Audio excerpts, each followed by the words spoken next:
Muy buenos días a todos ustedes y muy feliz viernes, excepto a mi mujer que todavía está dormida y se merece despertarse con mi horrenda voz de mañana.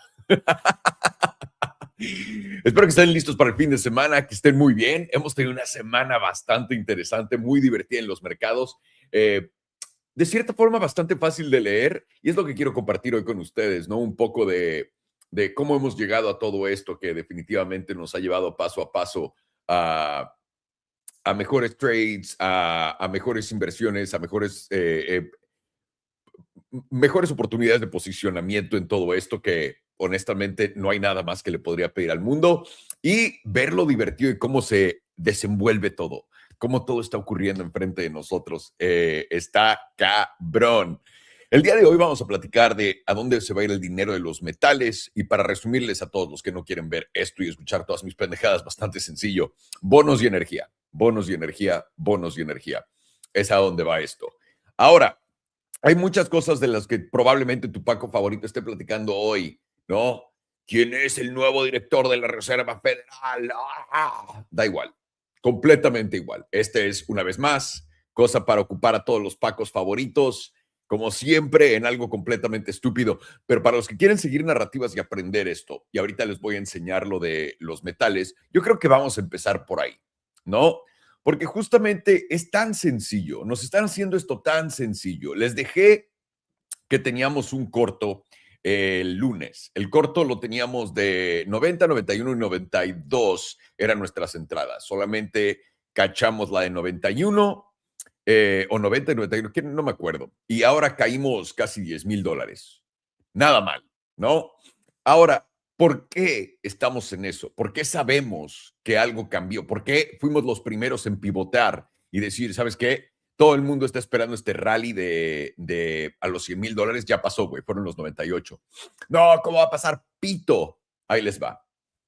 La forma más sencilla de entender todo lo que ocurre es entendiendo que las noticias no están aquí para ayudarte, carnal.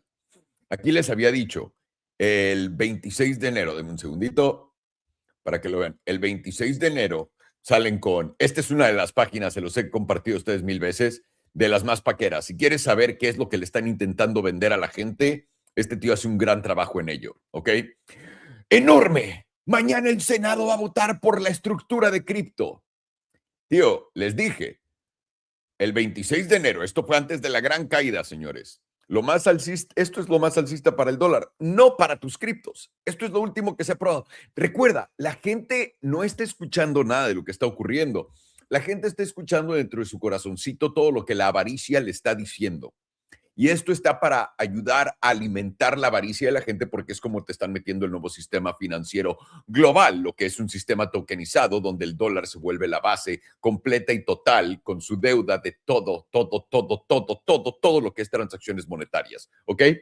Donde todavía no llega la gente, todavía eso sigue siendo un poco para muchos de ustedes una teoría de conspiración, pero bien. Les dije, esto es lo más alcista para el dólar, no para tus criptos. Lo aprueban ayer, ¿no? Y yo les había dicho, espérame, en esto, estimo que cuando veamos esto aprobado, tengamos el siguiente pie de la caída en cripto. ¡Tarán! Lo aprueban ayer y ayer caímos. Esto está en 84, llegamos hasta $80,000. Una vez más, ¿qué fue lo que nos hizo darnos cuenta de esto? ¿Qué fue lo que nos hizo darnos cuenta de esto? Que están literalmente dándote buenas noticias, con buenas noticias, con buenas noticias de algo que no es bueno. Entonces, la divergencia entre la realidad y la noticia, lo que la gente piensa y la realidad es diferente. Y cuando están haciendo eso, creando sentimiento alcista en la gente, es porque lo van a tirar. Otra cosa súper obvia, Tesla. ¿Cómo han estado chingue y jode una y otra vez que Tesla va a reventar, que Tesla se va a fusionar con SpaceX, que Tesla, si eso fuera cierto, si Tesla se va a fusionar con SpaceX, literalmente no tendríamos tiempo de estar analizando esto. Insiders comprarían, Tesla se iría a $700, $800 y ahí es donde te dirían, no te están calentando. Les dije cuando Chamath empezó a hacer lip service para Tesla. No funciona así las cosas. El mercado funciona bastante sencillo. Lo, lo, lo difícil es poder salirte de esto porque tú vives Si tú vives viendo las noticias, si vives viendo economistas, si vives, todos ellos viven en una realidad falsa que no existe. Y dentro de lo que ellos analizan, esto es lo que lo hace tan brillante, ¿ok? Lo más brillante de todo lo que hace el sistema financiero y todos nuestros políticos adorados y la gente que de verdad está en control de todo esto, es que ellos crean los libros, ellos te dicen cómo funciona todo y cómo debería de pasar todo si todo funcionara de acuerdo a eso. Y es con eso que la gente usa su cerebro para conectar los puntos de lo que les dan. Por esto los macroeconomistas son los peores inversores del planeta. Porque lo único que no te están dando es información de verdad. Te están dando todo lo que debería funcionar en tu librito, como la Reserva Federal. ¿Cuál es la narrativa y la historia de la Reserva Federal? A ver, piénsenlo. Quiero que hagamos este ejercicio juntos. ¿Qué es lo que Trump ha dicho desde el principio que tiene que ver con la Reserva Federal? Tenemos que bajar tipos. ¿Ok? Esto es lo que ha dicho Trump desde día 1 del año pasado, cuando entró a caso. ¿Ok? Desde ese entonces los tipos, sorpresa para todos, no han bajado. La Reserva Federal ha salido a decirte que han bajado, pero los tipos se han quedado planos. ¿Ok? ¿Puedes explicarme por qué los tipos, los intereses se han quedado planos, pero la Reserva Federal bajó tipos el año pasado? La razón es porque la Reserva Federal no dicta nada. La Reserva Federal solamente está ahí para hacer un show para todos ustedes y confundirlos a todos ustedes con algo que no importa. Si eso no es obvio, literalmente con acciones, una vez más, si tu mujer se está reventando a 30 negros en la sala cuando llegas con tus hijos de la escuela, ¿tu mujer te ama o ama 30 chiles de negro? Y ella te va a decir, güey, te amo, 1000 perdones, fue un error, 1000 perdones, fue un error, te amo, nunca lo vuelvo a hacer. Al día siguiente lo vuelve a hacer. Dime, ¿te ama? ¿Te está diciendo la verdad o te está engañando? Porque lo que prueban esos 30 chiles dentro de tu mujer, dentro de tu esposa, en lo que estás entrando a la sala con tus hijos, es que no, eso es literalmente lo que está ocurriendo. Ella te puede decir todas las cosas hermosas del mundo y es lo que hace la Reserva Federal. La Reserva Federal es a la mujer con los 30 negros que se están chingando diciéndote otra cosa. No, no, no, no, no, no es lo que tú crees. Todos estos pitos dentro de mí no es lo que tú crees. Y lo tengo que poner así porque es así de fácil. Si algo no pasa de acuerdo a lo que te están diciendo, ¿qué crees que quiere decir? ¿No? Esto es... Ay, ahorita vamos a entrar a esto. Entonces, ¿es realmente relevante quién está en la Reserva Federal? No, porque la Reserva Federal simplemente hace lo que los bancos más grandes de Estados Unidos y básicamente JP Morgan Chase a través de Jamie Dimon quieren. Es literalmente lo que ellos mandan. Ellos son los dueños de la Reserva Federal. Yo sé que, una vez más, en el librito te prohíben pensar eso porque, güey, es que dice que eso sería ilegal en Estados Unidos, ¿ok? La gente que de verdad piensa así está cabrona. Ok, para que entendamos cómo funciona esto. Donald Trump por un año, desde la campaña, dijo, tenemos que bajar intereses. Ha sido presidente por un año y un mes. ¿Han bajado los tipos? ¿Han bajado los intereses? No. Pero es todo lo que quiere hacer. Ha hecho un show y ha puesto a un nuevo güey ahí. Y esto fue algo que yo les dije ya hace un rato que iba a pasar. Traen a este nuevo güey. Esto está diseñado para que todos ustedes se vuelvan alcistas. Porque empiezo ya a ver todas las historias que todo el mundo está compartiendo en X, ¿no? Porque recuerda, ellos te dan las partes y tú muy inteligentemente con las pistas que te dan, creas una hipótesis que definitivamente ellos no te están empujando a que crees. No, no, no, no, no, no, no. Y esto es lo brillante, honestamente. Si quieres hacer que alguien, quieres lavarle la cabeza a alguien, tienes que hacerlos pensar que ellos tuvieron la idea. De eso es todo. Como en la película de Inception, te puedo ahorrar todo Inception. Lo único que tienes que hacer para poder meterle una idea a alguien y manipularlos a hacerla es hacerlos creer que ellos la tuvieron. ¿Cómo lo haces? Con todas las pistas falsas. Y esto es lo que hace todo el mundo con sus análisis de la Reserva Federal y por lo que son inútiles. Cualquier persona hablando de esto fuera de lo estúpido que es un Paco. Él vive dentro del sistema y tiene que comer dentro del sistema porque a eso se dedican, a repetir todas las cosas. Y ahorita vamos a entrar a la segunda parte de eso. Bien. Lo que están haciendo formalmente es emocionándote. ¿Cuál es el diseño de esto? Que te haga pensar que en cuanto lo cambien, el güey que va a entrar, porque lo está poniendo Trump, va a bajar los tipos instantáneamente. Una vez más, si tú sabes, porque eres de los conspiranoicos locos de mierda que se fijan en la realidad en vez de lo que te está diciendo tu esposa, entras a tu casa y ves cómo se le están reventando 30 negros, en vez de que te diga ella que te ama solamente y que le creas ciegamente y que no entres a ese cuarto a ver qué es lo que está pasando.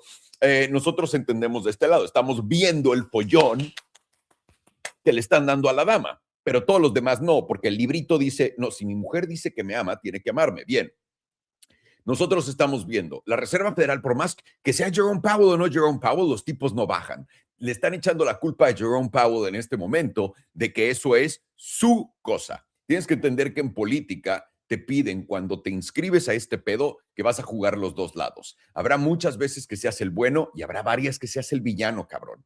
Pero ¿sabes por qué vas a jugar los dos lados? Porque te voy a dar ilimitado dinero delicioso de ese que deseas y todo el poder del mundo y todos los niñitos encuerados que pueda.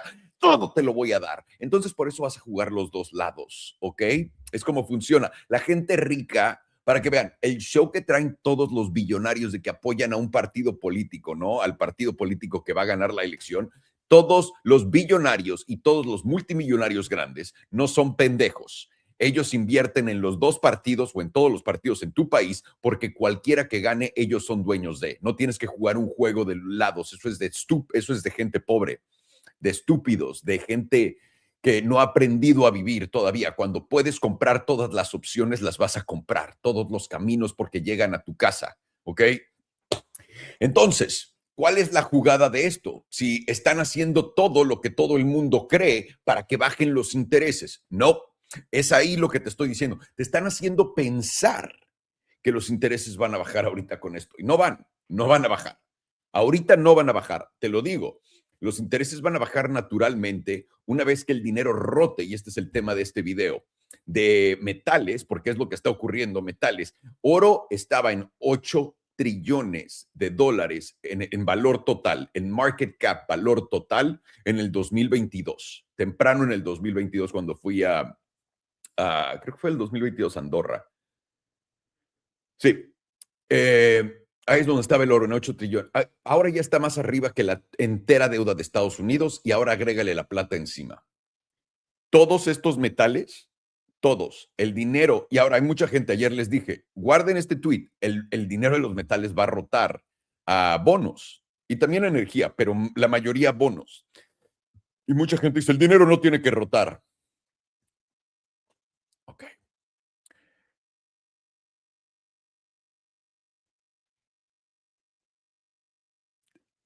¿Qué crees que es un ciclo? Esta es una de las cosas más pendejas que he leído en toda mi vida.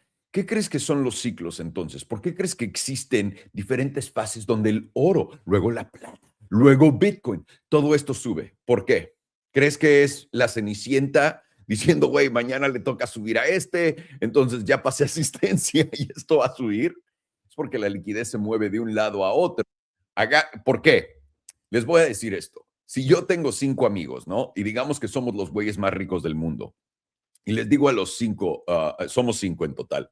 Y les digo, güey, a todos, vamos a agarrar el oro ahorita que vale 8 trillones de dólares y entre nosotros vamos a comprarnos el oro hasta que lo subamos en cuota a $3,500. Lo subimos de precio y ahí ustedes, Miguel 34 en el chat, Jaimito 62, ¿no? Todos ellos es donde compran oro. Y cuando ustedes compran oro, la gente que subió el precio del oro, entre ellos, que son las instituciones financieras, te lo venden todo y se van a lo que sigue, porque ellos ya te lo vendieron aquí. Ellos lo compraron desde el fondo. Es como cuando llegas y vas a desarrollar. Si eres un desarrollador de bienes raíces, ¿cuál es la jugada que más dinero te va a hacer? Desarrollar una ciudad, pendejo. ¿Por qué? Porque estás comprando algo que está vacío, un terreno completamente vacío, estás agregando infraestructura, estás poniendo caminos, estás poniendo todo. El costo del terreno antes de que llegaras era nada y ahora el terreno solo vale 30, 100 veces más de lo que valía antes. Ahora, agrégale estructuras y todo eso. Es lo mismo acá. Llegas primero, subes el valor de todo y después, ya que construyes la ciudad, se le empiezas a vender a todos los plebeyos. Es como funciona esto.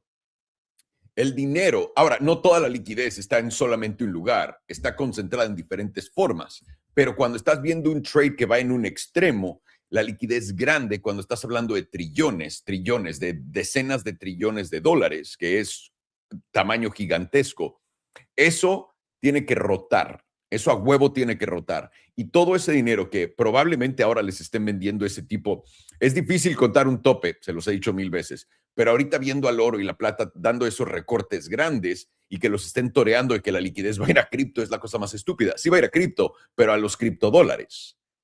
No va a ayudar a Bitcoin ni nada de esto, porque ahora vas a tener una concentración y esto es donde tienen que entender que vamos a ir al superciclo de Bitcoin que les están prometiendo ahorita después, por esto, porque toda la alocación de dinero, estos trillones de dólares, van a entrar en dólares digitales.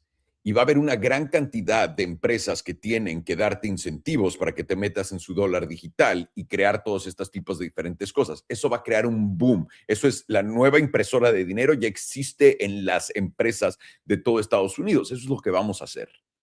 Pero por ahorita el dinero tiene que irse, todo este dinero, a perseguir bonos. Cuando persigues bonos estás comprando dólares, cuando compras dólares el dólar sube y todo lo demás baja. A mi opinión, a mi gusto entero, lo que estamos haciendo es sencillo. Estamos criptificando, poniendo en blockchain toda nuestra tesorería. Eso es como estamos empezando porque vamos a tokenizar todo. Lo que estamos haciendo efectivamente, la guerra de cripto, la carrera que tiene Estados Unidos con cripto que quiere ganar, es simplemente para que el dólar sea la moneda universal usada en todos lados, desplomar tu moneda, porque si el dólar rebota, como te estoy diciendo, y todo el mundo viene y compra dólares ahorita, las monedas de tu país en todos lados van a valer nada en 2 años, nada. Y esto va a hacer que todo el mundo prefiera tener dólares. Es más o menos como lo que vimos en el 2022, pero multiplicado por 100. Y eso haría que mucha gente suelte sus monedas de otros países para irse al dólar. Y ahora, como todo pasa en una economía digital, donde todo el mundo está conectado, todo el mundo va a preferir tener dólares. Esto lo que están haciendo es, en México, por ejemplo, no cualquiera puede abrir una cuenta de dólares. No cualquiera.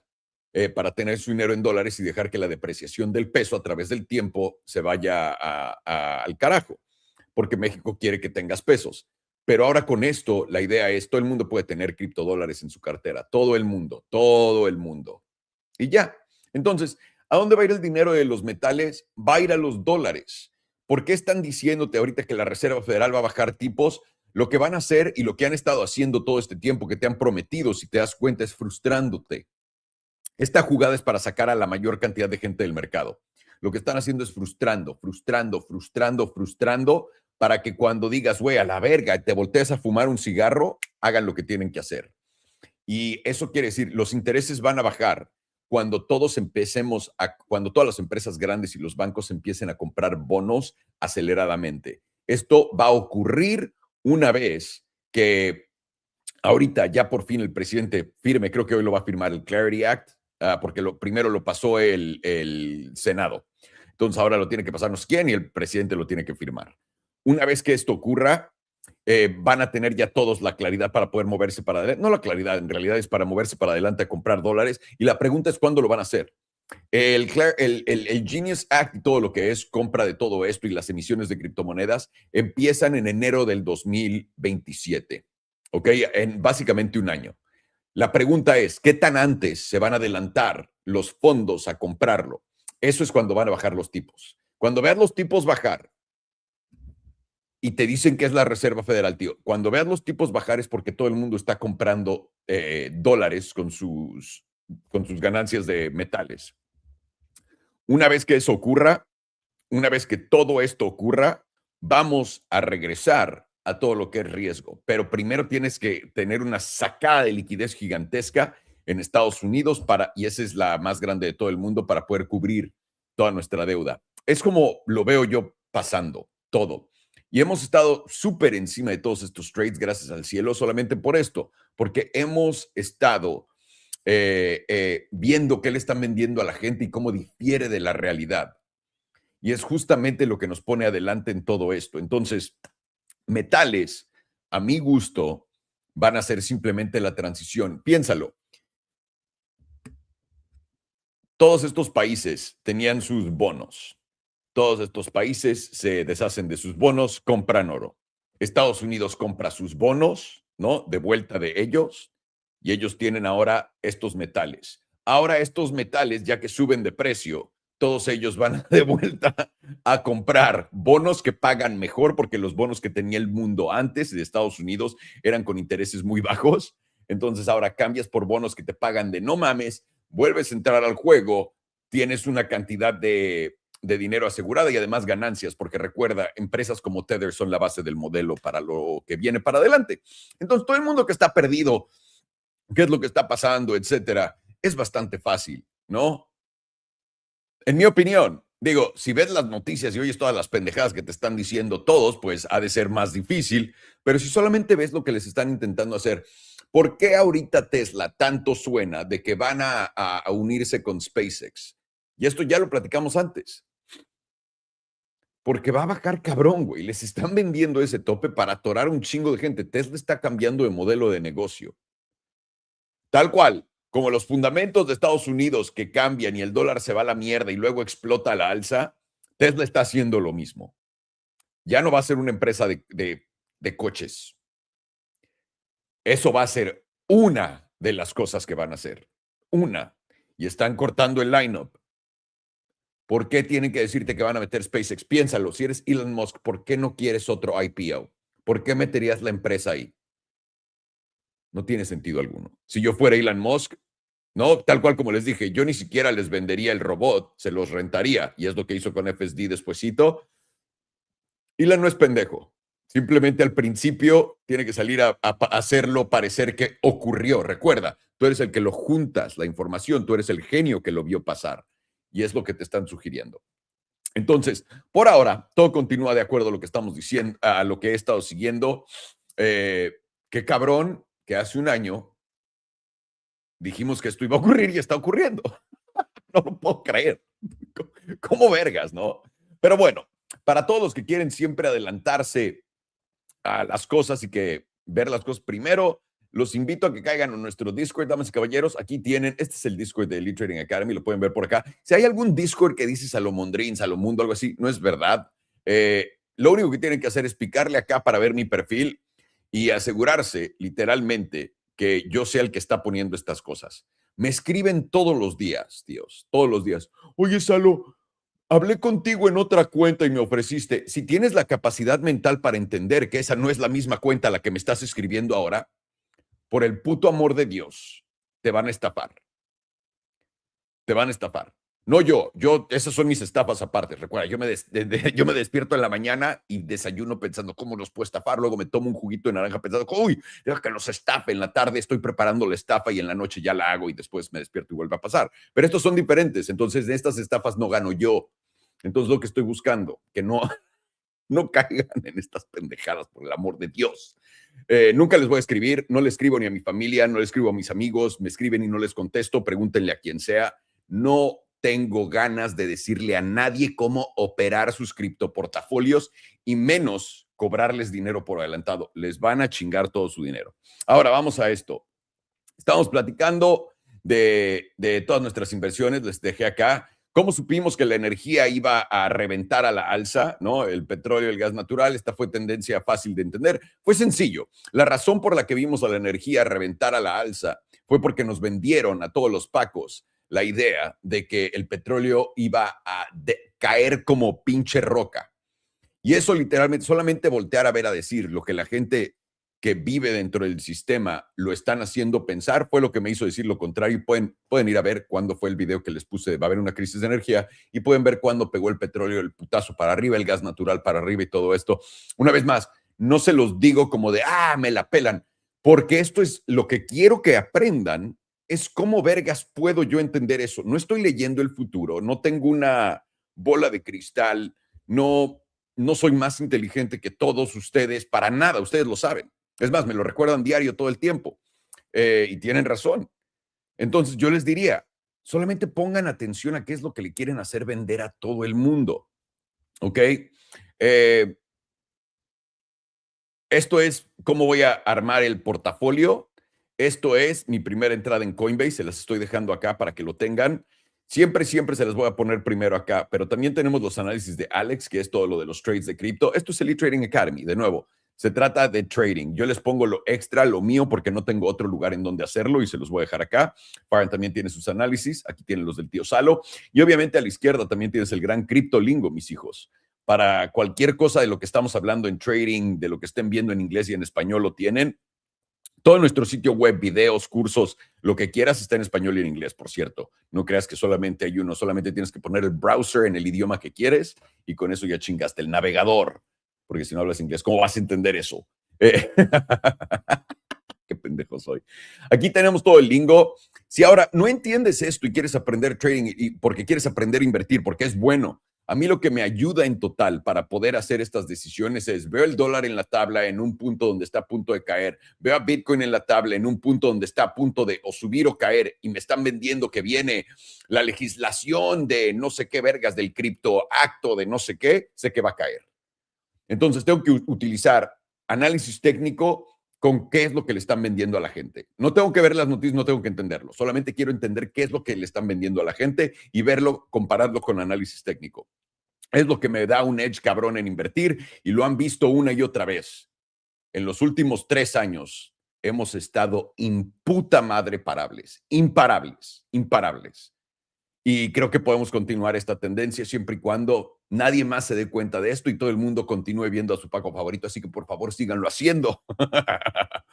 Pero si quieres aprender el trading, tienes todo aquí. Ahora, si no te da, cae a nuestro sitio web. Para empezar, tenemos acá tutoriales de cómo usar exchanges. Ahorita te regreso ahí. Pero también tenemos en servicios este cursillo, Cero a Trader. Y este es un curso que tiene varios videos en uno. Es un video largo si solamente compras el curso en inglés y en español. Dura 1 hora 40 minutos. En 1 hora 40 minutos vas a aprender todas las bases que necesitas para entender el lenguaje de trading. Para que vengas aquí en los en vivos y como el miércoles les di el short más hermoso que hemos dado en un rato, puesto literalmente aquí para que lo tengas, puedas aprovechar esas oportunidades. De eso se trata esto, para que entiendas esto. Y pues son gratis, güey, tienes que aprovecharlo. El curso cuesta $29, te lo juro por mi vida. No me va a cambiar la vida, no me va a hacer millonario, no es una estafa, te enseña literalmente de cero a trader. Te enseñamos hasta cómo abrir pinche Trading View, qué programa necesitas, todos los pasos de un verdadero principiante, porque yo quise aprender así, te los doy acá. Para que 3 veces a la semana vengas acá diario 3 veces a la semana con nosotros, unas horas y veas lo que estamos aprendiendo y puedas entenderlo. Porque de verdad, solamente viendo los últimos streams hubieras podido hacer una muy buena lana y se los deseo a todos ustedes de todo corazón. Es divino estar sentado en tu casa sin tener que hacer nada, haciendo una lana en lo que te diviertes, apostando en algo que más o menos entiendes, ¿no? Entonces ahí lo tienes. Para todos ustedes que ya son más avanzados y que quieren acá en Tutos, tenemos cómo Tradea en Bitunix y también todos los enlaces están aquí abajo en la descripción del video de YouTube. Si no los encuentras, el enlace de Discord que es gratis, el enlace del sitio web, este video es gratis, todo esto es gratis. Básicamente lo único que tienes que hacer es ver los enlaces de la página de YouTube, busca a Alejandro Salomón, el último live stream y ahí están todos los enlaces de todo. Acá en 11 minutos te digo cómo usar Bitunix, el exchange uno de los exchanges que usamos. En 11 minutos aprendes cómo abrir la cuenta, cómo navegar el exchange, cómo ver Bitcoin, cómo ver Solana, cómo ver todas las cosas que hay ahí adentro. Cómo fondear tu cuenta, cómo mandar dinero a ella, cómo encontrar cuál es tu número de cuenta, cómo pasar tu dinero a futuros, cómo en futuros usarlo, cómo abrir un corto, cómo abrir un long, cómo poner un stop loss, cómo poner un trailing stop, todo, ahí está. Y también cómo sacar tu dinero. Esto es gratis, de nuevo, para todos ustedes si son degenerados. Te puedes apalancar hasta 150x. No se lo recomiendo si estás empezando, por el amor de Dios. Si estás empezando, te recomiendo que uses el modo simulador para que no pierdas dinero y puedas hacer una buena cabeza de qué tan bien estás parado en esto. Es lo que recomiendo de corazón. Y con eso dicho, puesto, vámonos para adelante. Aquí tengo a Alex y a Farhan. Vamos a analizar el mercado de los Bitcoin, damas y caballeros. Good morning, boys. Yo, what up, boys? Good morning. Hey, how you doing? Feliz viernes. How you doing? Pass the gabagool, gabagool. The gabagool. Salami. I don't know what the fuck is going on, but I like it. And I like salami. Not the gay one, but the salami. I What's don't going really on like with cold this, cuts. Say that again. I don't really like cold cuts, cold meats. Oh my God, Farhan, I want to have a serious talk with you. And Whenever I get the salamis and the cold meats, I always heat them up. Do you? Oh wow, that's funny. Fucking incredible. Get it, Alex? Yeah, what a nice market we've had. Really, last 3 days. Well, I guess last stream essentially. We've had some nice developments so far. Let's actually talk about that. So into actually Wednesday, we were really gauging perhaps a move down after that, essentially a mean reversion rally from the $86,000 region, went up towards that 90,488, so 90,500 near that zone. For us, we were really just gauging very simply. What did I trim this on right now? Oh yeah, we went up to 55 on. We were gauging a few things. So we were gauging here. We noticed that once you lost a daily 9 after deviating the EMA 100 here, right in that 95.5 zone, massive level for Bitcoin, you massively rejected here. Every move up, you really started to reject the daily 9. And most importantly, here you went up, rejected the daily 9, but also formed some kind of lower high before a lower low break. Now, when we went to 86,000, very important, understand that's the weekly EMA 100. Things don't change with time or volatility. This is just why understanding if it's bearish or bullish consolidation is important. Weekly EMA 100 continued to hold, even got an impressive bounce on the start of the new weekly candle. This made sense because what do you notice here to the left is every single time you went down to the weekly EMA 100 or into that $86,000 region, you did end up getting bought up, going all the way back up to that 91 region, and then potentially, right, are we going to break out? That's kind of been the mode we've been in.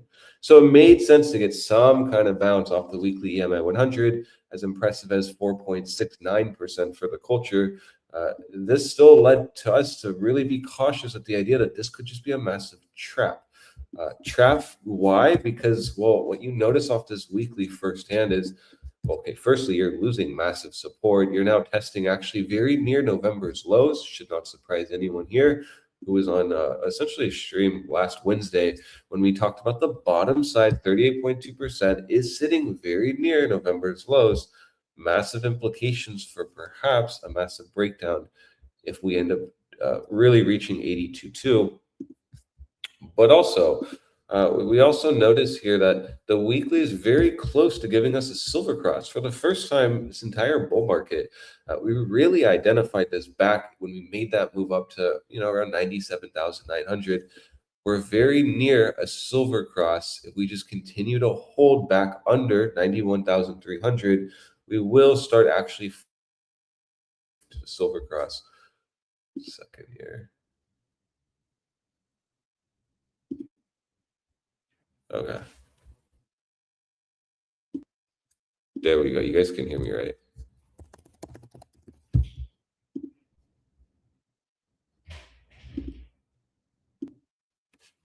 Okay. Check. You guys can hear me, right? My AirPods are just glitching. Yeah, okay, cool. Yeah. Tim Apple and his AirPods messing up the stream. Anyways, so now that we're potentially on the cusp of silver crossing, basically it's now just an extremity here. We're just waiting simply for this to close in 2 days. This will actually silver cross now. In my opinion, it's just a matter of when, which 2 days. So that's very important because what do we know is happening in 2 days? We're getting actually that monthly going into CME.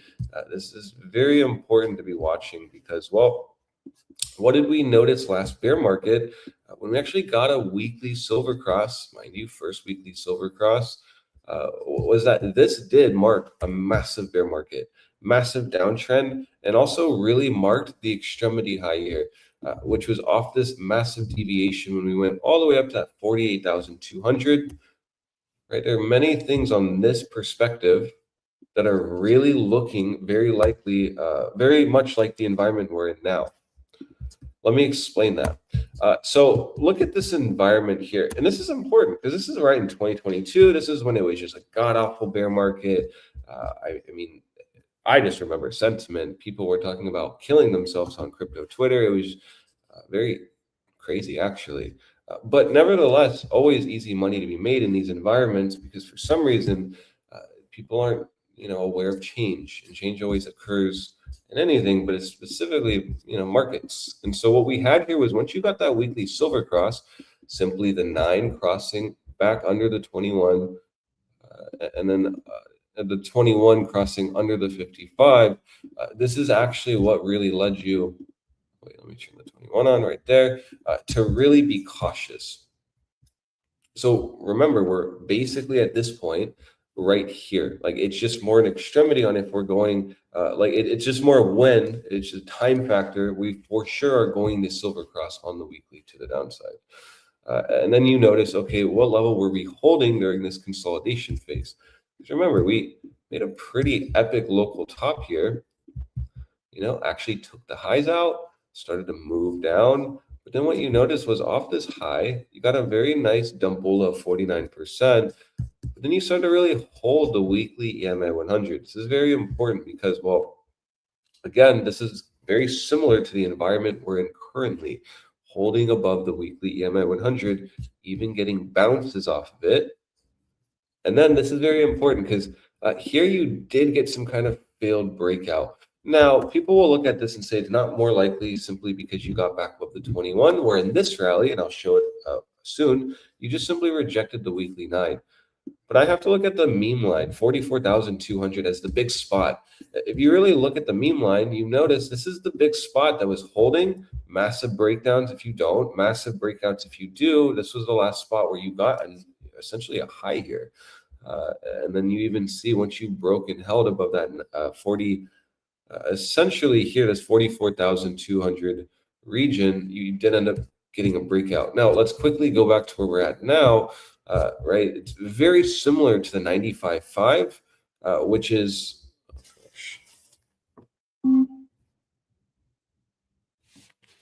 gosh, my phone, AirPods, everything's just really being annoying.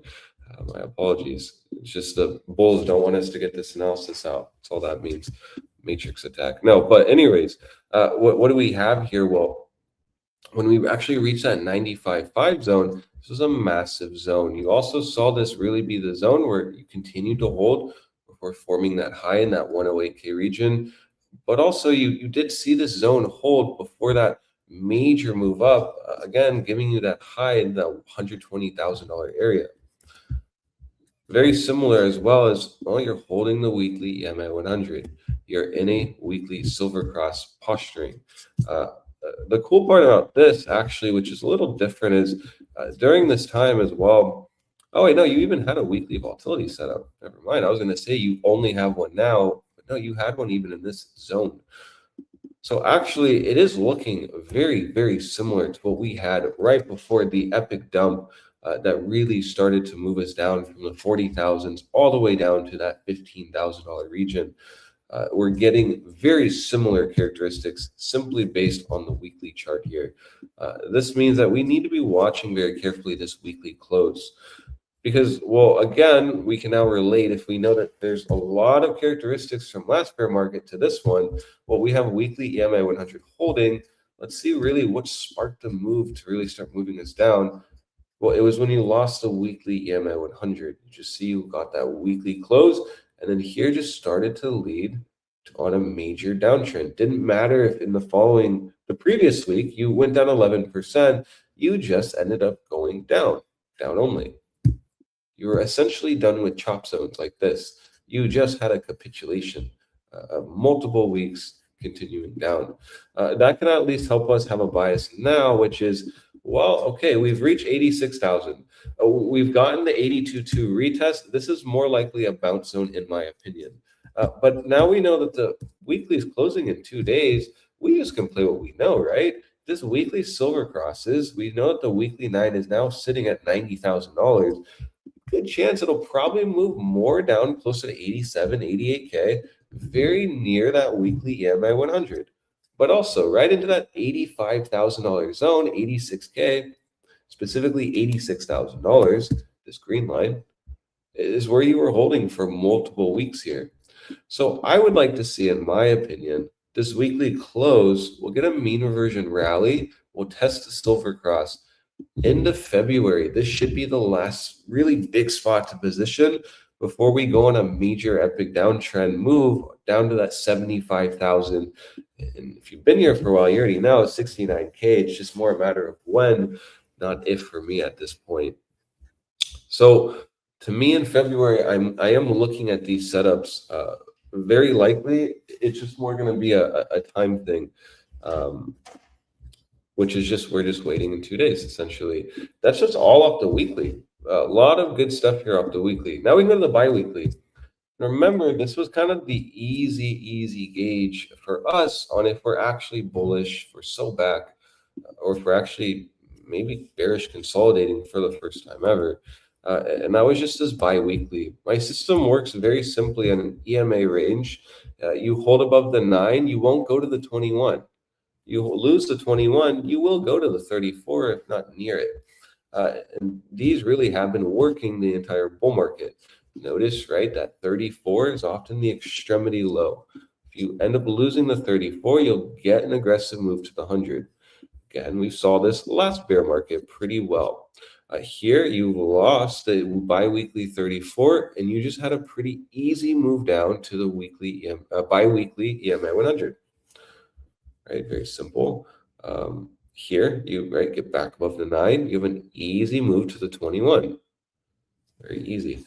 So now what we had was, well, you never got back above the 34. This was a big point for my analysis, which was just multiple weeks of the same stuff, but just saying, this doesn't really look too bullish to me. This looks like a bear pennant. It looks like you're just in the midst of, well, producing, right, maybe an uptrend. But the issue is you're not actually getting anything actionable in the higher time frames, like simply a bi-weekly EMA 34 reclaim. Even on the lower time frames, you really couldn't reclaim specific things like a daily EMA 100 to really start getting bullish here. Right, so no difference here. This just looks like, in my opinion, the first ever bearish consolidation that we've ever experienced in Bitcoin's essentially since the bull market began, is a good way to frame it. This is the first time we've had actual real bearish consolidation. This was not bearish consolidation. Why? Because you're holding the 34. This wasn't bearish consolidation, and not even here was bearish consolidation. And notice these all had the same outcome: upside continuation. Now it can just be this simple, right? It's not back above the 34. This is in a range, and you're getting volatility contraction, which tells you a move is coming. Volatility contraction in a downtrend with bearish consolidation often leads to continuation down. You see here that the last target was, well, very easily the EMA 100 on the biweekly once you lost the 34. Right, you can see that here, rejected down. Easy move. Let's just measure that too. Yeah, just straight to the 100. Well, that was a 33% move very easily. And mind you, this was 1 month. So like 1.2 months, almost 2 months, essentially just down only. Like 40, 50 days of just down only, essentially. Here you're getting this very similar target. You have here from that EMA 100, a move down, actually even a little less, 26% at this point. And the nice part about this is you are finally getting the breakdown. You are finally getting bi-weekly volatility maturing. This has been a very, very important thing. Remember when we were over here watching bi-weekly volatility, here talking about bi-weekly volatility, here talking about it. Now, and even here, maybe we're finally getting expansion. Finally, now in the new year, we're finally maturing here and getting this to really confirm volatility expansion from two extreme lows.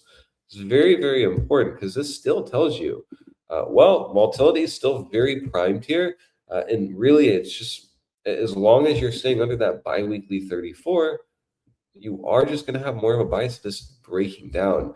Now, when you're in the midst of a biweekly red dildo of 11%, and this is at 19.4%, mind you, last time really we looked at this was around, I think, 17%, around 18% flat. So this is going up in the midst of us going down. You have to be very cautious of this being the big move down, the breakdown move. Now, we'll be able to confirm this very soon. Notice you're also getting a bi-weekly closing in 2 days. So we're getting a lot of data in 2 days. let's say you're someone who's not positioned short or just not positioned at all. In my opinion, you'll have a lot better opportunity now at this point, waiting for, well, the bi-weekly, weekly, and monthly close happening in 2 days. You then easily will be able to understand if you get any bi-weekly close under 82,200, you essentially will be in a range breakdown. You'll be looking at this range to hold, this range to hold, and you've just officially entered into a new range. Because notice you haven't got any bi-weekly candle closures under that 82.2. Specifically, it's 82,149. So to me, we're on the cusp, right? But we don't want to front run a breakdown. We don't want to be too excited here because we also know Bitcoin can easily bounce from this point and very easily reach 86,000 with nothing. And this is simply your weekly EMA 100 short setup in confluence with your weekly silver cross to the downside. So even in that setup alone, this is still like telling you in February something major is coming. We're on the cusp of a major breakdown, but still, in my opinion, you're going to get positioning time. There's still time to position, but I do think in early February will kind of be it. And why do I believe that? Well, because now let's go to the monthly. Right, and the monthly is telling a very important story that really just ties into our weekly analysis, weekly silver cross, bi-weekly, and it's just simply this: you're losing a monthly EMA 21. Now, I'm a very simple trader, very simple man, like making easy money. If we just take the drawings off, what do we have? Well, for the first time, you're losing a 21. This is very important because really the basis of my analysis so far has been we're very similar to, well, the beginning of the bear market in 2022. And what occurred in 2022? You moved up, you tested the 9, you lost the 21. Once you lost the 21, you could argue that was just it. You just started to move aggressively down. Yeah, you made a little mean reversion move up, a few $1,000s. What was it? It was 37,600, went up to like 39,000. So yeah, a few $1,000s, but inevitably rejecting the 21, going to the 34, and look how much down it even went past the 34. Still a 19% candle. Very important because, well, look at this. You are in 2 days, well now a day and 9 hours actually. CME, let me check CME actually too. A little autistic right now. CME, yes, closing today. That's insane. It's very interesting, actually. Let's go back to the index, though. You are losing essentially the monthly 21 right when you're getting the bi-weekly weekly close. Again, this is just tying really good in our idea, which is as long as you're holding above 82,000, 82.2, you still should be watching for a scenario like this, where you at very minimum test that monthly 21. There's your weekly silver cross, your weekly EMA 100 retest, but you can really start making the argument that, well, after this gets retested, bears could really start flexing. You've gotten the monthly 9 retest, so that's already taken care of. You're not getting yet the monthly EMA 21. So we can just use the same idea as what we've had the last few months, which is, well, you should at least retest the monthly 9. That should be the extremity high with the 21. And the nice part is on the monthly 21, it's just lined up with 86K. It will be lined up with 86K into February. This will shift down. And you'll also get confluence again. Let's shift back to the most easiest chart, which is just that weekly silver cross retest on the weekly chart. It's very important, right? This ideally will shift more down.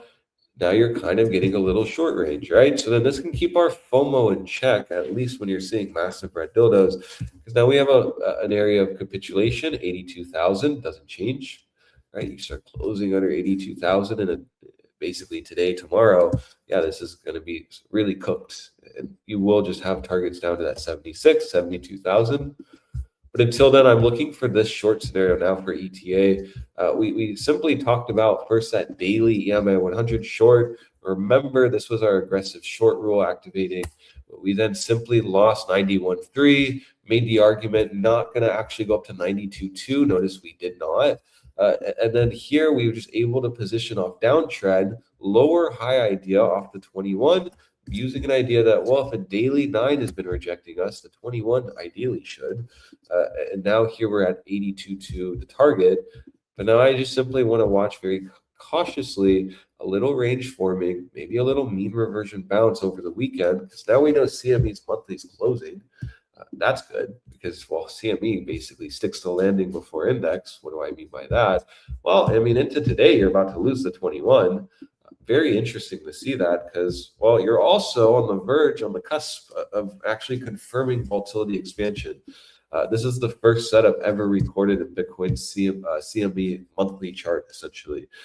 You've never, ever, ever had this low of volatility ever, really, on CME. You've reached maybe 23%, it going all the way to 12.5%, and now at 14.4%. Means that, yeah, this is very hot going into February. Volatility's, well, there, essentially. Good confluence to that idea, right? Maybe we want to start looking at positioning for early February breakdown. And it could literally just be this simple, lose a 21 over the weekend, consolidate, Monday, pop up, retest, and then you start really rejecting and moving down. Minimally, you have a monthly target down to the EMA 34 on CME, sitting at 76,300. And visually, you have, well, actually just a meme line target down to 74,500. Again, testing the April lows here.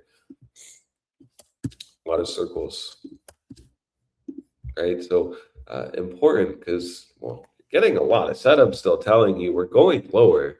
And even if you retest that weekly EMA 100 into the beginning of February, to me, that'll be a gift. It'll be a gift because, well, again, volatility is hot. What's going to happen when this actually confirms monthly volatility expansion? Unsure what's happening with this chart.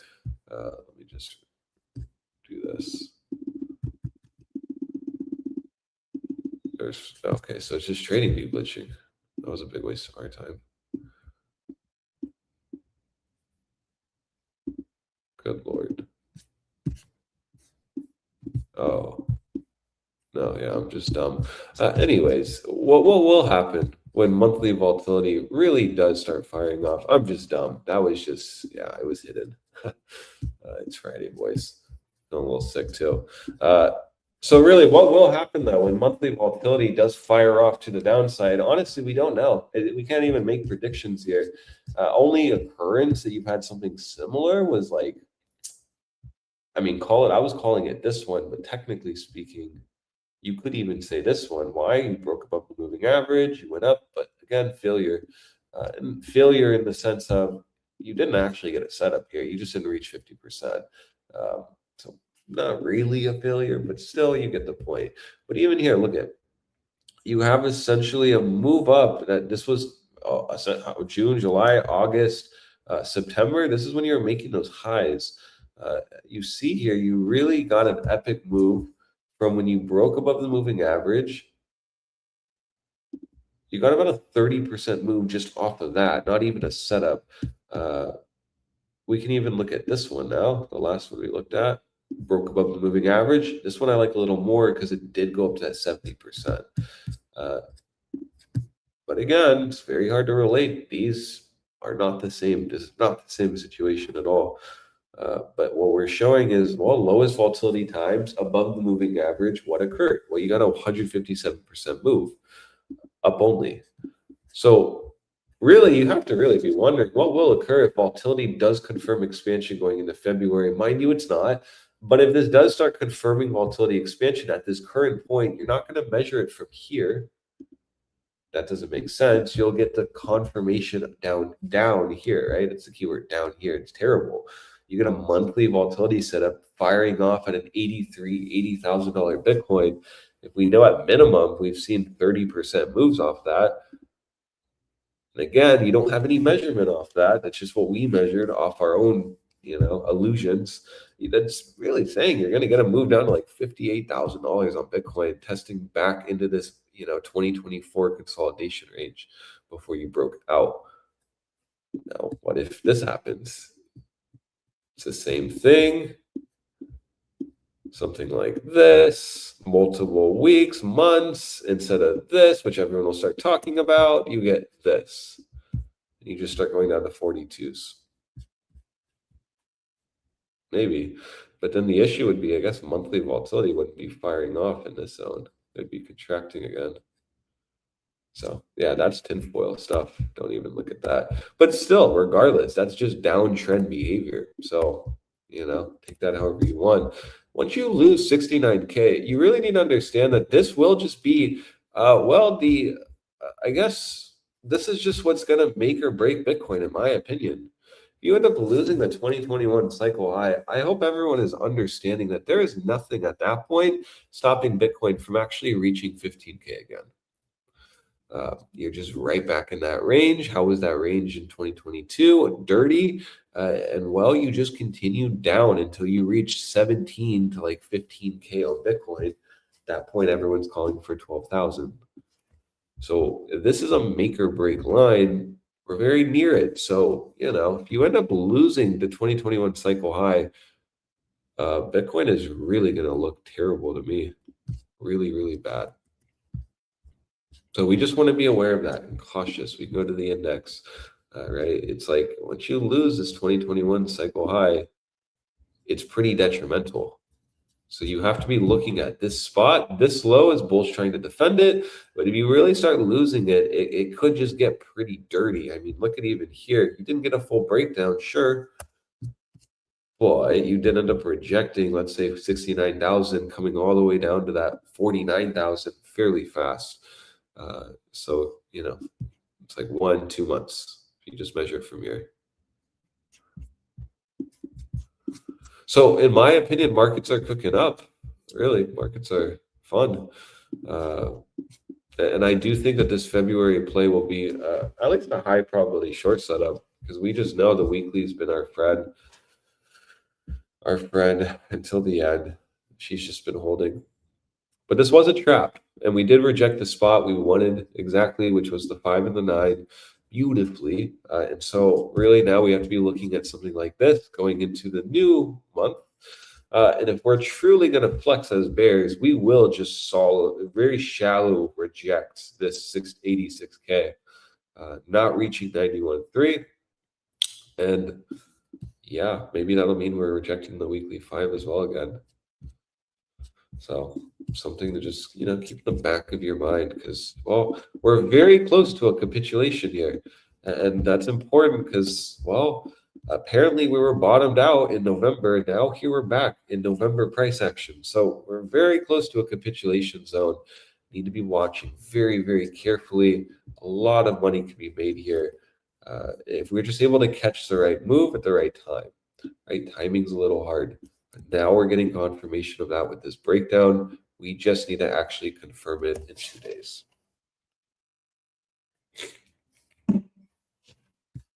Okay, let's keep going. The 5-day. Yeah, 5-day, really nothing but air. It's pretty detrimental, this view. A view you really have not seen since this April-May 2022 zone. Right, detrimental, just being right under that 100. Yeah, you're holding the meme line, but like barely. And then just look at it, nothing but air. You are literally now in this same exact environment, right? You weren't here, you were not here, but you are literally in the same environment as you were in the beginning of the major leg down. You even have a 5-day volatility setup. Now, maybe I'm wrong. Let's see.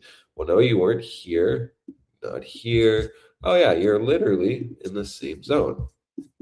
See the point? So this is important, because if you're, you know, on the camp buying the dip, we're going to bottom out soon. Well, it just looks quite the opposite. You can see what these circles show is that 5-day back above the 100. That's a very important thing for the 5-day. And what you have now is you fully have lost all major moving averages in the same positioning as the capitulation back in April, essentially. You're going to have that 5-day volatility setup. Let's go to current times, 5-day volatility setup, back under the 5-day 100, under all major moving averages. Not looking good.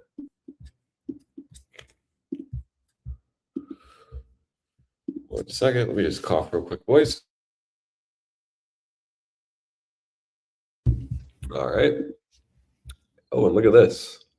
5 days, giving us a breakdown. This is important because, well, the 5-day was really the last major thing that, what is it? Oh, yeah, here. The 5-day bottom side 38.2% was something that really guided us down back in October. So what this is telling me is you are gearing up for an October move again. Now, remember that October and November, December, detrimental for bulls. Mainly October, November, right? December, you chopped here, I'll say that. But the point is, in November, you lost the bottom side 38.2%. You tried to make moves up to it, rejected the zone, stayed under it before you got a major breakdown. Now, yeah, it was major, 23%. So you are literally in the same region. 23% would mean you're going to 62,800. So very near that 58K target that we talked about on the monthly. You also do have a volatility set up on the 5-day as well. So again, just very similar to kind of what has been occurring when you make the next leg down. Same characteristics here. Let's check that, right? We've been talking a lot about 2022. So let's actually see kind of if we're even getting the same stuff on HPDR. April, right? 5-day EMA 100 lost, bottom 38.2% lost. And look at that. You went from the bottom 38.2 all the way down almost to the extreme zone. Let me get that exact zone here. Yeah, you went down to the 95%. So that's a $54,000 Bitcoin equivalent. And these will shift in, well, 8 hours. So regardless, this is as close as we are to a breakdown today.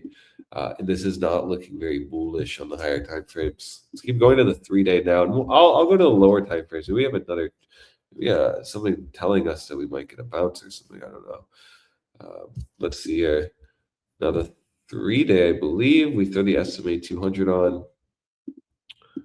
Yeah. So this was a really big, helpful thing for me going into this new week. This is why I felt more confident giving shorts, posting shorts on the Discord, and just talking about it on stream. So long as you stayed under the 3-day SMA 200, you're really not going to have an argument of being in a bull market anymore, but easier. You're not going to have an argument going higher. 92.2 is a big, are we going to reach it or not? Once we really saw you got closures under the 3-day SMA 200 and you continue to stay under it, yeah, it just seemed dead in the water that we're going to go much higher than, like, let's say 90,000, 91.3. And that was an accurate idea because now what you're in is a 3-day breakdown. You're rejecting very hard from the 3-day SMA 200, something you have not seen here. We need to see, though, the flip side, where this closes could be in this environment where it does get bought up. But regardless, you want to be watching this very carefully because, where this got bought up at the 88.3, right? You see that? We're only at the 61.8. Means, yeah, you might get bought up around 70,700 or just 69K. So, that is the flip end if you're watching for this to do this. This looks very likely to just start capitulating and dumping. You make major moves down under the 3-day SMA 200. You make major moves up above the 3-day SMA 200. Boom. And boom. Look at this. So this will just give you that idea that, yeah, perhaps we are going to start moving down aggressively in February. Perhaps we really do want to be watching very carefully a setup going into today, tomorrow, and Monday. Because while this is looking very nice, honestly, and look at the 3-day volatility on this baby. She's cooking. Absolutely cooking. Now, 3 days closing, same idea. Watch 82.2. That'll at least kind of guide you if we're just going to continue down or not, or perhaps do something like this. She loves to do this.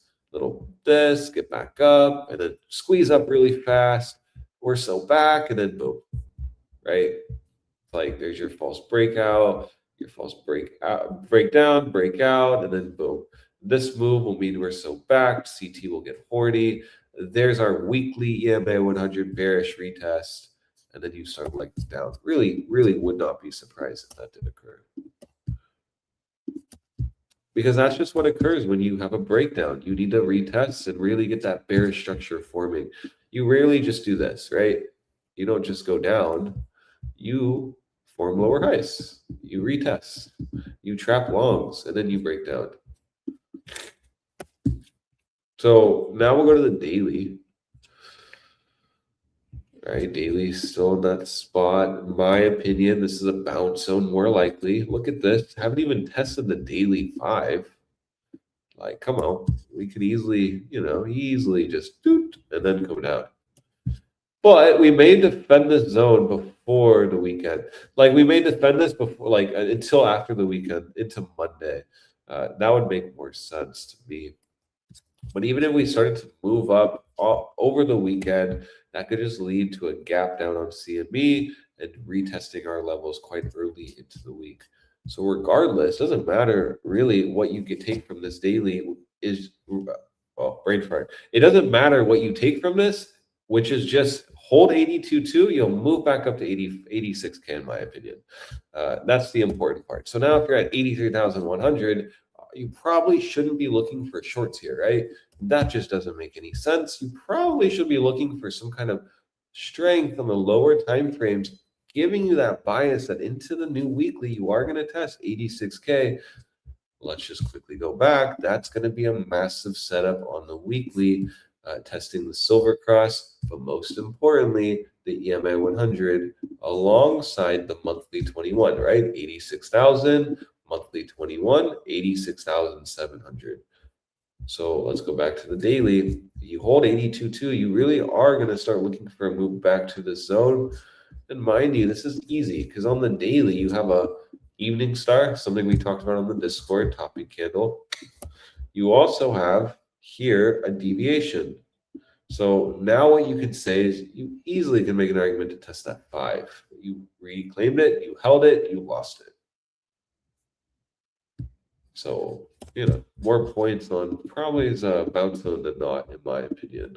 That doesn't mean you scale out of all your juicy shorts, start scaling max longs. No, you're just looking for another short zone, essentially, in the midst of a downtrend. Let's go to the 12-hour here. 12 hours still holding above 82.2, right? This looks not terrible. Looks like it could be gearing up. You have a local bottom. You're just retesting 82.2. She's dirty, so she'll probably get close to it. As long as you don't take out this 12-hour low, though, and hold 82.2, still more likely to reach 86K per the 12-hour short setup. We can take the 5 off now. 9 works better in lower time frames, in my opinion. Right? We even have a 12-hour silver cross to the downside. So again, just more fuel on why you probably should be scaling longs, shorts here. You should be looking for that bounce going into February, which should be an easy short zone. 86K. Let's see here. Same idea. Just retest the 8-hour 9. Legitimate reasons too. Like, I don't think it's crazy to call for a multi-$1,000 bounce, but even the 8 hours saying, well, yeah, you easily could reach that. Which is good, because if I'm scaling 100x shorts here, I probably should be aware that if we hold 82.2, we're probably going to move up 4%. That at least can keep me a little in check with my leverage and positioning down here. It'll change if you start closing those higher time frames under 82.2. That's where we can start shorting, doing this, and looking for some kind of BR here before we move down. You're not getting this yet, though. So therefore, you can't be fully aggressive. Oh, look at that 4 hour. Really not bad. Even this 4 hour is looking pretty good, actually. You're on an extreme read on the 4 hour, move up to 86K, could just actually get us another 4 hour volatility setup going into the new week. Let's see if this contracts, this starts moving up. There's your new setup potentially. Let's see what the HPDR says. Oh, Wow, yeah, even got a bounce up to 95% zone. So not absurd to really be looking for this. You're going to mentally note that bottom 38.2% retest at 87,000. Very near that monthly EMA 21 at 86,700. So, you know, I personally am looking for this, as we all know. This will be our February positioning. That's ETA's new short. We'll be targeting 69K and possibly lower into February. If we're correct on this idea, we shouldn't be in this environment where we chop. We should just be, we retest the higher time frames, the weekly, monthly, and we just start moving down. Now, I would not be shorting here. This seems like an aggressive short. And we know aggressive shorts can often mean aggressive short squeezes. So just be very mindful of that. Even this 2 hour, if you're trying to, we're so bearish. Well, this is literally in a 2 hour breakout now. So just be fully aware that's confirming in 19 minutes. Use the 2 hour 9. If you get the 2 hour 9, you're going to start getting targets around that 21 at 84,700. So, there's that. There's Bitcoin. Yeah, so I mean, that's pretty good. We'll talk here about Tether dominance because we actually got exactly what we wanted to the T, which was the monthly 5 was a spring. Here, the monthly 5, oh my goodness, please turn off. There we go. The monthly 5 was a spring. It was at 5.74%. Don't get tricked by this. It's just moving up with price. And we have now broken above 6.485%. Now, remember, what would have told you that this move up was more likely? Well, until last week, remember, you got a reclaim. And remember, it's never just this easy. Reclaim, shoot up. Of course not. No, you have to retest the EMAs, always. You have a deviation to the upside, a bullish reclaim. Of course, you're going to test these EMAs. Make it dirty for everyone. But that's exactly what we were gauging into this new week.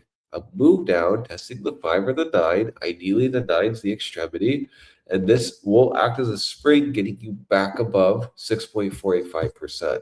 You are now officially in a breakout on Tether dominance. Even on the 4 hour, we talked about this here, right here. I said it on the Discord here on Thursday. This is breaking out. As long as you hold this on a 4 hour, you will keep moving up. Notice how that is still playing out.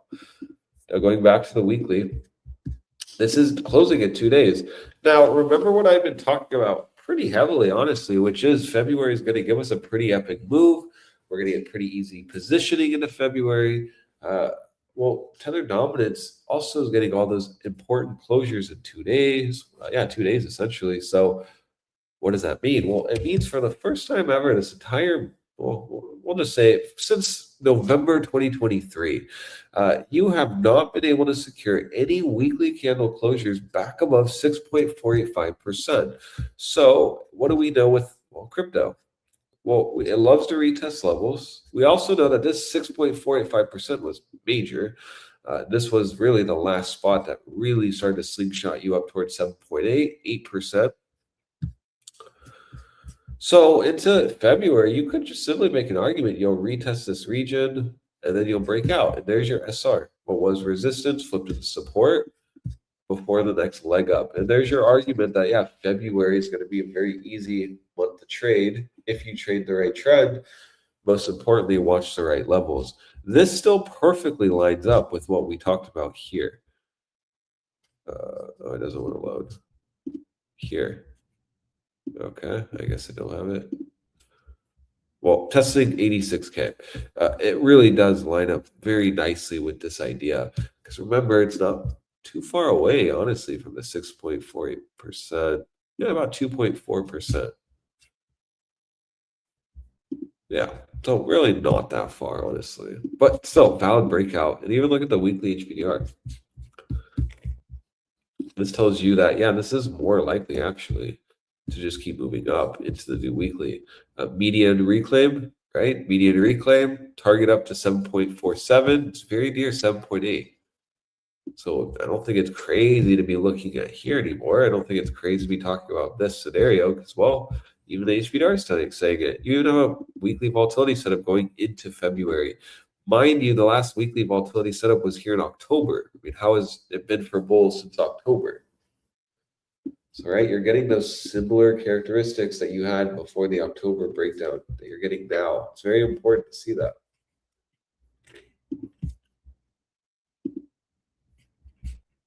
Oh, wow.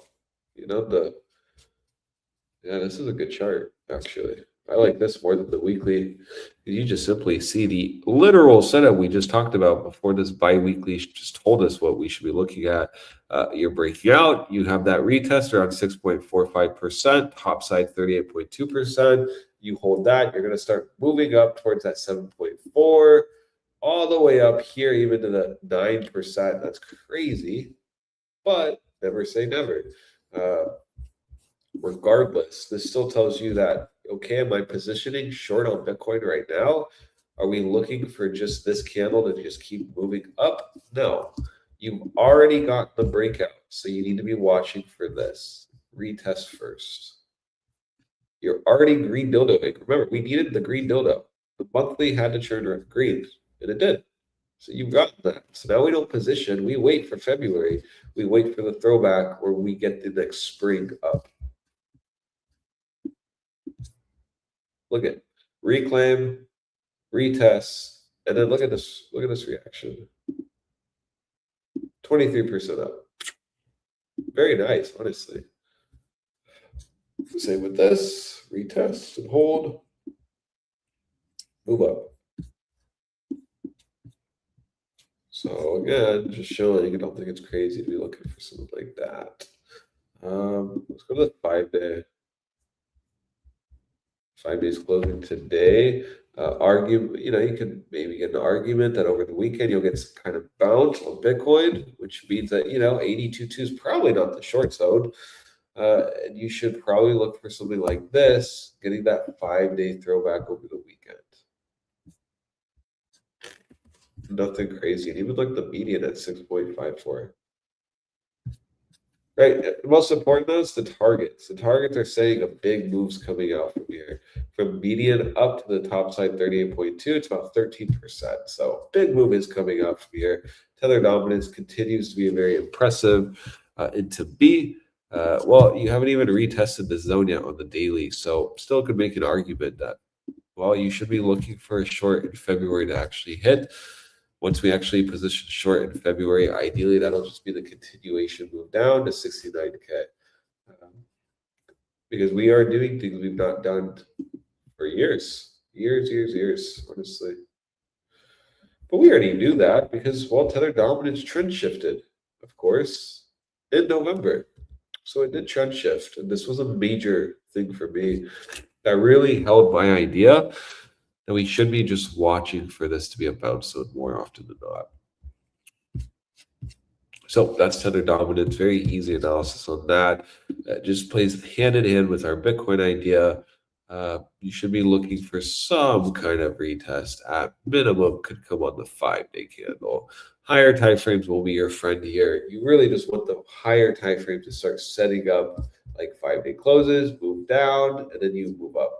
That'll really start looking good going into that new bi-weekly, monthly, and weekly. Because if the monthly starts actually opening on a move down on Tether, that'll actually be quite nice. You don't want it to open on a move up and then down because you're going to get those nasty wicks. You want actually an immediate move down, a retest, and then boom, that'll leave a nice wick to the upside. That's where you get your hammerheads, right? Very similar to what we had actually. That's not just moved down, got bought up. This is actually a good example, literally. So why can't this happen here? Well, because we've had multiple green candles so far. Okay, but that doesn't even make sense because here, same. 4 months of down only, Mercy, and then 2 months. Look at this. 1, 2, 3, 4, 5, 6 of down only. So yeah, 1, 2, 3, 4, 5, 6. It's impressive. These are green, I guess. These haven't really produced much. So you could count it from 1, 2, 3, 4. You do that. But still, regardless, still looking quite primed. Because if you actually ended up breaking down massively on Tether dominance, this would then start looking like this monthly setup flipping in favor of bulls, which we absolutely unequivocally don't want to see happen. So yeah, something to just be watching. You're just getting the flip side of what happened in October here in January. That's just shown here. I'll quickly say that right here. Right, this did give you a volatility setup, so equivalent to this zone, because you didn't get an extreme low read, you just got a volatility setup, and this did give you one, and it is firing off. The last one gave you about a 42%. This is only at 29%, so still some ways to go here, honestly. Now we'll finish off with the D of Bitcoin. See it, whip it out. And so again, we just instantly go to our weekly view. We instantly look at the 34, right? Still under it. Okay, so no buy. And now we're looking at today or in 2 days here to see if we're going to close weeklies back under the 21, because that'll be really important. We get back under the 21. You're now in a weekly silver cross. Excuse me. And that could just give you a move up to 59.7%. You did deviate the weekly 21. I don't trade off the 55s, just the crosses. So you do have a little sneaky deviation here. Could make the argument, could go all the way up to this 59.7 into February and then capitulate. Very similar, actually, to what we had here.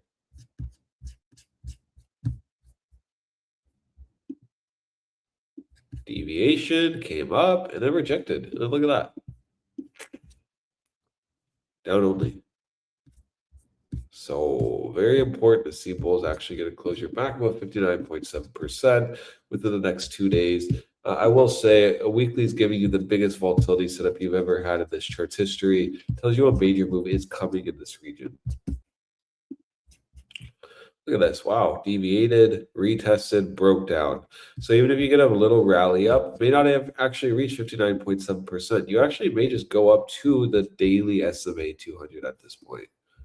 Oops. Something like this. Because to me, it looks like you've already gotten the retest on the daily. Look at this. It's already gearing up for a bounce. IMO. On the 5-day too, very impressive. Let's go to the monthly now. Are we losing the 21? No. Are we reclaiming the 9? No. So this is a nothing burger until one of those gets lost. Good way to keep that perspective key. What we do here though is we can just keep watching the same things, seeing if it's more likely to break down and break out. If you do close that weekly back under the 21 with that volatility setup, deviating 59.69% from the culture, we'll just start really looking more likely that you are into February going to lose this 21 and start moving down to that 34, sitting at 57.1%. So very important thing we have here for markets. February seems like an epic month. And I'm actually, I'm the most excited to trade February than any single month in Bitcoin. So I'm very excited to see if monthly CMEs can actually fire off here because, well, this literally could just be epic into February. And so we want to be watching the zones carefully. We want to keep in our heart the levels 86,000, 87,200 on CME is a very important zone. And understand that you've been holding these levels for the last few weeks, going into 2 months. You absolutely can get retests. It doesn't even matter if Bitcoin goes to 69K from here. You still would be looking at that as a high probability bounce zone, retest, and still look for a short. So you really should just be keeping that in your head that you will get retests. Those retests will be opportunities. And really look at this. I mean, monthly 9 was the opportunity and you did retest it. So why can't you retest the 21? So that's all I have on Bitcoin, really. Crypto world is looking pretty juicy to me. Very excited to see what this weekend brings going into February. Alrighty, let's share the screen. The HPDR.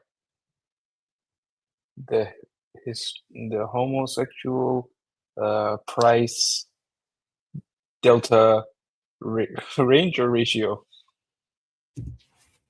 What sounds better with homosexual? Range. Ratio? Let's say ratio. And we'll start with our good old friend Bluffin. Let me put up that volume. There we go. Alrighty. So we currently do have the momentum flipped to the downside within the bearish control zone, and we have volatility expanding. Both are pretty extreme to the downside currently, and the daily jewel is now losing the buy signal and flipping over into neutral, and the curvature is pretty downwards. And this flipping down here is a rejection of getting out of the bearish control zone. If you zoom in on the momentum, we are still currently forming ever so slightly a higher low at this point, while price is making lower lows, giving you possibility here of bullish divergence, but it's going to take quite a lot to confirm this because you'll have to close over about $90,593. And if you can get that close over that level, that would also close you over the median ever so slightly, and that'll take you up towards hitting somewhere around this 100 EMA towards between that and the 78.6%. That puts you between about 94,400 and about $97,500, right along our current rally highs. And that, once again, that comes with getting close back over this 90,593 level. And what's more likely at this point is just getting a bearish retest of somewhere around this 5 EMA to 9 EMA, and that puts you somewhere around $86,000. More likely, you are just going to come up, retest that area, get a rejection, and then continue downwards. And let's check out to the 8 hour, about to get a close. 8 hours also kind of looking bouncy here with momentum at extremes, volatilities at extremes, and you are tapping the 97.5% range on the HPDR. So as long as you're holding over about $82,000, you are more likely to continue this bounce upward to somewhere at least around 84,500, which would be this 5 EMA. But I do think you're going to go a little bit higher towards the $86,000 area. Let's look at the 8 hour jewel. You currently do have a more bullish cross with the pink over the yellow. You are entering into the bearish control zone. So ideally, if this is going to remain bullish, this is going to flip back up around here, and that should take you up towards around $85,000 to $86,000. Start to lose this yellow, then this is likely just going to capitulate from here. And let's zoom in as well. This close is at 89,600, and this one is 89,400. So it is a lower high. You have a lower high in price with a higher high on the jewel, giving you hidden bearish divergence, which now has been confirmed.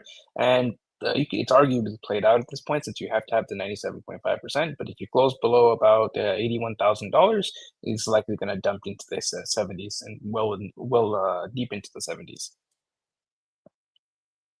4 hours now very extreme to the downside, with volatility very extreme to the upside, and we are getting momentum now starting to flip back up, getting back over the moving average, with volatility, I believe, going into contraction. Yep, and we have the 4 hour jewel losing the sell signal, flipping over into a neutral signal. So let's mark this off and see what type of move this usually produces. Just a regular neutral and not the God mode. And you are on the verge of getting a very bearish cross right here, with the pink about to cross below the yellow. But this is happening in the bearish control zone, which would be less powerful than if it happened in the bullish control zone.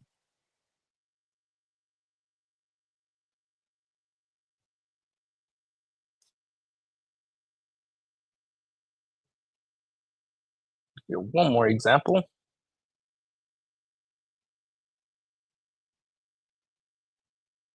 And we're only going to take the more immediate moves. 0.9, 1.4%.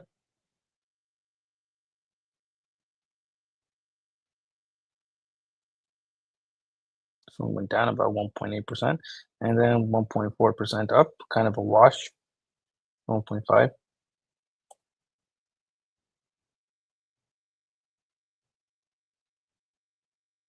.8%, very similar numbers before, 2%, and 3.9%. And let's see currently. From the open to the high, we went up about 0.8%. So if we were to do which 0.8% is the minimum move, but if we were to do the next upper move, somewhere around 1.5%, it'd be about $84,400, and about, let's see what 86,000 would be. That is right along the higher end of the moves, right around 3-ish%. It would be at $86,000. And at that point, the 38.2% is likely going to move down, and it might also line up with that $86,000 zone. As of this moment, it's at 87,000 for the 38.2%. Let's go to the 2-day. 2 day is also currently getting a bounce from that 97.5% with momentum very extreme to the downside, and volatility is at about 94, 95%, also quite extreme. And as long as you are holding over about $81,200, you are likely to continue this bounce, especially now since you're back over the 95%, more likely to go somewhere around the 88.3% for a bearish retest. And that's just below $86,000 at $85,600. And if you were to draw like a little vertical line around the zone, you do have a pretty powerful area of support here, which is now going to get turned into resistance. Let's go into the index. 5 days now hovering right over that bottom 38.2%. This is the area where basically the breakdown zone, and momentum is currently flipped to the downside with volatility expanding. And you currently have hidden bearish divergence on the 5-day. And let's see if that has been confirmed. Indeed has been confirmed now. You have that basically confirms that the lower high is likely in. Now that you have that 5-day hidden bearish divergence, it didn't come up to test that 38.2%. I guess this is going to be one of the other ones where it doesn't come up to test 38.2%, only tested the 21. And the confirmation for the move down is going to be once you get that close below $82,460. But you already have that hidden bearish divergence confirmed, and that would target this 200 SMA at about $71,600, $71,700, somewhere in that zone. And how many drives of divergences is 1, 2, I believe 3 drives of hidden bearish divergence. And now the 5-day jewels losing the buy signal, flipping over into neutral, likely, and the curvature is pretty downwards, likely going to flip into a sell signal on this next open. All right, let's go to the weekly. Weekly is also hovering right at that bottom 38.2% with momentum flipped down. Weekly is also putting a hidden bearish divergence, which did confirm on this last close.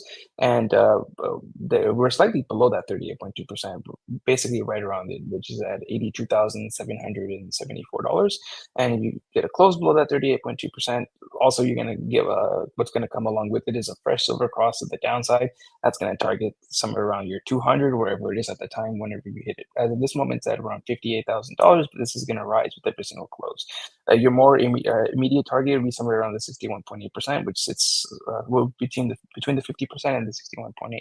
That'd be a range between about 78,000 and 74,000. Likely going to go a little bit lower to tap that 71 area for that 5-day 200.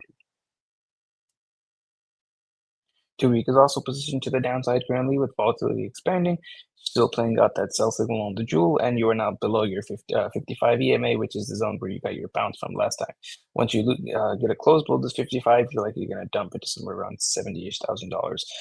Might get a tap of this weekly 100, and this is going to rise with every single 2 week 100. It's going to rise with every single close. Right now, it's at about 68,800. Ideally, this will be somewhere in that $69,000 to $70,000 zone. And monthly also still positioned to the downside with bearish divergence, monthly volatility expanding, and we're getting the second time ever on the monthly jewel, the pink crossing below the yellow, and we're getting it even higher up than we got it before on the Luna setup. And on the Luna setup, we had a neutral phase, which we've completely skipped over this time around and went directly to the sell. Only time this has ever happened before was in the start of the 2018 bear market. And now we are below that monthly 21 EMA as well. And that would take us towards 55, wherever it is by the time we hit it. And as of now, it's at about just below $63,000. Quarterly is also positioned to the downside, coming back to retest the edge of the bearish control zone after breaking into it. Every single time quarterly has entered into the bearish control zone, it has been a bear market. And every single time that we've closed below the quarterly 5 EMA, it has also been a bear market. And now we have closed below that quarterly 5 EMA. We're resting right along the 9 and likely going to capitulate pretty soon here into the 70s. And every single time the quarterly jewel has lost the buy signal, it has been a bear market. And we have the God bone background, and very likely this is going to flash a sell signal on this next open. And you got bearish divergence here. And 6 month is now approaching that bottom 38.2%. Momentum is still pointed up, although this is going to be pointed up well into the bear market because it's a very high time frame. And that bottom 38.2% right now sits at about $76,000. All right, now we'll go into RSI.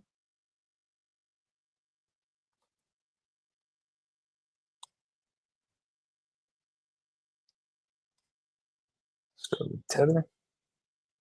Tether is now putting in a local bottom on the daily that would target the critical zone, and that'd be at currently set 6.79%, which we're almost at, making our way up towards that 7% target. 8 hours also putting in the local bottom to critical zones at 6.83%. 12 hour also has a local bottom, critical zones at 7.13%. Although it is forming some bearish divergence here, it's going to take quite a lot to confirm it, however, because you have a lower high-end momentum with a higher high-end price, but this will need a close below 6.177% to confirm.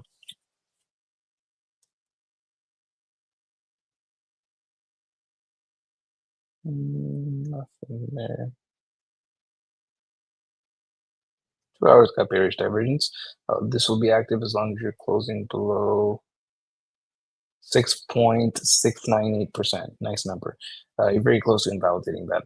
And once that does invalidate, you'll likely put in some hidden bullish divergence, and then that'll target somewhere around high sixes, like 6.8, 6.9.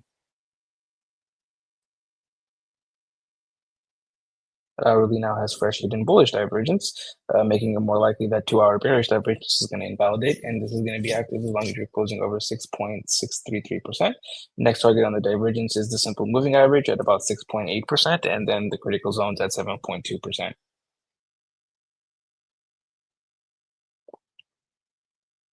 Massive green dildo on the 2-day.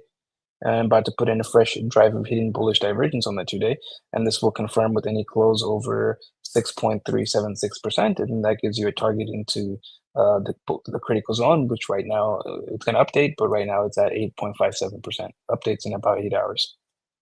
That's a pretty massive move. 5 days already confirmed the hidden bullish divergence, and this will be active as long as you're closing over 5.838%, and that targets the edge of the bullish, or somewhere between the edge of the bullish control zone and the simple moving average, and that puts you between 7.42% and 7.8%. That's also quite a move. Weekly is making a local bottom, targets the critical zone. I believe you're already in the critical zone, just below it, 6.67. And volatility is now back at extreme lows. It's pretty wild to see that. Volatility is at extreme lows while you're seeing a nice move up. 2 weeks also making a local bottom now. This will confirm with any close over 6.194%, and the critical zone is currently at 7.2%. Monthly made a local bottom here, and you're now making your way to the critical zone. Critical zone's at 8.36%. This will update in 1 day and 8 hours. And monthly is getting volatility expansion from extreme lows with that local bottom.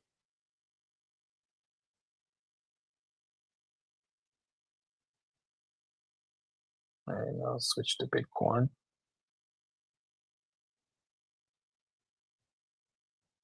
Bitcoin making a local top on the daily, well within the bearish control zone that targets the critical zone, currently sitting at 84,144. Actually, we're already in the critical zone. Interesting.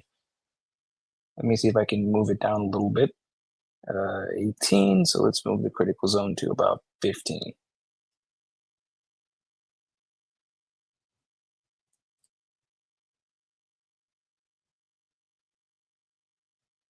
So that puts us at about 77,800. Now let's reset this back to default.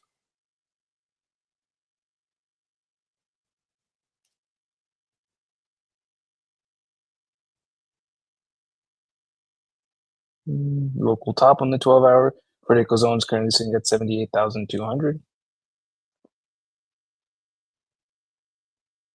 8 hours also made a local top. Critical zone is currently at about 80,000 or 81,000.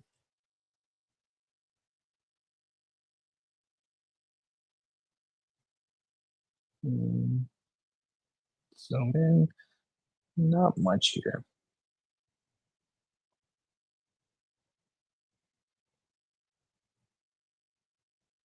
You do have some slight bullish divergence between these 2 points because you are making a higher low on momentum or price is making a lower low. But this will require a close over 82,320 to actually 83,711 to confirm, and then that will give you a move back up to tagging this 21 EMA somewhere around 85,800 if you can confirm that.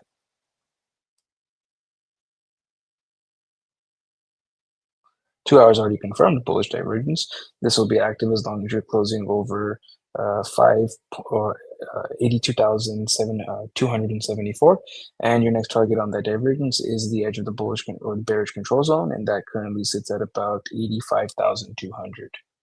And you're currently playing out a God mode buy signal on the Joe.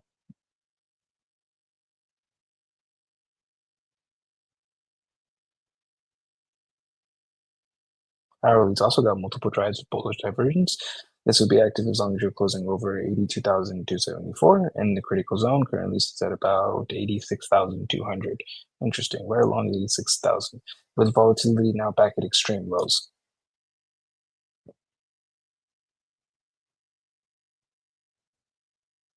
Two-day made a local top in the bullish control zone. We've hit the easy target now, which is the edge of the bearish control zone.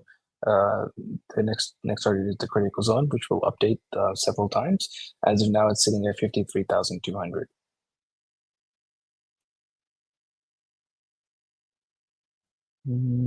Also a local top on the 3-day, but the bearish control zone sits at 81,000. 5-day also made that local top. Currently targets the edge of the bearish control zone, which sits at about 69,900. Nice number. And your 200 is at about 71,600. 6 days also got bearish divergence with the silver cross down. That this divergence will be active as long as you're closing below 93,700, I believe, 93,694 to be exact. And you've hit the easy target, which is a simple moving average. And your next target is the critical zone. The critical zone is currently sitting at $61,200, but it will update in close to 8 hours. And volatility is now back at 2 periods of 0%. Weekly also making a local top, about to silver cross down. Volatility is back at extreme lows.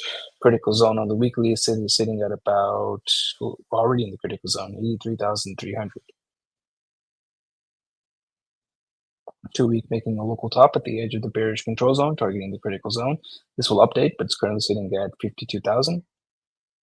Somebody's calling me. All right, and volatility is still firing off from that 2 periods of 0%, but we'll get to this in the momentum chart. Monthly also making a local top in the bullish control zone, currently targeting the bearish control zone, and that sits at about $66,200. And volatility is now starting to tick up from extreme lows, getting over the moving average. And quarterly has a fresh drive of bearish divergence. This will be active as long as you're closing below $114,000, and your next target on that bearish divergence is going to be the edge of the bullish, or somewhere between the simple moving average to the edge of the bullish control zone. And that puts you between $71,000 and $66,000. And if you remember that 5-day 200 SMA, it's right around that $71,000 area. 6 month also now putting in possible 3 drives of bearish divergence. This will confirm with any close below $80,619, and then that gives you a target down to this 21, which is the area where we bottomed out last time around and the time before that on the COVID dump, and that puts us at about $44,000 to $45,000. It doesn't really line up with any of our RSI targets. The bullish control zone is at about $61,000. It is very interesting how right along both of these bottoms is that 21 off of FTX and COVID right here. And we've just been volatility contraction the entire time. But I wonder when it's going to actually start expanding. Into the super cycle after the dump into bonds, that shit's going to fucking go mental. I'll say write it down because I am 99% certain of this. You see the gold that Ron is having right now in silver? Imagine that run on Bitcoin. Jeez, going to $1 million. That's what's going to happen on this one. I am 99% certain, just based on liquidity, nothing else. I guess mortgage your dog, mortgage your kids and everything on this next bear market.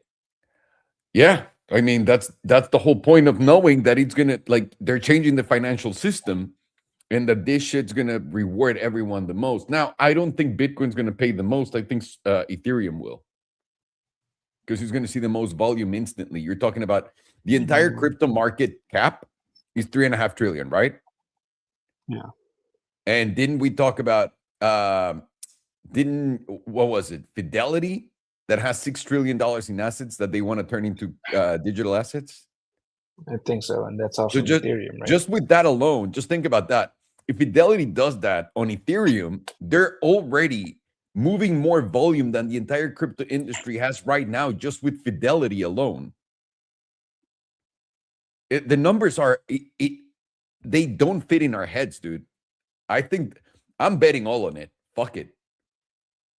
I think I should also take that route with Ethereum then, because I see that that is basically 100% accurate, that all of this is going to flow through the ERC blockchain. Yep.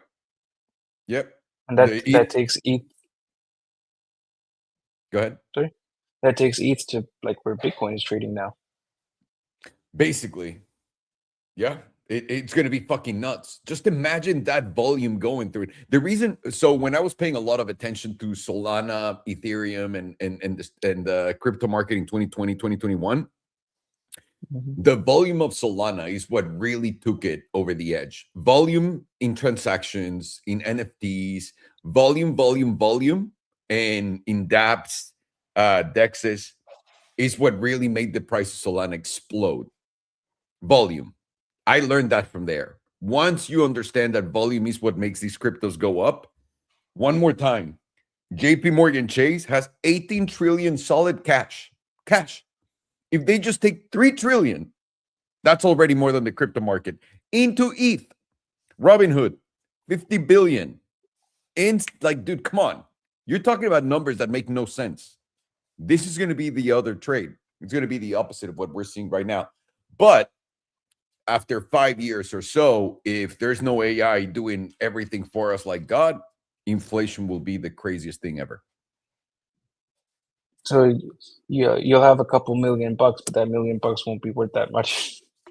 That's right. That at first it will. So the first thing you need to do is don't get into the whole. This is my point of view of looking at it, because if we're really going into what they say, the right thing to do would be, you get in 2 years later. If you have a decent enough return, get the fuck out and purchase hard assets. Like a house, cars, house, art. land. Yeah. Because the difference now in the world is going to be people that have everything, and then everybody else that has nothing, but they have a UBI, universal basic income. Yeah, So I'd rather be the one that has everything. That's what I'm saying. So you either have shit or you don't. So pick a side. Or it'll get picked for you. Exactly. I'd rather pick. I too would like to choose. Huh? Because otherwise, otherwise you're going to be taking it up the ass. Absolutely. Now we'll switch over into the momentum. Actually, this is the other one, the momentum chart. And we'll switch to index. All right.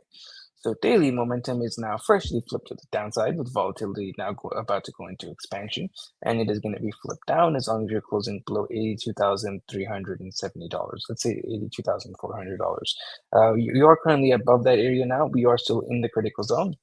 So if you can get a close over this area, that'll flip daily momentum back up, likely going to take you towards the edge of the bearish control zone for a bearish retest, and then likely going to flip back down at that point.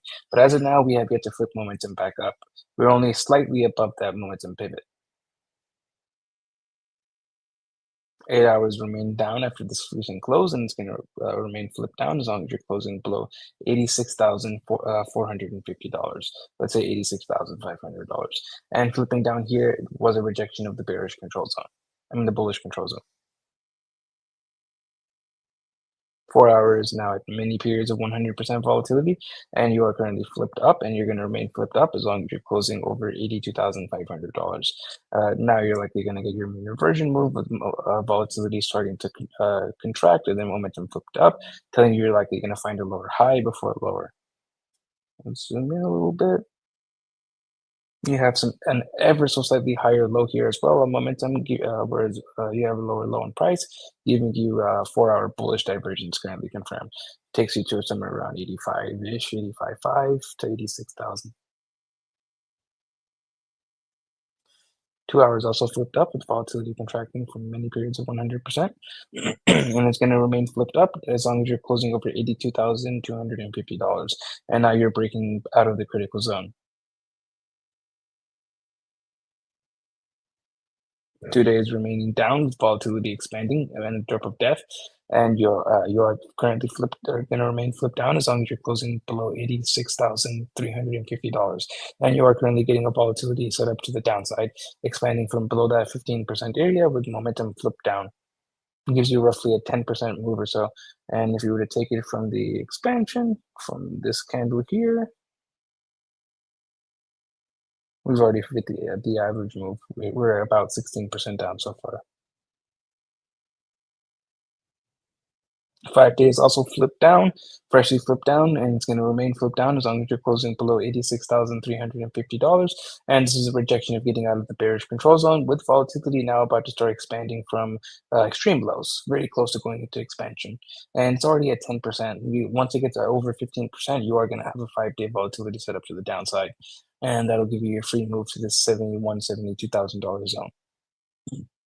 Likely it's going to wick below this area though. That gives you, that's where your RSI range comes into play of somewhere between 71 to 66,000. Weekly is currently also freshly flipped down with volatility at extreme lows, and it's cross pending, and it's going to remain flipped down as long as you're closing below $85,900. So right around 86,000. 2 week is also currently giving us a volatility setup with a drop of death, and you're going to remain flipped down as long as you're closing below $90,200. And this volatility setup has been firing off since about this candle here, I believe. So how much are we down so far? About 14.45%. The average move will be somewhere between 25 and 30%. So let's take it about 25%. Brings us down to about $70,700. Very interesting, because that's the exact number on that RSI target, $70,700. And 30% takes us to about $66,000. That is exactly also the RSI target, somewhere between $70,700 and $66,000. Amazing. And monthly is currently also flipped down, rejecting or losing the critical zone, and it's going to remain flipped down as long as you're closing below $117,200. And you are now starting to get volatility starting to tick up, getting over that moving average from extreme lows. And this is the first time you've ever lost a critical zone in this entire bull market. And you're on the opposite hand, you were previously forming hidden bullish divergence that would be active or a possibility as long as you're closing over $82,567. Once you start to close below that area, there's no longer any possibility for hidden bullish divergence. As of now, you haven't gotten that close just yet, so it's still possible, but you will need to close back over about 94,635 for that to be confirmed, which doesn't seem very likely. Especially just looking at the candle, kind of looks like shit. And it looks like you're going to come to this 55 EMA in the 60s. And quarterly is also flipped down with volatility currently contracting, and it's going to remain flipped down as long as you're closing below $108,000. Plus, you are losing the critical zone for the first time ever in history, and every single time the quarterly has been flipped down, this has been the start of the bear market. And you have now lost that quarterly 5 for the first time this entire bull market as well. And you have bearish divergence, which targets at least this 21 EMA at a minimum, which is currently sitting around 61,000. It's gonna rise with every single close or every single open. 55 is where you're likely gonna find your stopping ground, wherever it is at that point. Right now, it's sitting at about $32,000. All right. So on the high time frames, Bitcoin is shifted extremely into the bearish posturing. You have quarterly bearish divergence, you have monthly bearish divergence, you have 6-month possible bearish divergence, very close to giving that 6-month 3 drives of bearish divergence. On the it is now looking like that local top is in. The 5-day has confirmed. On Tether has confirmed hitting bullish divergence, and you're putting hitting bullish divergences across the board on Tether. And from what you've already confirmed so far, it's looking like that local top is that $98,000 area is going to be the local top, and it's been confirmed as so. And from here, you have that free move on that 5-day hitting bearish divergence towards the 200 SMA, which is currently at about $71,600. On the low time frames, you're getting momentum flipping up with some bullish divergence appearing in the low time frames, giving you a target somewhere around $85,000 to $86,000. But as long as you're closing below $86,000, it is more likely you're going to start expanding on volatility and going on the high time frames, expanding on volatility, and then going towards that 5-day 200 SMA towards somewhere around $71,000. And the RSI target on that would be somewhere around $70,700 towards $66,000 to the downside. And the invalidation will simply be, let's see, getting a weekly close back over $97,913. And if that can happen, then you're probably going to go back up to all-time highs. Very unlikely that will happen, though, and more likely you're going to be going towards the 70s. Y'all motherfuckers laugh at me when I make these jokes, but they're not jokes. When I saw that chart from Capo having the same idea as us, I said, we already hit that relief rally, dude. It's done. There's no way we're on the same page as this guy and we're geniuses. Fucking Capo. But it's not just him, right? Like it literally, this shit really works. Yeah, honestly. It's a shame, but it is what it is. So, dude, we honestly, you guys have been fucking crushing this. It's been amazing. Amazing. And can I say something? Since I sold Rivian right here, from my point, he's down 25%. Just a complex pullback, nothing more. That's right. That guy can miss, just like Capo can miss on Bitcoin. That other fucking guy, Gainsey on Twitter, he can miss. Every time he's excited about Rivian and the future of Rivian, he gets fucked in the ass and he doesn't learn a single thing. And I'm here for it, sir. I'm here for it. That dude's a complete retard. Honestly, no, he's not. Farhan, he's not a complete retard. He is my top signal and my bottom signal, probably. When I see him telling Elon Musk or RJ what to do, I'm gonna buy that shit. Well, probably not Rivian right now. I'm out of Rivian. The FSD from Tesla is so much better than anything. I saw the one in Rivian. Lucid can do what Rivian's doing. So now Rivian has been declining numbers in sales because they make a higher end vehicle, while Lucid is making more cars now and delivering more cars than they were before. So Lucid's going up, Rivian's going down. When it comes to autonomy, Rivian was like, all right, we're going to use the LiDAR. Huge mistake. I think there's more upside on Lucid now than Rivian. That's why I changed my mind and I'm out of Rivian. I'm not saying Rivian's not going to do well, whatever. I just think Lucid can outperform Rivian in this cycle. Your plan is way cheaper, more room to run. Yeah, wait, dude. The market cap on Lucid, $3.5 billion. On Rivian, $18 billion. And they're like 20,000 cars away from each other on deliveries a year. Makes no sense. It seems like the smarter gamble with Lucid. Right now, yeah. Right now, I think so. So I'll enjoy that. And then, even though they're doing everything they can to pump that SpaceX is going to buy, it's going to merge with Tesla. You cannot even get a pump above like 440.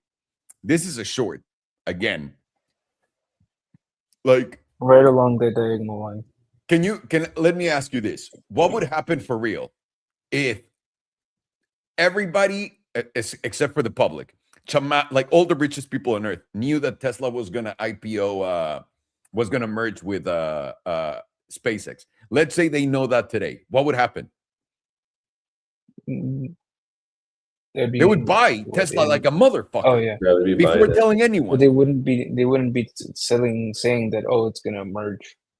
That's right. So right now that they're telling everyone, guys, it's gonna merge, and you see the market pump, I mean, you have to be a complete moron. Dude, the market is so much fun. Well, also on Tesla, it's just been like daily downtrend kind of has been the easy gauge. So we're just doing another lower high on the daily. Yeah. I mean, look at it. You don't have to be a fucking genius to see. Look at this one. This is my favorite. But we're so back. We gotta buy it. Need more. Also, from where I sold Tesla, this one's not that crazy. I sold 468, 467, actually. To where we at? I'm 6% above, but yesterday I was 11% up. And this is going to continue to come down. There's no question about it. Oh, yeah. I agree on that. I would be surprised if we went down to 200 again. Yeah. I think we're going to see it because Tesla's changing their complete business model. And they didn't say it out loud, but those who pay attention understand. And that means they're going to go negative cash flow this year and probably next year. So when people start, when we were like, what's going to be the reason why Tesla is going to come down? It's because literally they're going to show negative numbers again. It's really that simple. That makes sense. And they're supposedly going to be showing the Roadster later this year. Which, again, it's irrelevant if you sell like those. That's amazing for us, right? Because we'll be able to buy it, hopefully, and all that shit. But it's irrelevant for the valuation of the company. That's going to be fucking sick. And then the next one. Dude, Roblox is looking good now for a buy. You can always bet on pedophilia. That's right. Right along the support. Pedophilia ain't bad. And also, it goes back. Like this area right here, 61, you're already at a fucking incredible spot. You're what? 54% down with a maximum of 60. You think it'll come down all the way to here, 48? That would be crazy. And even then, it would just be an 8% more difference than from where it's at right now. Yeah. And it's got a very tightened validation there too. On this one? Yeah, with that previous right low here? as the stop. Yeah. Go to the 8-month. The 8-month looks even nicer in my opinion. You said 8-month? Yeah. How do you find that? Well, you go to the yearly and throw the 5 on. That'll be better. With the 5, it's in a bounce zone essentially. Oh, it's right here in the 54. Yeah. Yeah. What is the 6-month? The 9 is right here, 65. Yeah, same with the 8-month. So it's in a bounce zone. Yeah. Oh, with that's uptrend. nice. Uptrend too. So you have a higher low on the macro argument essentially. Look at us. This is fucking real nice. All right. I'll get started. And for you boys, what's next? We got HUM, which is Humana. And I have it right here, which is falling like a motherfucker. And Palantir. We want to know how Peter Thiel is going to be spying and then drinking our blood. I think I'll do humongous. Yeah, I'll do Palantir. Sounds good. Para empezar, buenos días a todos los miembros del Elite Trading Academy, mis estimados, bienvenidos. ¿Cómo están, perros? ¿Dónde vergas quedó mi papel? Aquí está, perdón. Estaba viendo están platicando tanto en el chat que tuve que bajar el chat para poder encontrar las cosas de hasta arriba. Buenos días, mi queridísimo Ramón, Elías, Iván, Canito, ¿cómo estás? Mario, remember, por supuesto, $3.7 la hora. ¿Cómo andan, cabrones? Espero que muy bien. Lalo, ¿cómo estás? Buenos días, buenos días, buenos días. Andamos ya aquí con todo. Me da muchísimo gusto que están contentos, que estén emocionados. Güey, qué grandes shorts hemos hecho estos últimos días. Nos ha ido muy, muy, muy cabrón y vamos a continuar haciéndolo, por supuesto. Vamos a darle con todo. Nada más, antes de empezar, quería traerlos rápido a esto. Esto es Roblox. Roblox está llegando donde está el promedio del 9 en la de 6 meses, tíos, en los 65. Estás en un punto crítico en Roblox. Esta es una tabla bastante interesante si te interesa invertir en Roblox todavía. La razón por qué es, y ahora, esto para mí ya no juego yo ya en Roblox. La razón por qué es porque hay inteligencia artificial y no sé qué vergas puedan hacer con inteligencia artificial en esto. Pero si esto fuera a comportarse como tradicionalmente cualquier cosa lo haría, tuviste tu IPO acá, justamente caíste, pum, una vez que caíste acá, este fue tu punto de resistencia, este debería ser tu zona de soporte para continuar. Literalmente estás ahí.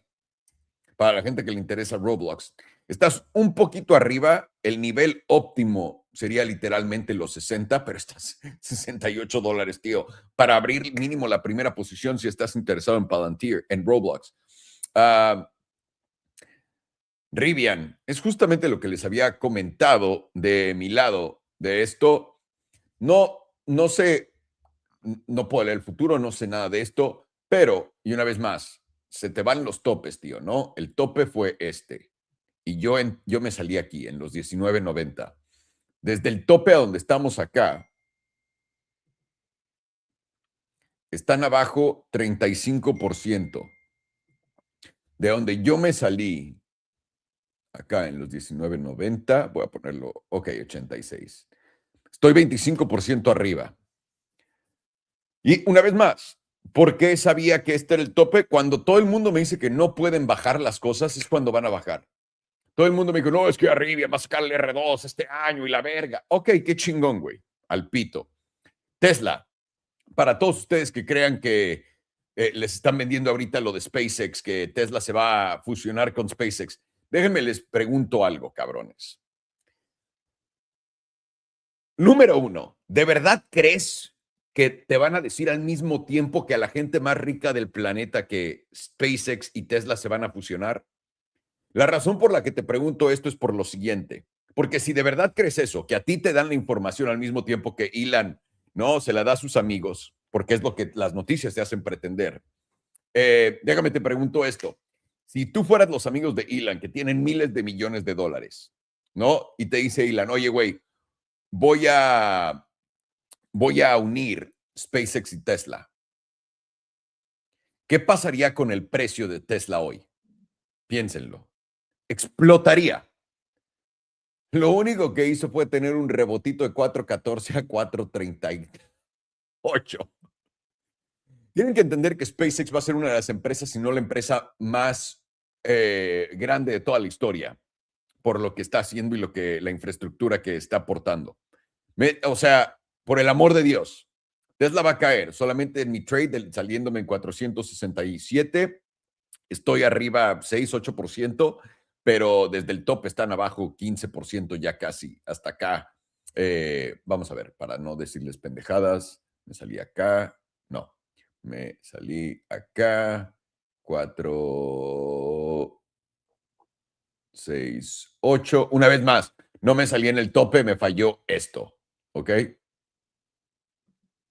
A donde estamos estoy 6% arriba, a donde estábamos ayer estaba 11% arriba en mi trade.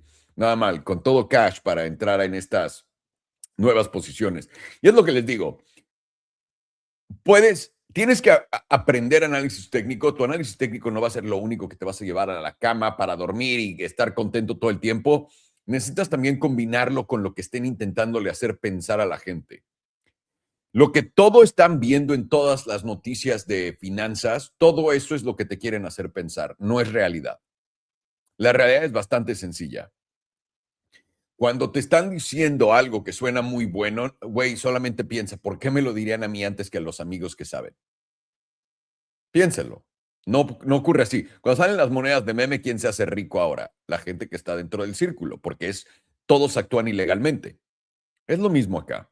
Entonces, puede, ¿no? No estoy diciendo, no hay imposibilidades de que Tesla haga esto con SpaceX, pero las probabilidades son muy bajas, en mi opinión.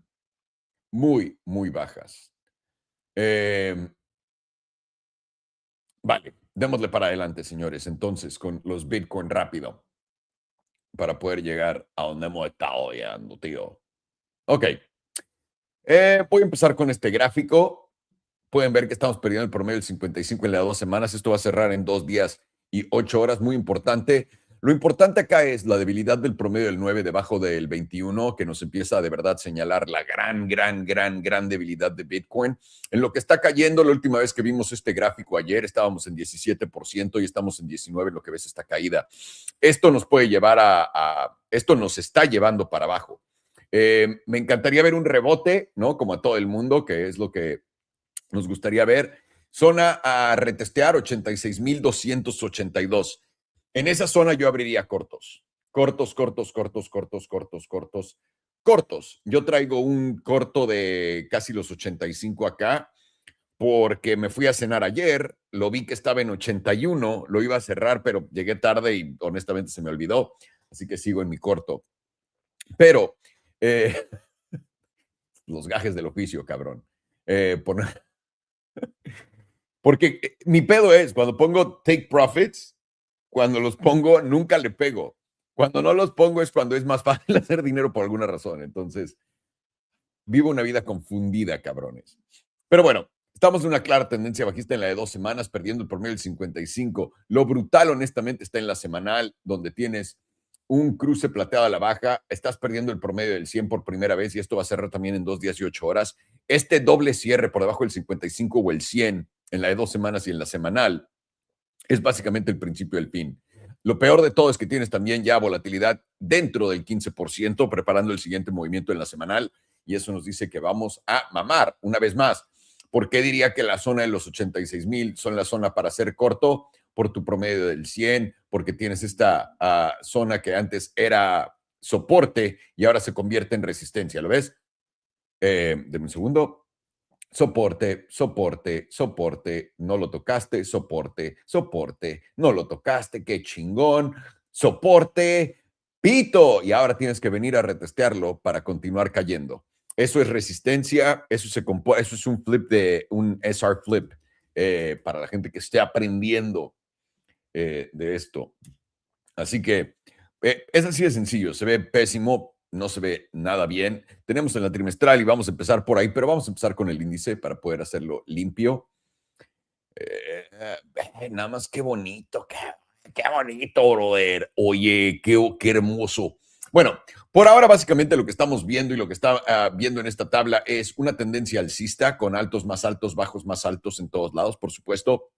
Lo que sí tiene son 3 divergencias en momentum y en todo tienes divergencias bajistas por acá. Puedes ver que estamos haciendo en cada tope un alto más bajo en lo que el precio está haciendo altos más altos. Y está posicionándose en este momento en el lugar más bajo de todos. Esta tabla, para si eres nuevo y estás entrando, esto es un indicador de volatilidad que se llama BBWP. Y este indicador de volatilidad fue literalmente lo que nos dijo que Bitcoin hizo tope en los 126. ¿Por qué? Porque hemos encontrado tope cada que la volatilidad, que es la línea de colores, la línea blanca es el promedio. Cuando la volatilidad, la línea de colores, cae debajo del promedio, eso es contracción. Cuando sube por encima del promedio, es expansión. Cada que tienes contracción en la primera sesión de contracción, en la de 3 meses, has encontrado topes. Esto fue la del 2018, esta fue la del 2021 tan famosa y esta fue la de octubre del 2025 también, en lo que todo el mundo decía, es imposible, no hay ningún indicador que nos diga que fue el tope de Bitcoin. Chingada madre, cabrón, pon atención. También nos ha enseñado espectaculares fondos cada vez que se da la vuelta a la volatilidad acá. La más reciente, se acordarán, octubre del 2023, con el setup de Hamas, que fue explosivo, no nada más en Israel, sino también en la tabla. Esta de julio del 2020, en la pandemia, ¿quién recuerda? Bitcoin se fue de 3, 6 mil dólares hasta 69. Entonces, este gráfico nos ha ayudado muchísimo, se mueve lento, sí, pero es el correcto para seguir todas estas cosas. Bien, con eso entendido, tienes volatilidad entrando al punto más bajo de la tabla en toda la historia y eso nos dice que va a tener el movimiento más grande que hemos visto en toda la historia. Estamos perdiendo el promedio del 5 trimestral, ya lo perdimos, retesteamos, nos rechazó. La última vez que eso ocurrió nos llevó al mercado bajista del 2022 y ya, básicamente, lo que tienes es una vela topera con instantáneo seguimiento en una vela envolvente bajista. Una vela envolvente bajista es una vela que cubre la vela pasada o varias velas pasadas, pero en este caso solamente esta por completo. Y confirmación de esta vela bajista es si en 2 días cerramos, porque es la trimestral. No, la trimestral todavía faltan 2 meses. Si en 2 meses y 2 días cerramos por debajo de esta vela, la envolvente bajista, eso nos daría confirmación. Pero, por cierto, para cuando lo haga, esta vela va a ser de este tamaño.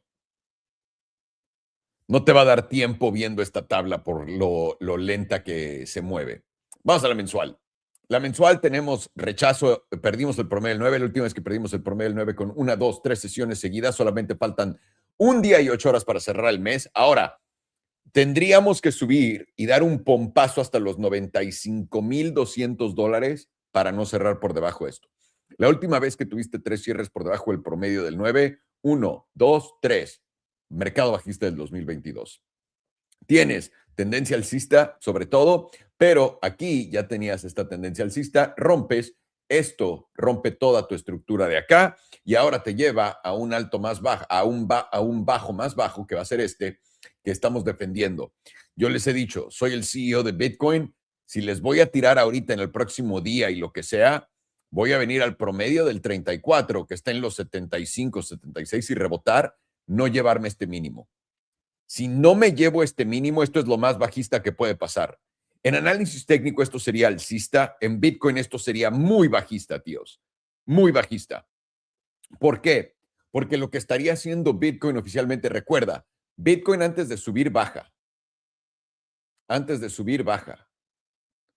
¿Cuándo es que ya empieza a bajar? Cuando solamente sube. Esto ocurre y ocurrió acá también. Tienes consolidación para abajo, explosión a la alza. ¿Ok? Ya, eso fue el 2021. Y cuando consolidaste para arriba en el 2021, tuviste movimiento para abajo. Estás consolidando para arriba. Y ahora, esto funciona súper bien. No importa cuántas veces yo lo diga o quien sea lo diga, la gente va a continuar equivocándose y tomando este trade incorrectamente, que es lo más hermoso del mundo, porque ese dinero se viene a nuestras bolsas. Y eso es, ¿por qué? Porque ven que Bitcoin está consolidando, no se ha llevado vean lo delicado, ¿no? No se ha llevado este mínimo, el de hace 2 meses. Y si no me creen, me voy a acercar más.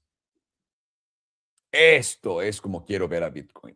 Esto es, una vez más, es 86,700 para recordarles que ahí es donde está mi zona de corto. Y bueno, nuestra zona de corto en esto, porque ahí está el promedio del 21 mensual, que es lo que estamos perdiendo en este momento. Una vez que perdiste el promedio del 21 en el 2021, se fue toda la mierda en el 2022, así que una vez más igualito. El caer acá a los 75,900, al promedio del 34, vean esto. Sería perfección. Dejo este mínimo, dejo que toda la gente que te ha prometido all season salga a decir, pero no hicimos un bajo más bajo. Bitcoin continúa en una gran tendencia alcista, aunque nos dan todas las buenas noticias del mundo y continúa bajando, pero eso no lo voy a tomar en cuenta.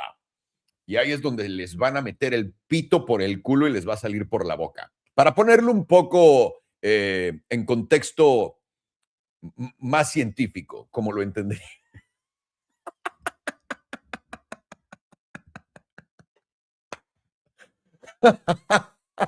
Y luego me quejo. ¿Por qué? ¿Por qué las marcas no te quieren pagar, Alejandro? ¿No? En fin, por eso tenemos este show sin sponsors, cabrones. 2 semanas habíamos notado volatilidad levantando en lo que está cayendo esto. Nos podría llevar una vez más tranquilamente a esta zona a retestear este bajo de los aranceles. Probablemente no lo vayamos a tocar, probablemente tengamos un rebote antes de eso, poner a todo el mundo súper, súper excitado, hacer que se les pare el pito, que estén listos para el siguiente bull run, el siguiente all season que viene cada mes, que lo prometen todos, que nada más no llega, pero esta vez va a ser diferente y pito. Ahí es donde todos van a comer mierda. En esto estás en una clara tendencia alcista, por supuesto que empezó en el 2023 con el setup de Hamas. Una vez más, ¿cómo es que se empezó a mover esto para arriba antes de la guerra y todo eso? Que nadie sabía, ¿no? Pero lo bueno es que te dijeron a ti. Para que... Tenemos volatilidad expandiendo con fuerza. Una vez más, la última vez que lo vimos el miércoles estaba en 17%. Esta es una tabla de 2 semanas. Estos movimientos son movimientos gigantescos.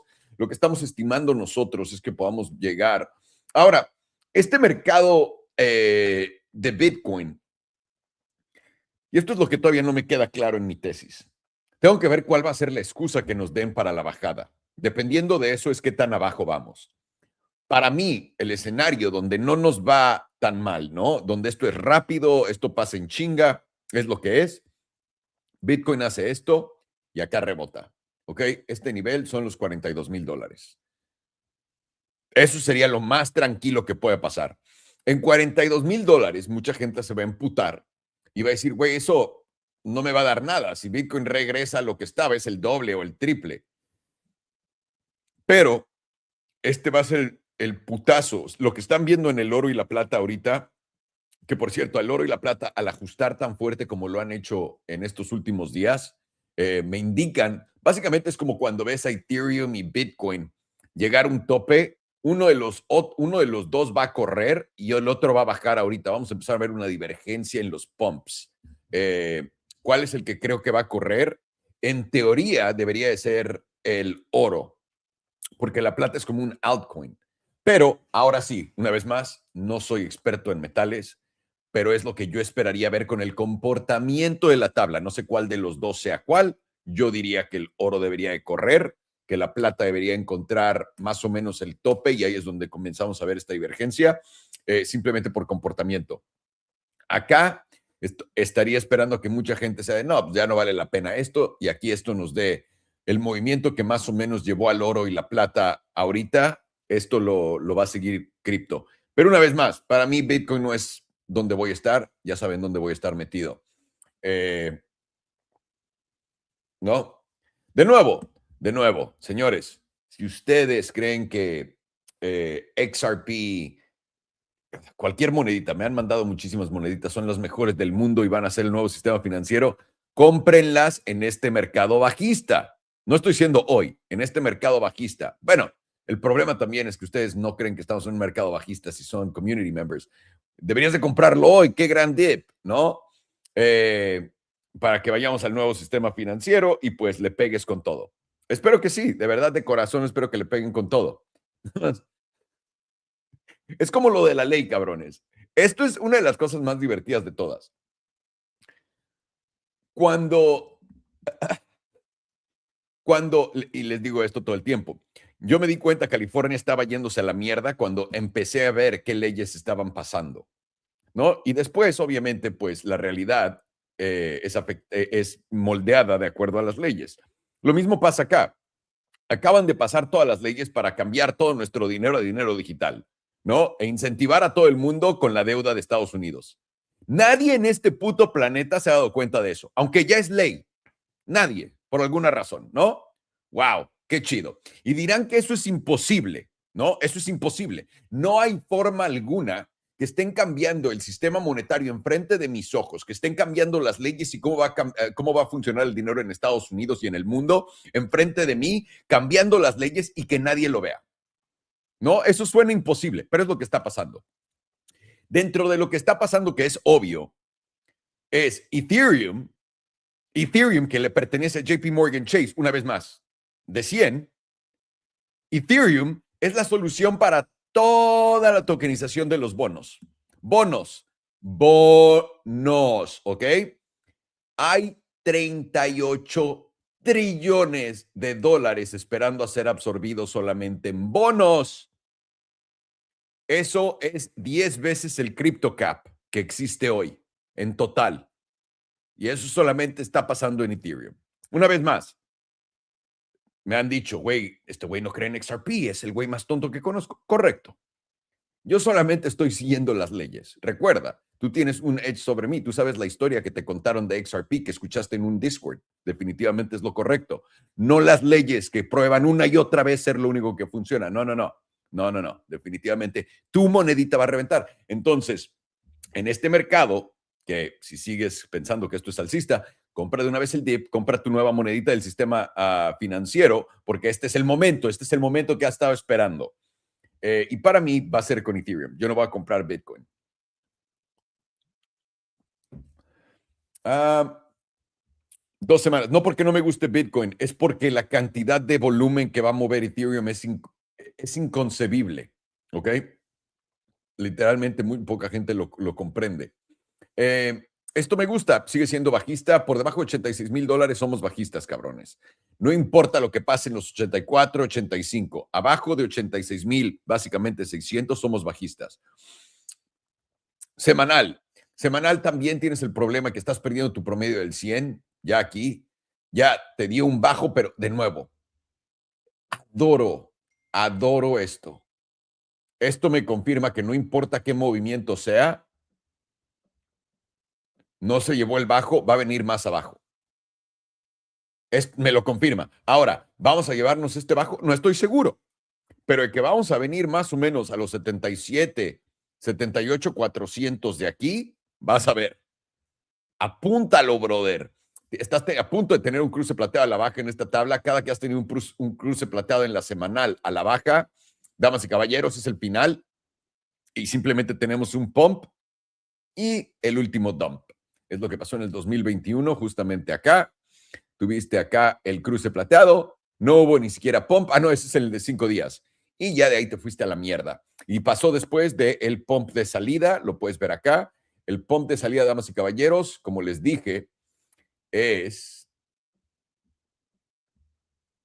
el de los 98,000. ¿Cómo nos dimos cuenta antes? Porque tal cual, como ustedes están leyendo en Discord todas las cositas de sus monedas secretas que todo el mundo sabe, toda la gente en Discord diciéndoles las mismas cosas de las moneditas les dijo que todavía no llegábamos al tope, que íbamos a ver los 100, los 103. Una vez que vi eso, lo siento, pero no, y no lo fue, tal cual. ¿Por qué hicimos corto desde 90 a 91? Porque fue la única opción, porque sabíamos que íbamos a continuar para abajo, en lo que todo el mundo está esperando un rebote. ¿Puedes entender por qué no te has llevado esto? Esa gente que esperaba el rebote acá a los 100, 104, lo que sea, no se ha llevado este mínimo. Ahorita te están diciendo todos que va a continuar y que va a rebotar. Por eso Bitcoin es una mierda de persona, si fuera una persona, pero es encantador, si sabes cómo es. Es ese amigo mierda que tienes, que a nadie le cae bien, pero a ti te cae bien. Ese es Bitcoin. En la semanal también tienes volatilidad contrayendo ya por debajo del promedio. Está preparando, setups por todos lados, no importa dónde lo quieras ver. 5 días también tienes volatilidad a punto de tocar el promedio y comenzar a expandir por encima de. En la de 5 días ya tienes el cruce plateado a la baja. Recuerda, cada que hemos visto esto, viene después el pompazo para el fin de ciclo y nos vamos para abajo. Esto es lo que parece que ya ocurrió. Este pompazo se dio ante el promedio del 100. El 21 nos rechaza. Vamos para abajo y ahora tenemos el promedio del 9 y el promedio del 5 en los 88,700, poniéndolo como el extremo en mi situación donde les digo 86 debería de ser, el extremo más alto debería de ser 88 en este rebote, a dónde va a caer, a dónde va a tocar para poder continuar cayendo, ¿ok? Diaria, tienes una vela que le están haciendo ver como si fuera una vela de ¿cómo se llama? De, puta madre. Una vela de fondo. Esto es un hammerhead hasta ahorita, ¿ok? En la diaria. Esto, más aparte, el que no te hayas llevado este mínimo, hace que todo el mundo piense que esta mamada va a ser esto. Está tendida la trampa.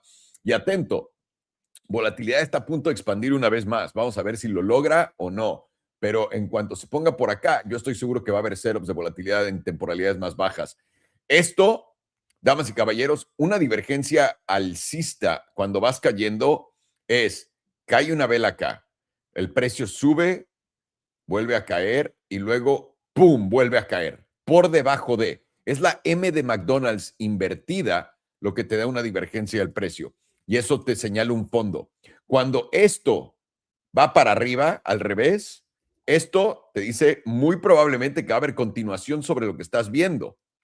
Esto no quiere decir que no vaya a haber un rebote una vez más. A los 86, lo estoy esperando. Bienvenido, hijo de puta, ven, por favor. Lo que te estoy diciendo es que ahí va a quedar y esto va a llevarse esto para abajo, porque está jugando el mismo mame de acá, ¿no? Te dije, si Bitcoin consolida para arriba, ¿qué es? Bajista. ¿Ok? Y ahora, si Bitcoin, una vez más, ligeramente, está consolidando para arriba, ¿adivina qué? Estamos en 82,990 en este momento. Venimos de este tope, hicimos un alto más bajo, un alto todavía más bajo y este bajo. ¿Podríamos estar en extremos? Sí. ¿Y podríamos tener el rebote? Sí. ¿A qué punto? 86,700 sería si yo tuviera dos entradas, 86,500 para dejarlo tranquilo. Más o menos acá. 569 es lo que yo haría. 86,569 en esta zona. Y mi segunda entrada en 88,800 acá. Esas serían mis dos zonas de corto. Si el precio llega ahí, que de nuevo, ya hiciste un alto, tienes que hacer un bajo. Ahora, esto no, si por ejemplo la siguiente vela abre y se va así, todavía no has hecho el bajo, ¿ok? Que nos quede claro. Vamos a ver en la de 12 horas si nos dice un poco más. La de 12 horas nos está intentando hacer pensar que esto fue el mínimo. Esta vela debería de cerrar por encima de esta. Una vez que cierres por encima de 84,628, una vela de 12 horas, eso te señaló el fondo de acá. Vamos a la de 8 horas. Esa es la de 12. La de 8 horas es lo mismo. Tienes que poder romper los 84,587 para marcar este fondo antes de hacer un alto, sea más alto o más bajo. ¿Ok? 4 horas lo mismo. Tienes que hacerlo acá en 88,500. Digo, 84,500. Y atento, la de 2 horas está a punto de darte una señal de compra. Lo único que tienes que hacer también es pasar esos 84,600, pero estás a punto, ya tomaste retomaste el promedio del 5, 2, y ahora, si esto no te falla y esto puede romper primero los 83,600 y luego los 84,600, te debería dar el siguiente punto. Por ahora, esto parece ser acá donde está rebotando y vamos a ver qué tan alto. Esa es la pregunta del millón. Sencillamente puesto para todos ustedes, damas y caballeros. Pueden ver perfectamente que estamos cayendo en otra piernecita del rango. Puedes ir tranquilo. Ve. Si esta es la parte del rango, no el extremo, pero la parte sólida del rango, la parte sólida del rango está en 86,440. Para que lo tengan anotado. Yo voy a esperar esto con una máxima de llegar básicamente a esta zona y acá hacer tu alto más bajo y continuar para abajo. Voy a entrar en long acá. No. No. Porque todavía no hay nada confirmado en esto, tío. Nada. Y aparte Solana está débil de a madre. Me voy a esperar al corto. Esta es una tendencia bajista, tío. ¿Ok? Está continuando. Ahorita lo que está haciendo es que todo el mundo crea que llegaste al extremo. No se llevó el otro mínimo. Va a aguantar esto. Cabrón. All right, Mr. Alex Shiva. What do you got? Some Palantir. Palantir, my God. How classy is this show? Yeah, right? Let's see here.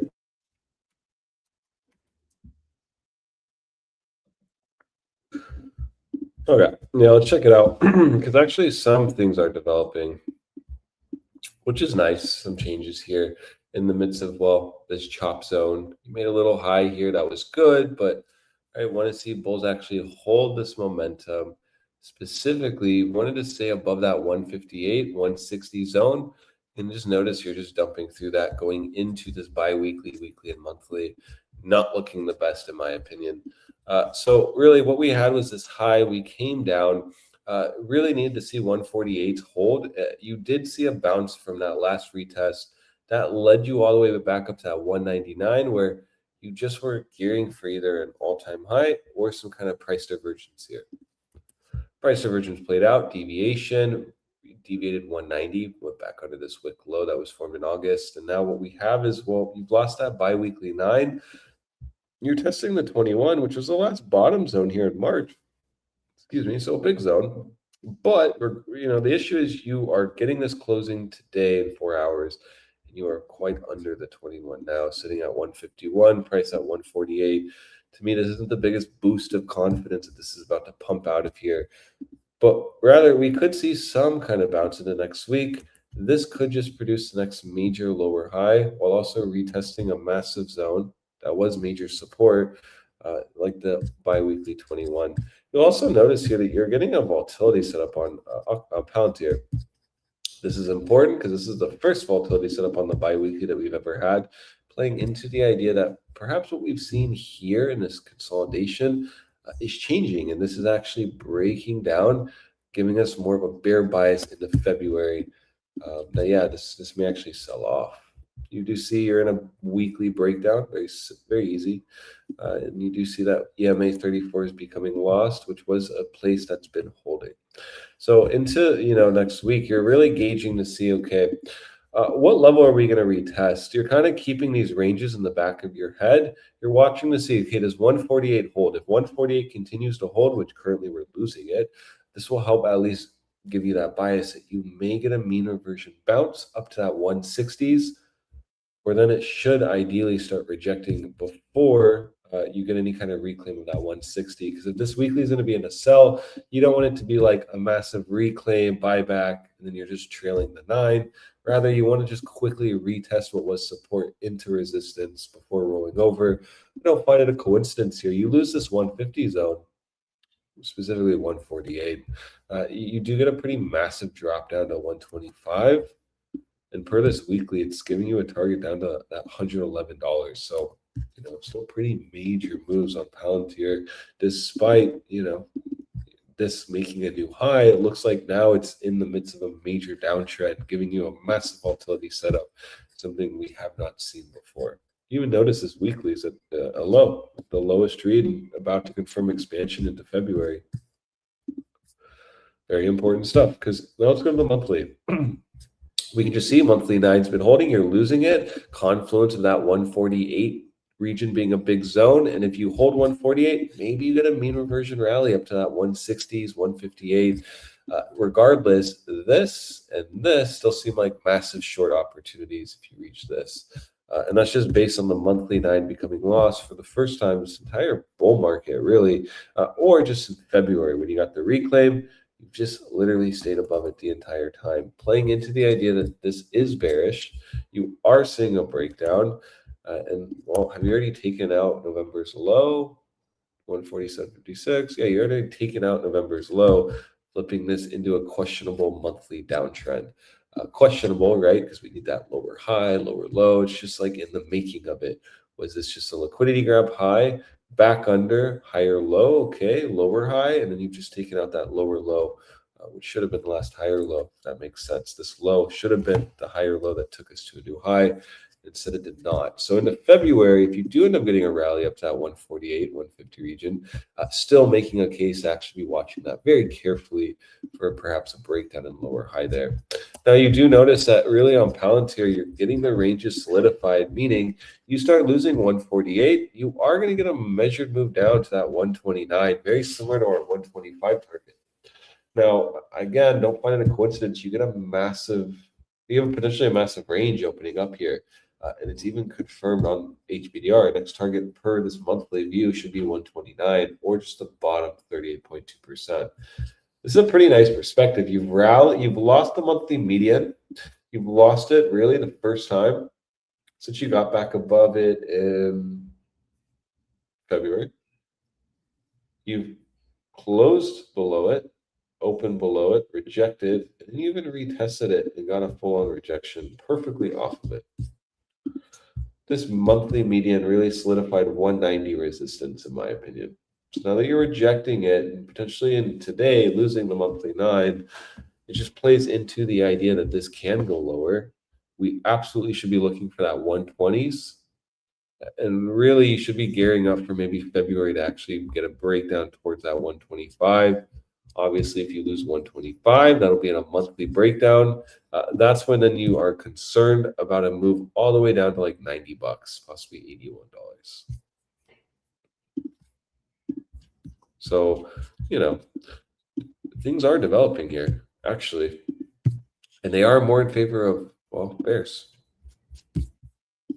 So just be aware of that. Weekly lower low often gives you a lower high off of EMA 34 deviation. That could just be an easy kind of gauge to keep going into the new week. We can go now here. We have already talked about volatility. That's a pretty major thing, honestly, is bi-weekly, weekly volatility. Because, well, this is your major move, essentially, brewing. And then I'm sure 5-day has a setup too. Let's see. Yeah. just confluence that you could easily retest 160s, 158s before moving down. We even have here a 5-day target down to that $110. So very close to that weekly 111 target. 5 days in a breakdown and already retested the zone here, giving you confluence that maybe you aren't going to go up to the 38.2% of the 5-day 9, but perhaps you may just go down to that 61.8% or the 5-day 34. Now, the flip side is these ranges will move, but the EMAs won't. And so for me, you've already gotten the retest of that 21. Ideally, you want to get the retest of the 34 now. Let's go to the daily, because the daily is interesting, because the daily actually can help us have a nice perspective on if we're actually going to bounce out of here or not. And well, as long as you're under a daily SMA 200, you absolutely can't be bullish on this chart. Just simple. Above the daily SMA 200, it's like your bull market criteria. You go up, you're happy, you're horny. When you're under the daily SMA 200, it's like your bear market criteria. You're not happy and you're not horny. So here, we just want to reach it, right? Notice it's been holding. You haven't even gotten moves down to it up until February. So this is major weakness. And the first move down to it didn't even hold. Literally didn't hold. That day we lost it. And then it even was so gracious to let bears max short and give them another 6% move. Just very to the book, easy stuff here. But again, now we're at 148. You've been proven on the dailies. This is a bounce zone. And one thing you're going to mentally note is you actually haven't retested the daily SMA 200. So perhaps, maybe we're wrong on this idea. We'll quickly know if we start losing 148, but perhaps this was just a aggressive shorting, very easily done, aggressive shorting, and they did get paid. But you could make an argument that this still could take out those aggressive shorts, test 158, 160, and then break down. There's your daily SMA 200 retest, confluence with that weekly EMA 34 retest, and with that monthly 9. You know, it all kind of plays in, and actually kind of looks like Bitcoin, actually, surprisingly. You're kind of playing the same levels on Palantir, or on Bitcoin, as you're playing on Palantir. Actually, it's kind of funny. I guess maybe not the monthly 9, but like the weekly, you know, it just rejecting the 34 gives you the target to the 100. This just looks like it's in the beginnings of a major breakdown, in my opinion. So just be aware of that. You know, maybe it's not as weak as Bitcoin. I'll say that I'm looking at it. But regardless, once you lose 125, you have no thesis to be a bull on Palantir. You're looking at that as the beginnings of a major capitulation down to 80s. And then at that point, you have to see if it's going to get a bounce. But until then, really hard to be a bull under a daily SMA 200. Only thing I can say is if you hold 148, you'll move up to that zone, and then you'll get the bearish retest. We can even get more dirty here, throw the 55 on. God, I hate when that happens. There we go. You can say, okay, yeah, daily is in silver cross. So you've been easily making moves, even off this move up. Right? It's like you just got the silver cross retest of 6% mean reversion. So like 6% mean reversion, there's your 156. The point is, I'm not shorting here. I still think Bitcoin, Palantir, things of risk can easily make a mean reversion move into February, early February. That's kind of where you should be looking for bears to start flexing. Specifically on Palantir, once you actually retest that monthly 9, you literally should just see that kind of be the spot, lower high, dump down to 125s, where you should get a bounce. If you don't, focus then on 80s, 90s. It's very easy level to level with this chart. With volatility, though, really at levels we've never seen it, you have to be very concerned that this is just on the cusp for literally what we're seeing is the beginnings of a breakdown currently. Now, play what you know, though. Lower low, lower high next week. February, you should position short. 160 to 158 is the spot I'm looking at. Maybe a bounce off 148. Only way this is wrong is if today you start closing the monthlies under 148. Then, yeah, I'll just start considering this as kind of dead water. You're not going to get a bounce to 160. You'll most likely just reject the bi-weekly EMA 21, very shallow retest like 149, 150. And then you'll start moving down to 130s, 125s. Maybe then you'll get a bigger bounce, lower high on the monthly and so forth. But really is looking quite corrective here. And any bounce should just be looked at as a lower high to short. It's very hard to become bullish on this chart unless you literally move all the way up to 190s and make a new high. That'll be then we're so back, we're good. Till then, well, does not look very good to me on Palantir. So just be fully aware of that. And you are seeing volatility tell you something is happening that we've never seen before. So, you can make epic moves up. Look at this monthly. It's also big head and shoulders on the top, by the way, on the 2-week, weekly. Your audio was lagging there. Let me see here. Then what we could just, what do you use this as like the neckline up? Yeah. And you would do this. Basically, yeah. Yeah. I don't know why your audio. Far, do you hear all Hunter's audio like that too? Is it fucked? Yeah, it's being fucky. Hang on. What about now? Is it something changing? Yeah, it sounds glitchy, but I don't know if it's my headphones or if it's it sounds like robot eating me too, like choppy. yours sounds bad too. Has it been the whole time? Not the whole time, but just like from a couple of minutes back. What about now? No, I haven't been the whole time, just now, and even far, and your voice sounds a little fucky too, honestly. He sounds fine to me. Huh. Yeah, it's all sounding bad. All right, so this is not doing it. Perfect. Hang on. I have 3 settings. What about this one? Nothing? Nothing? No. What about no? No, What about this one? Anything? Right here? No. What about here? Nothing? Perfect. I just moved all the settings on my microphone for nothing. I'll figure it out. Go on. I'm sorry, sir. Yeah, no worries. But good eye on this head and shoulders because, well, break the neckline here. And you're literally getting the monthly close, bi-weekly close today. It's going to be pretty easy to gauge if this will just start breaking down. This perspective helps you understand, okay, bi-weekly loses the 21. Here you'll get your shallow little retest. Maybe you won't reach 160s and you'll actually just start breaking down. You do have this isn't quite accurate, but you have some target, some range of a target around that 80s, 90s, which is exactly what we're looking at already if you lose 125. So regardless, Palantir looks absolutely terrible. It looks top to me. Looks like macro is shifting into a massive downtrend with volatility even being supported. Honestly, in all honesty, I've said that 3 times, Palantir could be an actually major easy short going into February. Now that I see it. It's like you have a range of like 149 to 160 you're going to short as long as you're not really closing above the daily SMA 200. You are just going to be more in the bias that this is top and you're going to dump. So for ETA, I'm actually going to be posting a short setup based on this daily SMA 200 retest here. And all I'll do for this is, well, we're in a downtrend. So lower high, I'll have my stop here and we can run that trade. And then, that's playing then the weekly 34 retests. That plays the bi-weekly loss of the 21 and even playing the 9. And most importantly, you're positioning for the monthly 9 retest and playing the head and shoulders here. So I'll be actually looking for that. Could be a pretty easy setup for us into February. But regardless, you lose 148, you'll move down to 125s.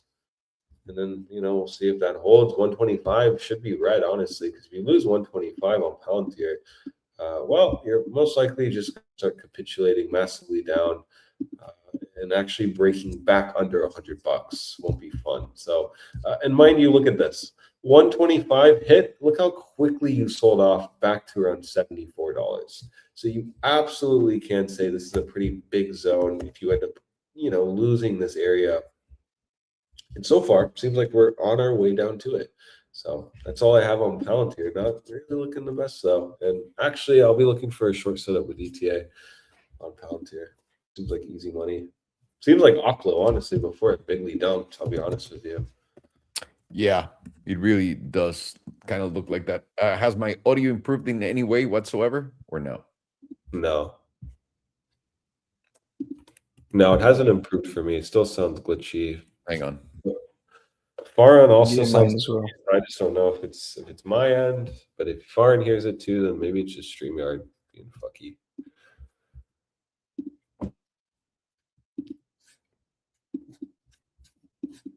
Now I hear nothing.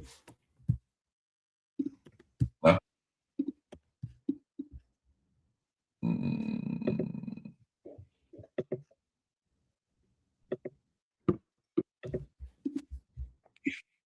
What about now? Can you hear me,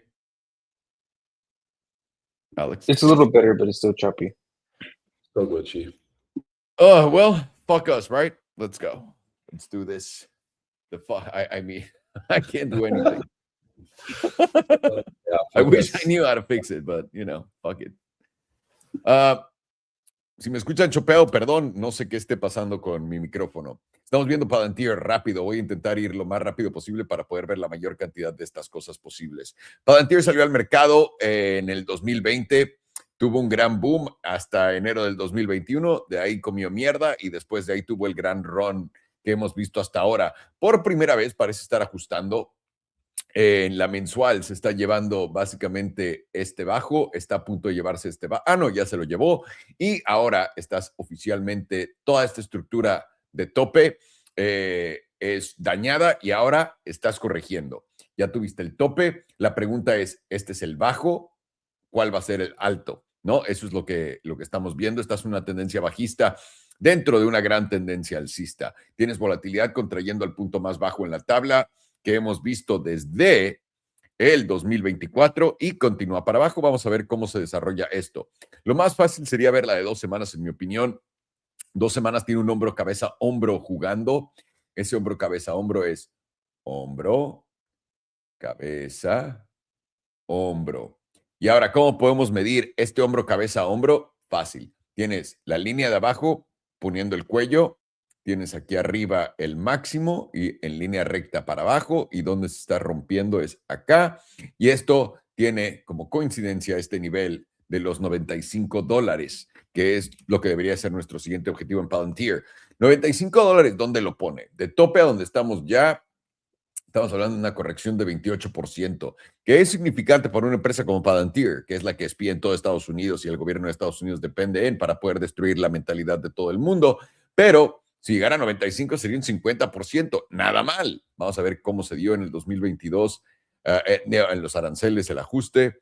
Cae 50%, es lo que más o menos tiene sentido para Palantir. Por ahora, había cerrado debajo del promedio del 9, luego lo volviste a hacer acá, aunque fue un poco de truco, luego lo volviste a hacer acá, lo estás a punto de volver a hacer acá en 3 horas y 38 minutos, y ahora estaría cerrando debajo del promedio del 21.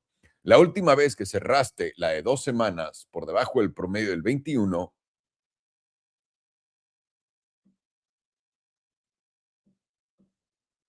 fue el mercado bajista del 2020.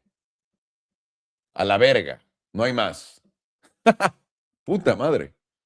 Wow, está cabrón. Podríamos esperar que el extremo del promedio del 100, les digo, esta madre va a fondear más o menos por aquí. Es lo que tiene cara de entre los $76 y los 95. Es donde vas a encontrar fondo para Palantir si te interesa invertir. Palantir es una muy buena inversión una vez más. Si puedes invertir en la gente más de mierda en Estados Unidos, mejor te va a ir. Sam Altman, Peter Thiel son la gente más mierda del planeta. Y, güey, esto es básicamente un home run. La semanal tenemos por debajo del promedio del 34 por primera vez. Acá no cerramos por debajo del 34. A menos de que Palantir pueda cerrar hoy por arriba de 160, vamos a ver varios cierres bastante culeros. Y además, son todos terminología de trader, ¿eh? Eso es profesional. Si no, luego se emputan, güey, ¿por qué no tienes un suétercito amarrado al cuello y dices las cosas correctamente? Por ahora tenemos el promedio del 5, el promedio del 9, el promedio del 21, todos acá en los 166, rechazando, cayendo, haciendo alto, bajo, un alto más bajo. Estás haciendo ya un bajo más bajo que este. La pregunta es qué tan bajo va a ser este bajo. Y tiene cara que 142 serían más probables que los 160 en este momento, pero vamos a ver cómo cerramos. Este cierre va a ser muy importante, además de que también tienes volatilidad, empezando a apuntar para arriba en esta vela roja. Y esto probablemente te dé en volatilidad. Es el setup más potente de toda la historia en Palantir, en la semanal. Un movimiento bastante choncho a la baja. Ya lo habíamos platicado, el movimiento medio del hombro, cabeza, hombros es a esta zona de los 95 y no esperaría más. Buena zona de consolidación también acá en los 80. Es aquí donde vamos a encontrar este fondillo, por acá. Diaria, tienes ya volatilidad expandiendo y ya es ante una caída. Algo está pasando, o sea, así lo pueden entender, ¿no? En los aranceles no tocaste el promedio del 200, aquí ya lo rompiste, pero no hay aranceles. ¿Cuál será la historia que te digan y te convenzan que te va a hacer sentir que el mercado debería de bajar, no? Sabemos por qué. Simplemente una diferente alocación de dinero en diferente sector al que todo el mundo espera. Pero, ¿qué es lo que le van a decir a todo el mundo? ¿Por qué estas empresas como Roblox, Palantir, hasta Take-Two, que nunca cae, está cayendo, ¿no? ¿Cómo? ¿Por qué? Es la pregunta del millón. Tienes un cruce plateado a la alza, cualquier oportunidad de tocar el promedio del 9, que son los $160, sería una oportunidad de corto y de no poder romper los 154 para arriba y regresar, establecerte en este canal. Tu siguiente objetivo deberían de ser 120. Bueno, primero, en realidad, van a ser 130. Pero Palantir aquí está. La oportunidad acá es cortos, dependiendo de cómo lo ves. Si lo estás viendo en la diaria en los 150, yo lo pondría en los 160. 160 es el promedio del 34. No haría un long acá porque estás en una tendencia bajista y estás rompiéndola. Y además tienes volatilidad en diferentes setups, en diferentes temporalidades, apuntando para arriba y queriendo explotar. Tío, esa es una receta para absolutamente cagarla si estás buscando un long. Así que atentos, estamos viendo esto. Una vez más, 160 sería la oportunidad para hacer corto. La ideal sería aquí arriba, en 169 y con estas invalidaciones de acá de 171, pero te lo va a dar, quién sabe. Yo creo que siquiera los 160 ni siquiera te los va a dar, pero estaré yo pendiente a esto. Si estás viendo Palantir, solamente velo el día de hoy. ¿Cómo cierra? Cierras por debajo del 34, yo diría que bastante firme estaría yo en mi idea de que vas a entre 80 y $95 para encontrar ahí lo que podría ser un fondo. Ahora, es imposible predecirlo, porque recuerden, no es como que análisis técnico te da un número donde puedes medir cuánto cae. No, lo que tenemos que ver es cuando Palantir esté en esa zona, si nos van a dar malas noticias de Palantir. Si estamos aquí y dicen Palantir nunca se va a recuperar, compras. Si estás aquí y te dicen Palantir va a rebotar porque no sé qué, no compras, te esperas. Así de fácil. All right, Mr. Farhano, we're ready for Humana, which, by the way, what a tremendous pile of shit with volatility expanding to the upside. New minimum. It's time for humongous.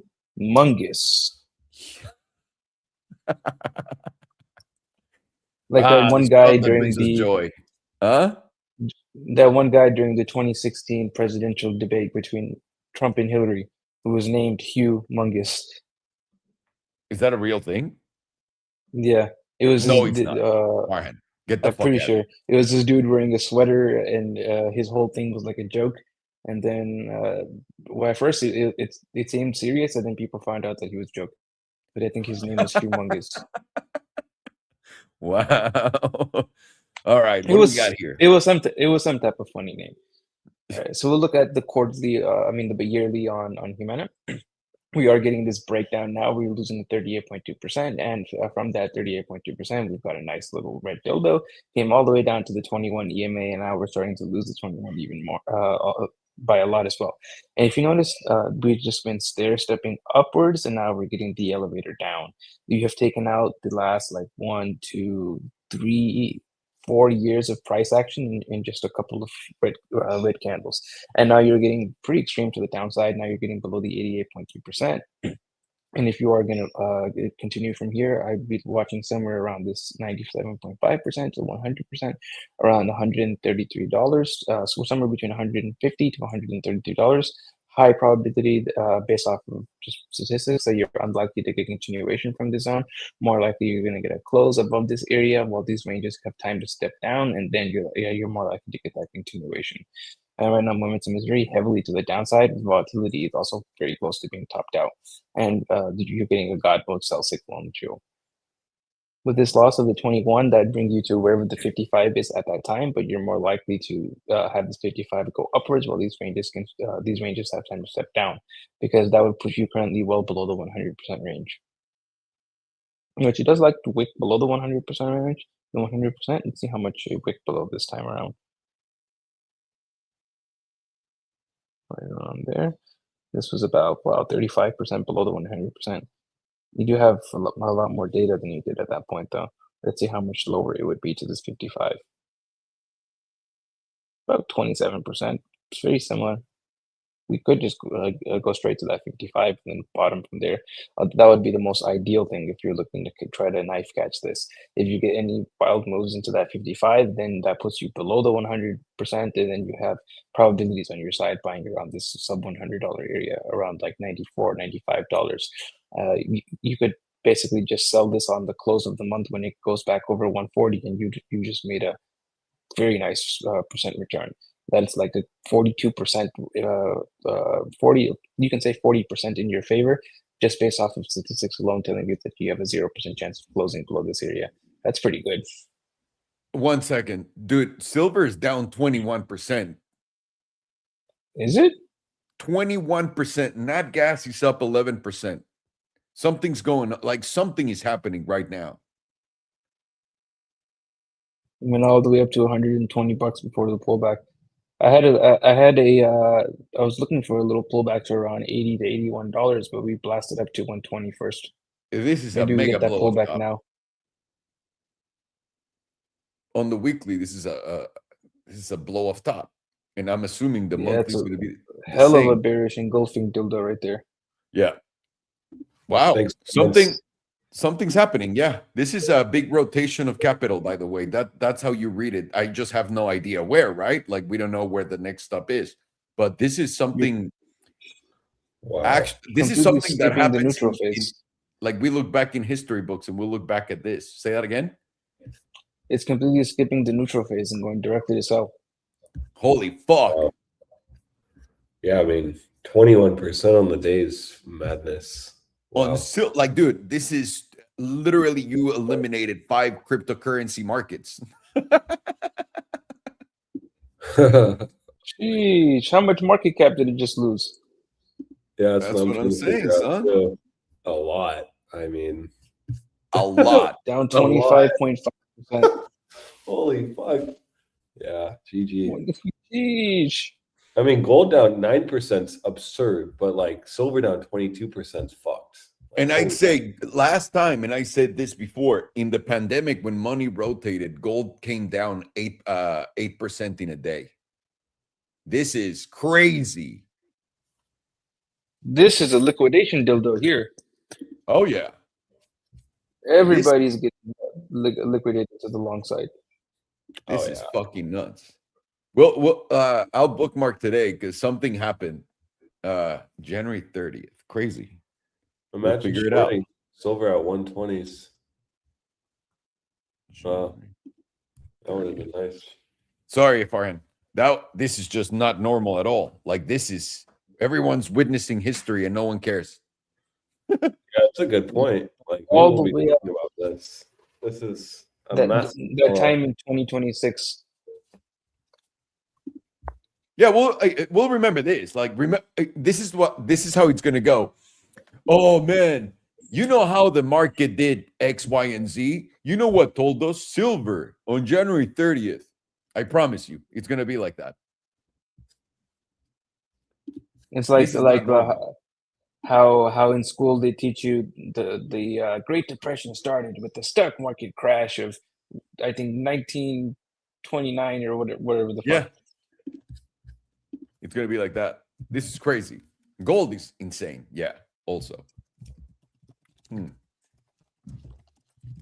Now, mind you, the dollar didn't go up or down. It's kind of like staying where it's at. So what's happening? They said that this was directly because of the dollar. Money's coming in somewhere else, boys. And it's probably rotating into meme coins.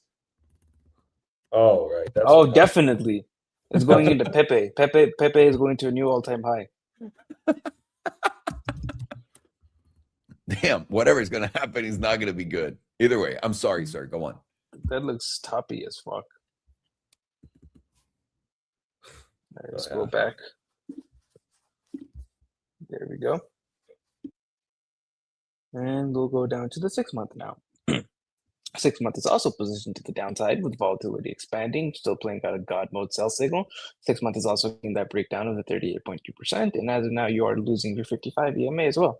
I am looking for, if you close below the 55 and the 88.3%, I move down to tap somewhere around between this 95% and this 100 EMA, which gives you the similar range from your yearly chart of that extreme to the downside, somewhere between $150 and $123. And if you were to tap that 55 EMA on the yearly, that'd bring you down to somewhere right around, somewhere below this 97.5%, in between the 100 at that $94, $95 region. Let's zoom out, see if there's any other divergence for me here. No, you're making lower lows, so with lower low on price, so no divergence, no divergence. Quarterlies also has that loss of 38.2%. None of them have really even gotten the retest of the 38.2% since you've broken down from it. I guess this one did. It gave you a little slight retest, and then you came straight down. And now you're losing your 100 EMA, and this one has had time for the ranges to step down, giving you a lot more room to go down. Right now, your next level of support is at that 88.3%, which is $144, good amount lower than where we are now. Let's zoom in. You are currently making an ever so slightly higher low on momentum, whereas price is making lower lows, giving you a possibility of bullish divergence, but you have to get a close over about $315.35 to confirm that, and that'll take you back up to like 460, 470 bucks if you can confirm that. Monthly is also forming bullish divergence because you have higher low on price, momentum with lower low on price. But monthly is now giving you a fresh loss of that 38.2%. This is one hell of a monthly red dildo. It came back up, tested the 21 EMA, and from there you're just selling right off. And now you're below the 200 SMA, you're below the 38.2%, you're below the 61.8%. It's a very, very strong dump. Not sure why this is dipping so hard today. Momentum is now freshly entering into the bearish control zone with the jewel losing the buy signal, flipping into neutral. Will be closed below the 61.8%, probably going to go down to somewhere between 150 and 130 bucks. 2 week also positioned to the downside, now entering into the bearish control zone. That is no longer making a possibility for bullish divergence because now you're making a lower low on momentum with volatility expanding, and you're getting approaching to the 95%.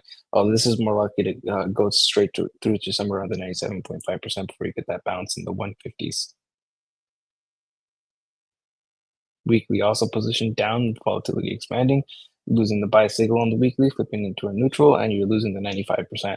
This is more likely to come down to somewhere around the 150s. Let's see how much of a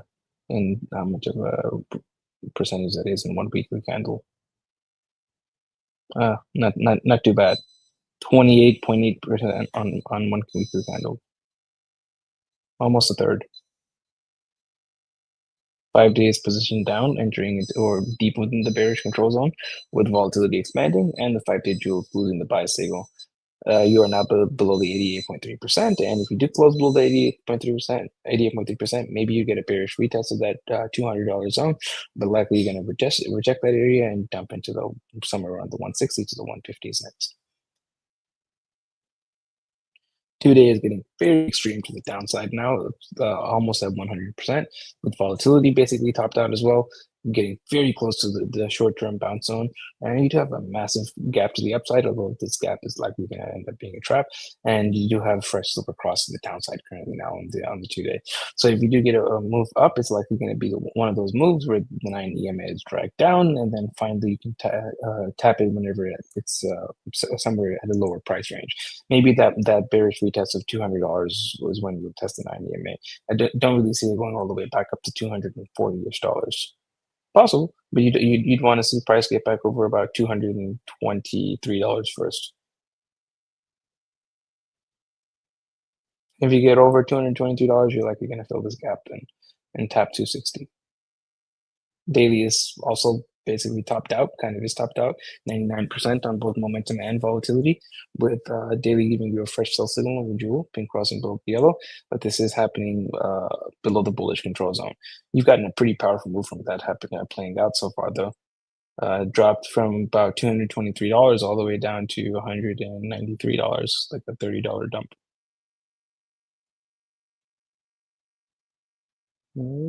4 hours are also topped out. Momentum and volatility at 99.7%. 4 hours now starting to flash a God mode signal on the jewel, but you haven't lost the sell signal just yet. And whenever you do lose the sell signal and flip into a buy, this is likely going to start playing out that bounce.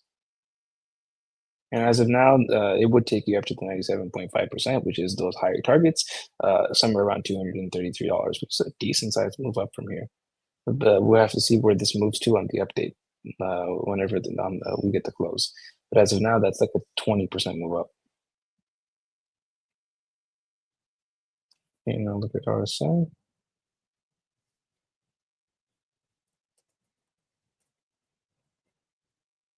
Oops, wrong one.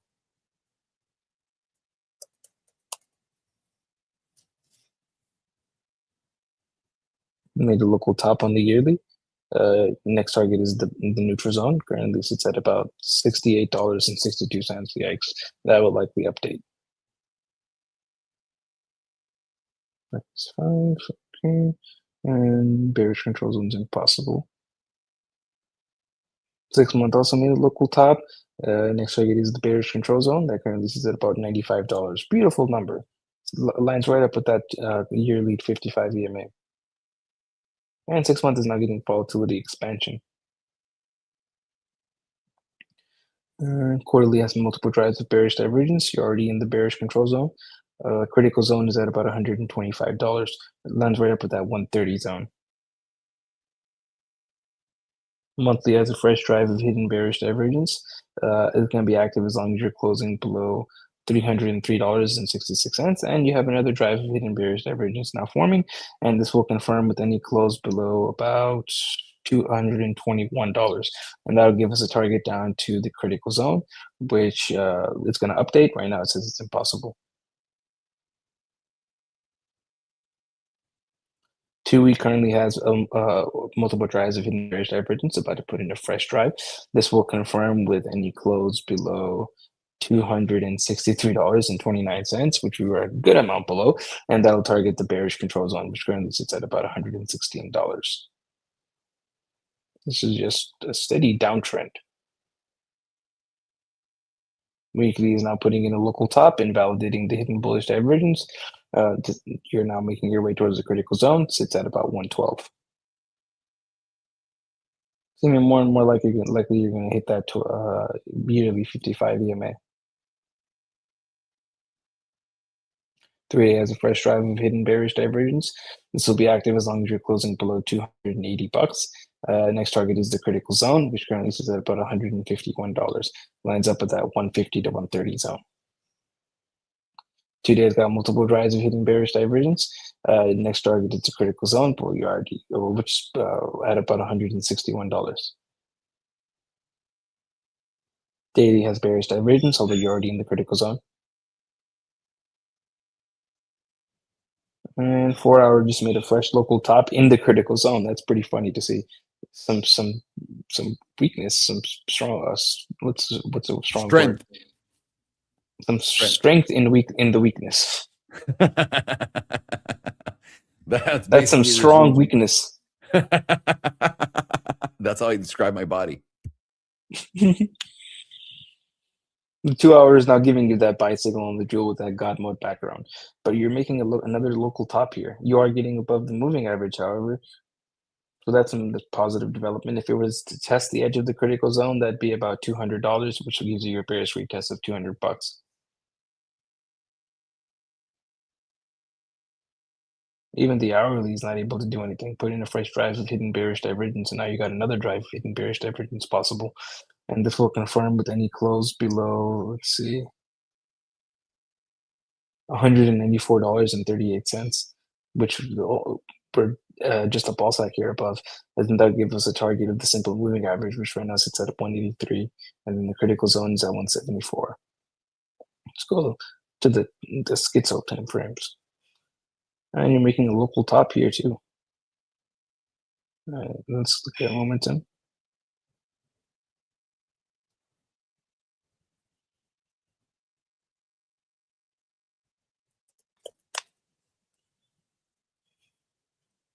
Yearly momentum is flipped down with volatility contracting, and it's going to remain flipped down as long as you're closing below $540. You're a good amount below that area. You could double price action and it wouldn't even be close to that pivot.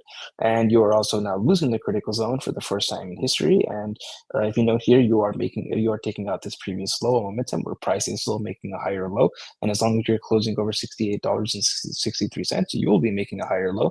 And that's likely where or how you will form that bottom and make your next higher low and take that to new all-time highs. Because what we're looking at on the yearly is for it to tap somewhere around this 55 EMA or around $95, which is like 50% higher than this previous higher low. And at that point, this pivot will go down significantly. And once you're able to flip it back up, you're going to have yearly hidden bullish divergence, and that's going to target you at the very least to current all-time highs, but likely a lot higher. And that puts one hell of an ROI on this buy at $95, because even at current all-time highs, that's like a 460% return. Pretty awesome right there. And you can put your stop loss right over here. Never mind. It's 78% loss. Actually, right here. 37%. That's still a lot, but not the worst. But it's something. Yeah. You'll Silver's feel it. down 25% and gold's over 10%. I'm sorry. This is crazy. Do we know why? Crazy. Yeah, because money's rotating somewhere else. Like everyone thinks it's a fucking joke, but what do you think happens when you do this? Well, the funny part is on silver, it's so, in my kind of opinion, unexpected. So the lower it goes, in my opinion, the more crazy it's going to keep going down because people are just going to get the fuck out, panic. Yeah. Oh, yeah. People may see 24% down today. Let me buy this. You can see it down 15% tomorrow.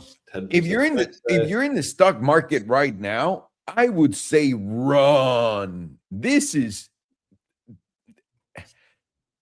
And like this, when was the last time you saw this? Well, me never. And this never. Makes me concerned about. Well, yeah, maybe I don't know if Bitcoin will pump out of here. That like this could be pretty damaging. People might want out of stings or need to recover this loss because it's a pretty meaty drop on silver. No one expected it to drop 20% on a day. 25% plus. 25%. That's crazy. God, I've never seen this. Must be damaging, is what I'm trying to say. It must be quite damaging if you had like a major position in metals or even silver.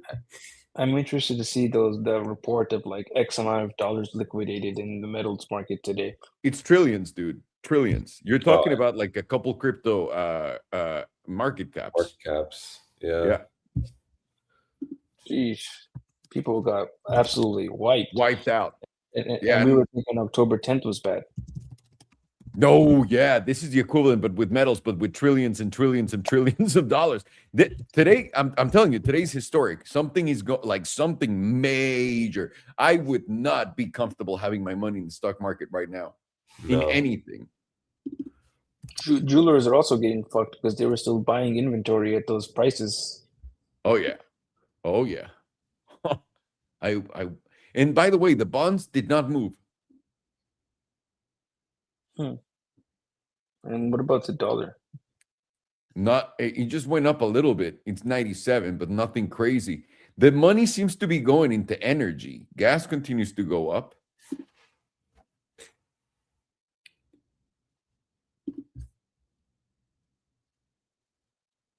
Not gas. Yes, Natty, yes. I think we're looking at that. Wow, fucking blowing up. Huh. Yeah, that's breaking out. Crazy. There's no always clue. There's always a market silver cross in the monthly. And one more time, the stock market isn't showing this yet, like at all. This is just at all. Doesn't look like it's going to come back and retest these highs here. Yeah. Flip back Something, up. dude, something huge is going on. This is fun. Quarterly is also flipped up. 6 month is flipped up. Yep. Kind of looks pumpy And here. from, dude, and the 6-month one was from the bottom of the bottom of the bottom. Yeah, all the way down here. Likely going to take you at least up to somewhere around 50 to 60. Man, if only someone would have seen the energy crisis coming.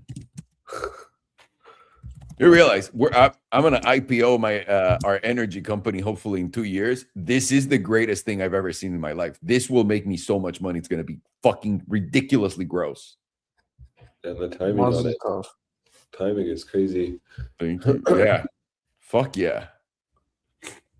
Sorry, Farhan. Go on. This is an insane day right now. I'm just trying to find exactly how much market cap was lost on silver on a 25% drop. I'll try to look it up for you while Farhan finishes. Okay, perfect. 6 month is now getting fresh volatility expansion from below that 15% area with price kind of dumping to hell, and momentum is flipped down as long as you're closing below about $460. You're also now forming that possibility for hidden bullish divergence because you have taken out your previous lows on momentum with price still making a higher low, but I don't think this is going to get confirmed until we've tested that sub $100 region. And we're now about to break into the critical zone to the downside. Quarterly is also getting volatility expansion with momentum already in the critical zone, and it's going to be flipped down as long as you're closing below $226.50. Monthly is also flipped freshly to the downside with volatility expanding now from almost extreme lows, and it's going to be flipped down as long as you're closing below $240.50. 2 week is also flipped down with volatility now going into a double extreme, and it's going to be flipped down as long as you're closing below $224. And usually the second extreme is what gives you the more impressive move. Weekly is also freshly flipped down with volatility going for a double extreme, and it's going to be flipped down as long as you're closing below $237, and you are rejecting the bullish control zone. You're just going straight down. 5-day also flipped down with volatility expansion, rejecting the bullish control zone, going to be flipped down as long as you're closing below 237. 2-day is currently also flipped down with a durable depth. Volatility is at extremes, and he's going to be flipped down as long as you're closing below $275 with a fresh silver cross down. And this is a very powerful cross because they're all bunched up together. Daily is also flipped down with volatility at extremes, and it's going to remain flipped down as long as you're closing below 211. 4 hours currently also flipped down with volatility at extremes, but it's very close to flipping back up, and it will flip back up if you can close over 193.77. And if this does flip back up, then you're likely going to get your mean reversion bounce from there. And 2 hours already flipped back up with volatility going into contraction, and it's going to remain flipped up as long as you're closing over $192.22. So in the high time frames, this is looking nice. I guess you can say bearish considering how much it's dropped down. I was going to say corrective, but it's kind of looking bearish. And on the yearly, you're wiping out several years of price action in just like 2 yearly candles. You got yearly momentum flipped down. You got 6-month momentum flipped down, quarterly momentum flipped down, monthly momentum flipped down. Basically, every single time frame is currently flipped down. And what right now lines up with the 100% range on the HPDR, slightly below it, is that move to the 55 EMA, which is around 28 to 30% below the 100% range. Last time we dropped 35% below the 100% range. And if we do get that move to the 55 EMA while it's below the 100% range, that would be IMO the most opportune time to try to catch a higher low on this. If you want to knife catch this thing from that $95 region, your next stop loss, your next region to get out would be somewhere around $59.92. That puts you at around 37% risk. But you're looking at a 470% gain in terms of just the current all-time highs, and that would also give you a yearly and 6-month and quarterly hidden bullish divergence, which would fuel your move to current all-time highs, but likely a lot higher, and that takes you at like 460 return versus 37% against you. You don't really need leverage for that. That 460% is good enough on its own. And the low time frames, you are now very close to forming a little bit of a local bottom here. And if we do flip the 4 hour back up, that's likely going to take you into somewhere around low $200, maybe 200, like $230-ish. Don't really see it getting much higher than there. Likely you are just going to get a bearish retest of that region, get a rejection, and then correct or crash/correct to somewhere around $150 to $160 for a little bit of a bounce. Then I'd be looking somewhere around 130s for a slight bounce, and then somewhere into that $100 psychological area to the high 90s to tap that yearly 55 EMA. And the invalidation right now will be simply getting a weekly close back over about $285.61. And if you can't get that, then this is likely going to reverse back to new all-time highs. Very unlikely that happens, however. Sounds like it's over. It's Jover. It's Jover, sir. Thank you. VLO for you. I'll be as quick as possible with this so we can move on to Apple and then VLO and close this. Thank you. Humana, esto es medicina, señores. Les había dicho varias veces. Uno, tengo que decirles, la plata cayó más de 25%, el oro está cayendo más de 10% en la diaria. Plata está a 26% abajo en la diaria, 26. Esto, para que tengan una idea, esto quiere decir, esta vela entera de la plata y el oro hubiera desaparecido todo el mercado cripto, todo. Cripto se hubiera ido a cero y aparte le deberíamos $1 trillón. Lo que están viendo, esto es historia. Para todos ustedes que están viendo esto es historia. No creo que lo volvamos a ver en nuestra putísima vida. ¿Qué quiere decir esto? Probablemente una rotación de capital. No es instantánea, no pasa de la noche a la mañana, etcétera. Pero esto sobre todo nos dice que hay algo que se rompió, algo llegó. Aquí algo nuevo está enfrente de nosotros. El hecho de que la bolsa no se esté derritiendo para abajo se me hace demasiado sospechoso. ¿Qué pasaría si Bitcoin, Ethereum, Solana, todo se fuera a cero y aparte $1 trillón más? Es literalmente lo que estamos viendo ahorita en esto. ¿Ok? Literalmente todo el valor de cripto acaba de desaparecer solamente de estas dos cosas. Todo. Y aparte le deberíamos $trillones. Para que entiendan el nivel de lo que estamos viendo, qué divertida vida tenemos. Tenemos muchísimas cosas muy chingonas que ocurren, pero pongan atención. Trimestral en Humana. Humana es una de estas empresas. Déjenme botar todo esto. Había hecho un video. Espiritualidad, pendejadas. Ya saben, puras estupideces. Como siempre, a eso me dedico.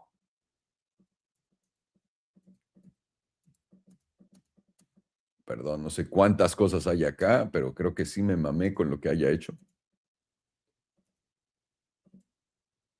Ok. Esta es una empresa de healthcare, ¿ok? En Estados Unidos.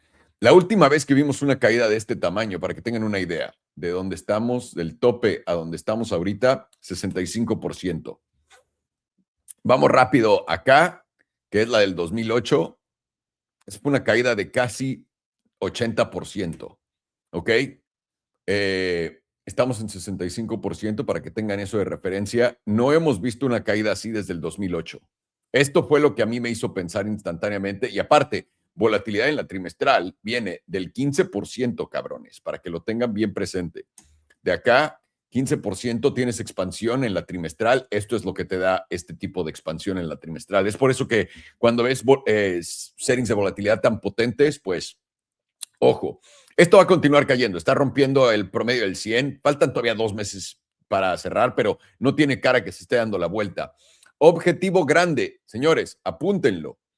Más o menos esta zona de los 120, que es donde está el EMA, el SMA 200, es por donde vamos a encontrar ese fondo delicioso.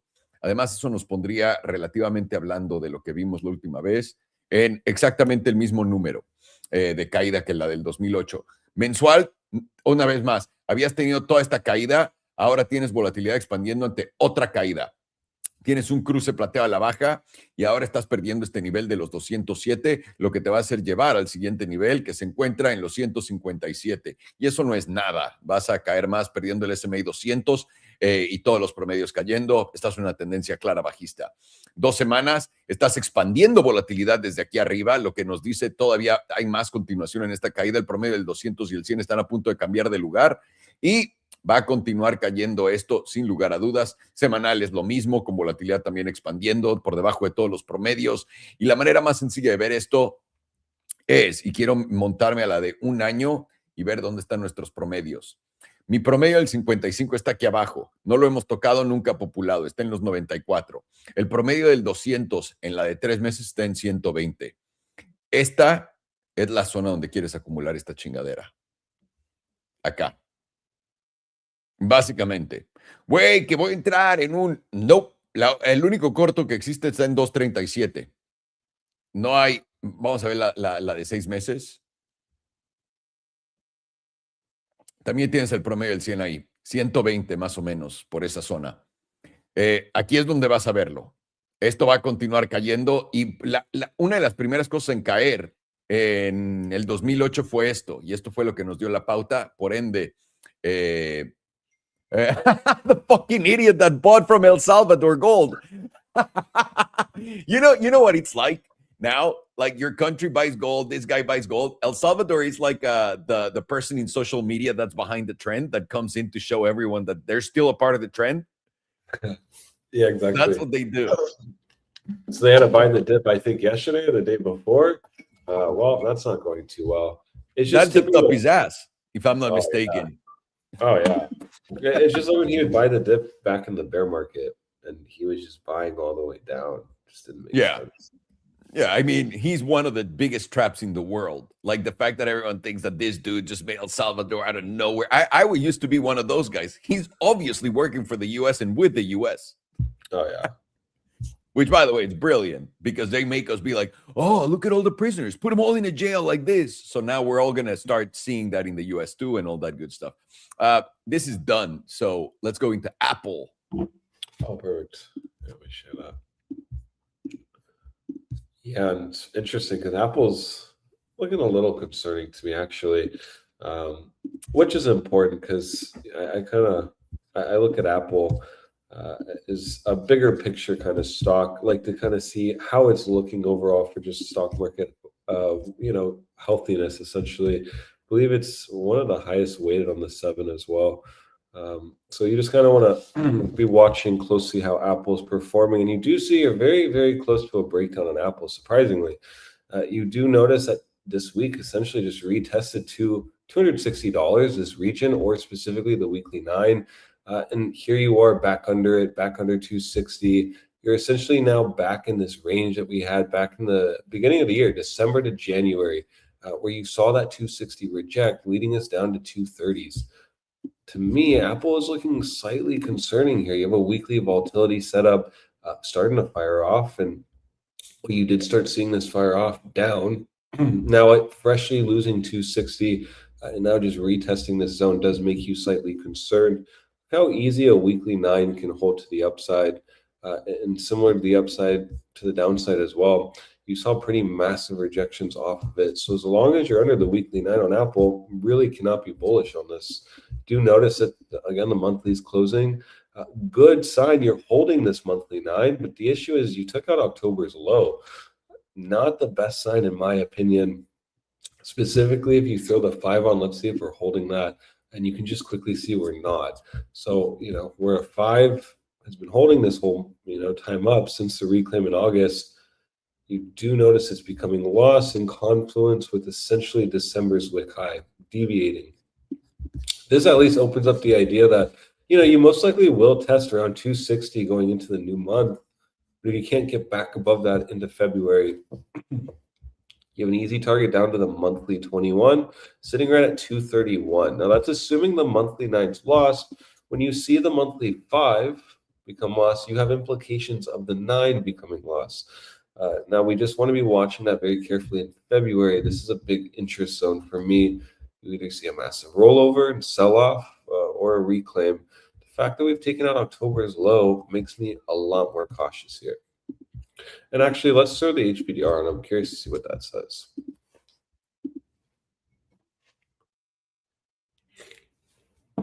Interesting. So you do see you were in a monthly breakout for about 2 months. Now you're falling back within this range, and you even have an objective down to that monthly median.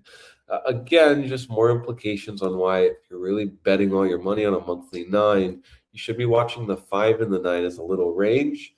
And if you're losing this 5 here in confluence with December's high, you need to be watching where this median steps either up or down into February. And also the ranges here, because now this is in actual deviation mode.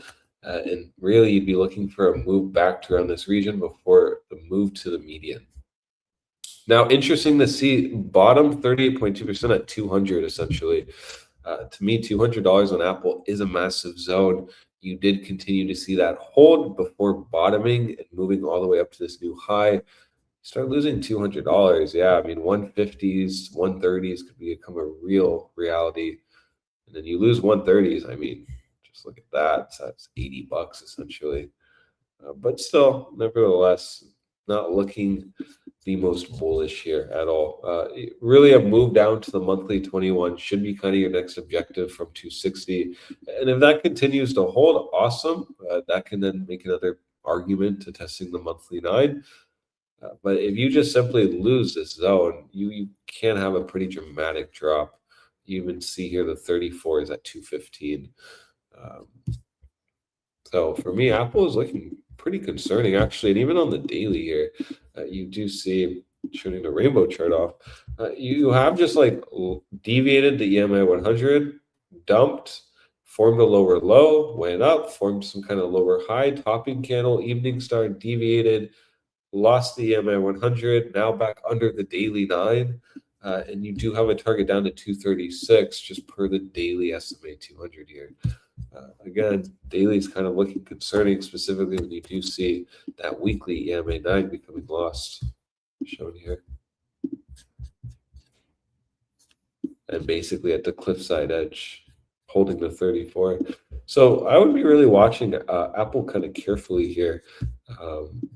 And what we've said before, you can make major moves down if you lose a daily SMA 200. So, as long as you're under the EMA 100, but above the SMA 200, you should look at that as kind of like a little range just per the EMAs, in my opinion. Not really supposed to get bullish as long as you're under 260 on Apple. And really, as long as you're holding below the EMA 100, you have an objective to 237, which from current market price is about a 7% move, which honestly is not too bad for something like Apple. It's a pretty big move down, actually. Even the 4 hours giving you just a massive sell. Yeah, you're in doji now, but market is kind of looking a little weak here.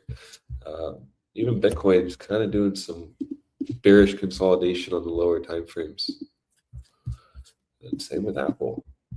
Just not really looking strong going into the monthly. So again, keep the monthly perspective. I think it's easy. 260 resistance. You're looking for that to kind of reject into February. Implications that you're not going to hold the monthly 9 going into February. Perhaps you will make a move down to 230s, right into that monthly 21, daily SMA 200. Really though, daily and monthly is easy because both are closing today. As long as you're under the daily EMA 100, under 260, you simply can just keep trend in your favor. You can run with this topping candle that was formed on January 27th. As long as you're under that, you should just keep moving down until you reach that 236. Pretty easy though. I mean, as long as you're under 260, you're really just not supposed to become a bull here. And really look at the drops down to the SMA 200. They can be quite fast and aggressive on Apple. Here we just dropped down immediately. And then let's go do another one. Here, another one, lost the EMA 100, just aggressively dropped down. You can see the big moves occur once you lose it.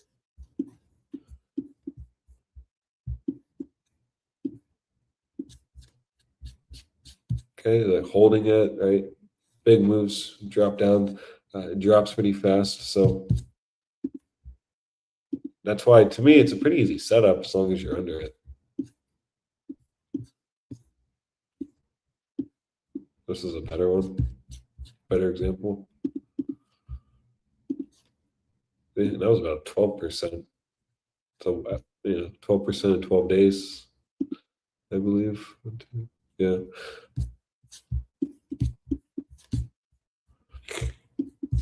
So I'd be concerned here on Apple, 100%. Not a bull under 260. Watch the weekly 9, and yeah, you lose the 34, you'll have an objective down to that 230s pretty easily. And well, there you should ideally hold it, because if you don't hold 230s, well, you could see a pretty epic move down on Apple, specifically down to the low 200s. And then if 200 doesn't hold, yeah, it's cooked. I think we're going to go down to like 150s. But until then, these ranges will be your friend. Watch 235 to 225, right in that monthly 21. I think will be your friend in February. Sorry, I was muted. Perfecto. And thank you, senor. Very clear. Man, silver 27% down. Crazy. Oh, 27. Wow. What the fuck? And like, again, like Apple's kind of looking like it wants to dump to the daily estimate 200, which, maybe it won't happen today. I don't know. But like crypto's not looking the strongest right now. Like, I don't know. It's not the best sign for markets when you see silver down 27%. That must just be very damaging. 28% now. My apologies. Wow. Damaging. By the way, something like this weekend, as soon as the market closes, they're going to be like, oh, by the way, we are bombing this place. We are sucking this dick. We're doing whatever we're doing. They're going to wait for the market to close to tell us something. Because something... There's like rumors going around that the U.S. and Israel are going to coordinate a strike together on Iran. No, this is... if that was the case, really, and silver was the one like going for the move along with gold, that was the case, then it would have to be World War III for real, because it's that type of move for you to understand. Like for you to, I don't think that's the case. I think that's like what everyone instantly thinks when they see this. I think this is circulating though too. Like that doesn't surprise me, because I agree with you, Alan. Like this is epically disastrously bad. And that probably is not happening for a reason. And mind you, the charts tell you before the news. So, someone like silver down 30% now, basically. And gold down 10%. Yikes. By the way, just like what you're saying, if this was like Tesla, right? And they were going to merge with SpaceX, let me inverse the chart.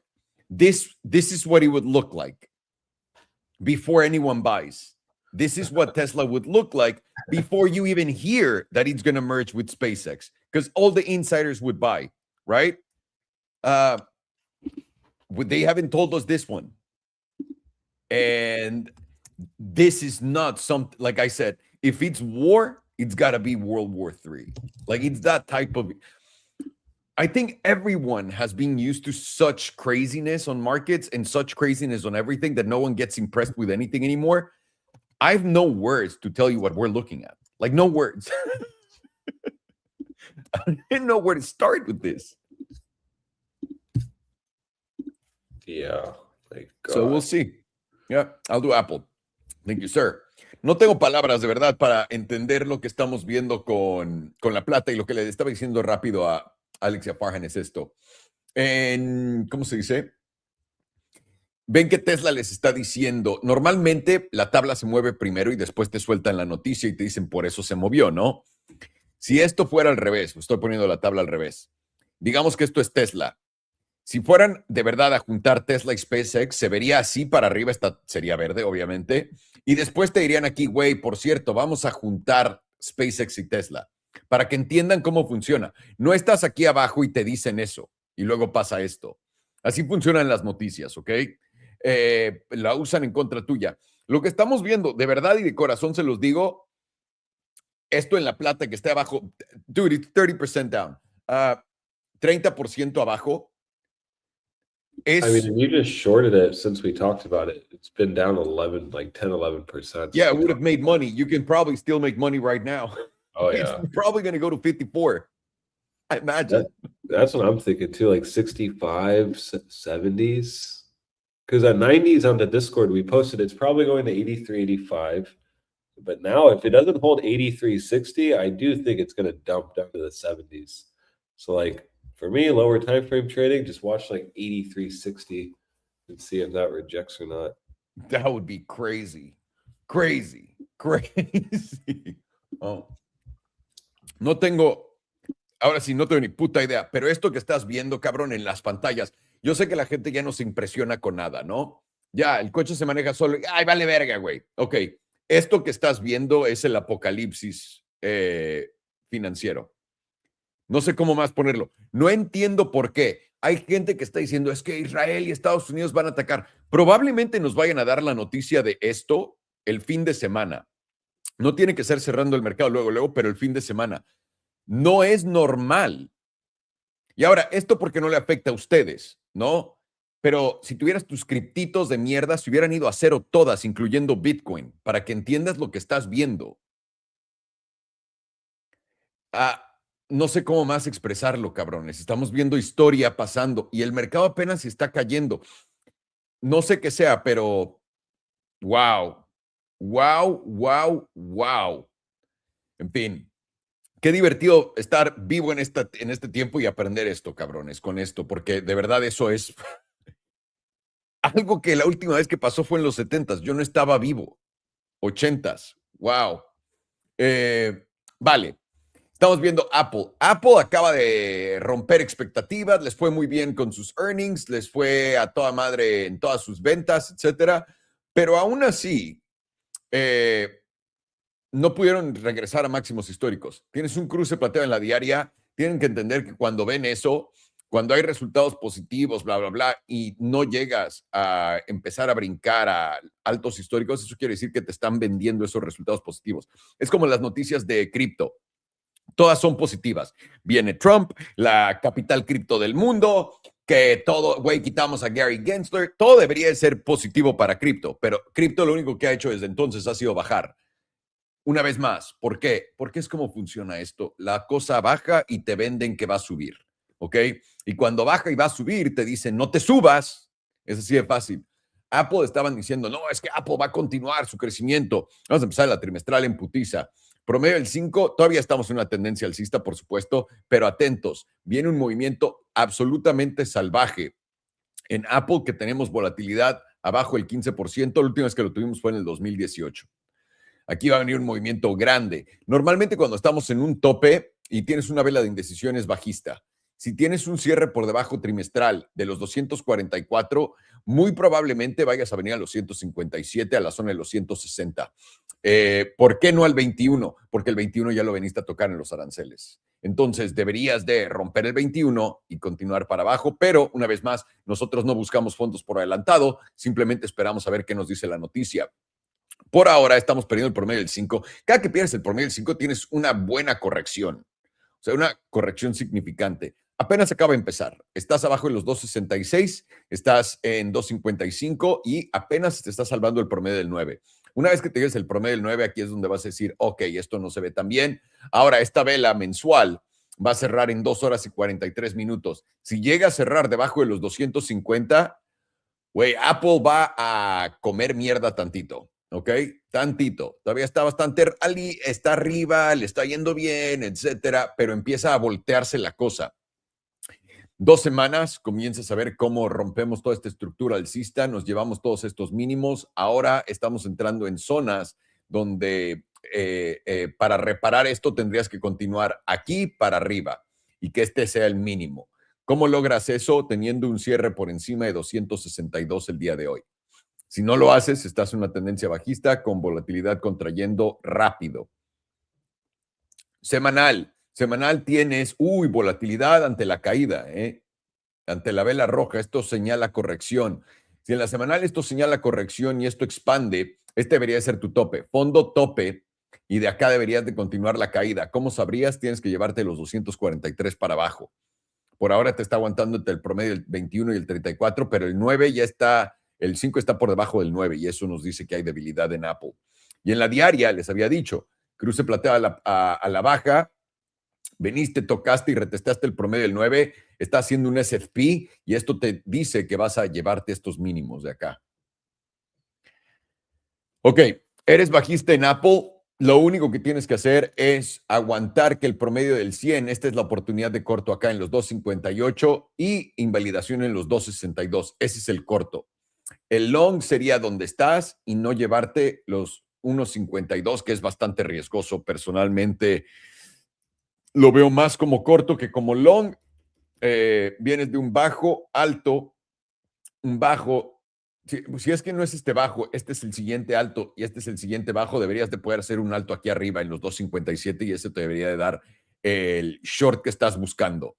Cualquiera, si eres alcista, solamente quieres llevarte los 2.62 y eso empezaría a darte objetivos a la alza, pero de llevarte el mínimo esta vela en los 2.52, vas muy probablemente a llevarte los 2.46 y vas para abajo. Una vez más, la trimestral nos dice, Apple tiene un setup de volatilidad potentísimo en la trimestral, la mensual. Si eso se llega a dar, vamos muy probablemente a ver a Apple corregir bastante a gusto, para que lo tengan en mente. Mr. Farhano, let's do VLO this. Alrighty. Vlow. Vlow. Time to vlow. Time to blow my... Never mind. My shminess.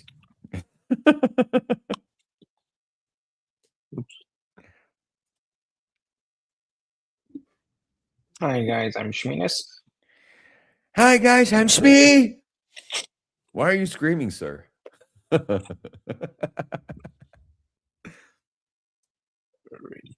we have enough data for a 6 month?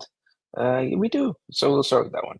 So we are currently getting a rejection on the 6 months from the median, and we have a good amount of time to go before it closes, and we want to see where it closes on the close. If we close as a rejection of the median, you're likely going to come back down and retest this bottom 38.2%, somewhere around $140. But if you close above the median, you're likely going to backtest the median and then use it to expand onto the 38.2%. Currently sitting at about $232.70, somewhere around that zone. And if we note the last time that we closed over the median, it was right over here. We've been upwards towards the top 38.2%, and then we tapped the 50% over here and the 61.8%. So the 50% is currently at about $260, let's say $269, nice number, and the 61.8% is right around $300. Bitcoin's melting down. Not like silver Ooh, yet. 81.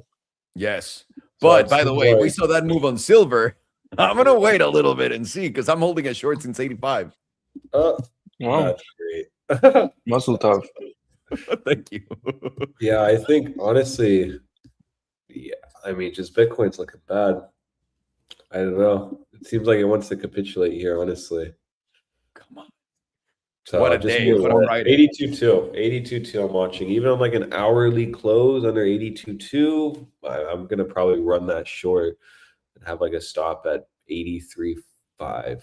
So just if anyone wants to follow that. Because like you have to really wonder then if silver's just breaking the market. Silver's down 34%. A bad day, and there should be no reason why Bitcoin's not going to go to like 76K today and go to some Dude, monthly silver trade. is down 35%. And it's funny because like, yeah, I don't even know. It was down just 25% like 5 minutes ago.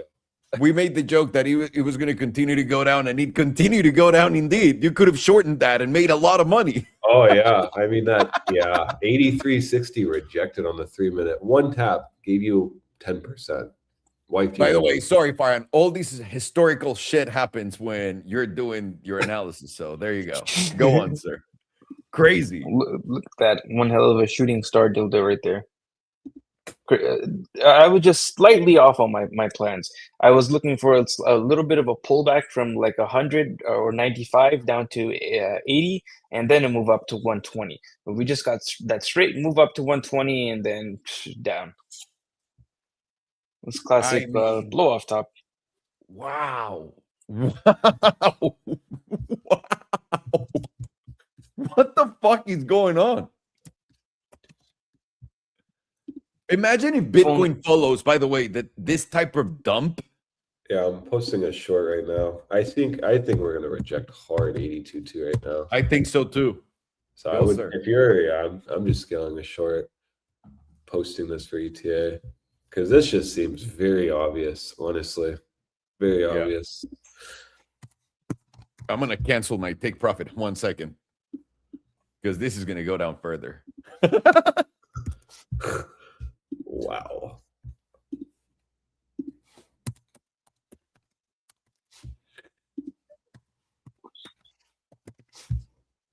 Beautiful day on markets. I mean, man.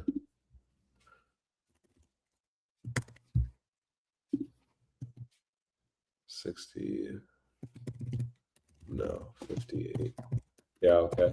I posted a ETA short, so it is activating basically now.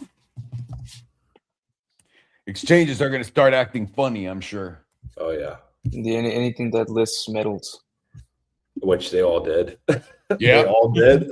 Like, didn't Binance just introduce like leverage Binance on at the top? That's why I said they Binance for this, because they marked it.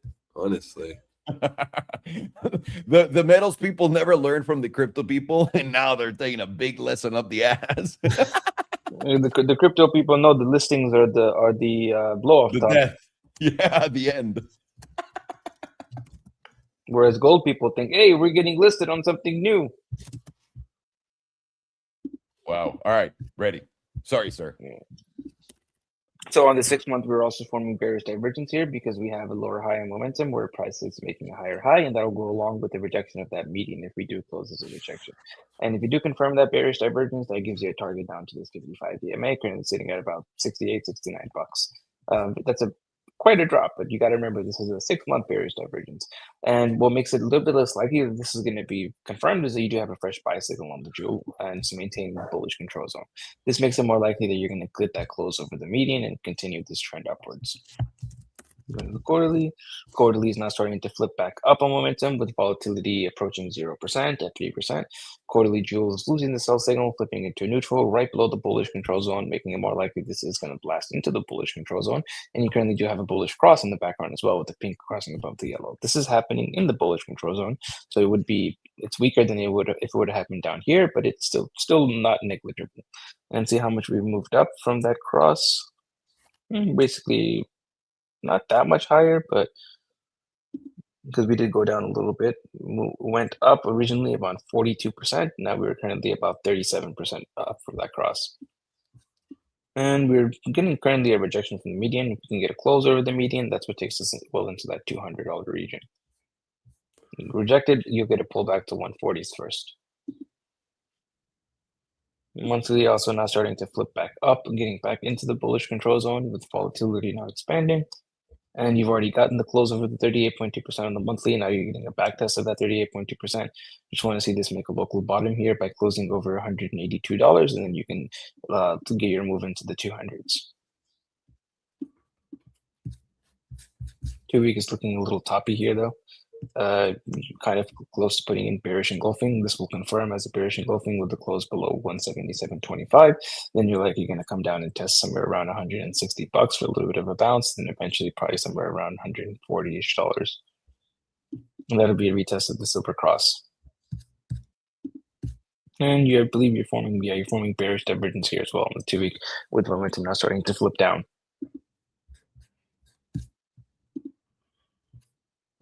Weekly is currently still flipped up with volatility contracting. Weekly is giving you a fresh buy signal in the jewel, but you're getting a rejection of the 61.8%. To see if this went higher. This is 194.50. So you did go ever so slightly higher. So this is now also putting in a bearish engulfing candle with bearish divergence, and if you close below about $183.10, that will confirm the bearish divergence, and you'll have a target down to somewhere around 155 to 140-ish dollars. 5 days, very just on the edge of flipping down. I believe it is now flipped down, is below the moving average with volatility at about 0%. 5-day jewel still giving you a buy signal, but you're very close to getting a bearish cross with the pink about to go below the yellow. And this is happening pretty high up in the bullish control zone. So this will be a very powerful cross if it does confirm. And that's what brings you down towards that 140 zone. 2 days now flipped down, getting into the bearish control zone with volatility very close to going into expansion now. And in one candle, you've tested the top of the 38.2%, and now you're back below the bottom. And if you close below 170, about $179, that's when you're likely going to dump. for a little bit of a bounce somewhere at the 160s, and you're going to break this current low and go somewhere around 140s. Daily is now also flipping back down into the bearish control zone with volatility expanding. Daily is about to give you also a bearish cross, with the pink about to cross below the yellow within the bullish control zone. And you've got a loss of your 38.2% with the bearish retest, and you're getting expansion now. Likely somewhere around that 160 to 170 zone, you'll see a little bit of a bounce. There will be a gap fill somewhere around 166, so that likely does see a bounce around that gap fill and then down into the 140s.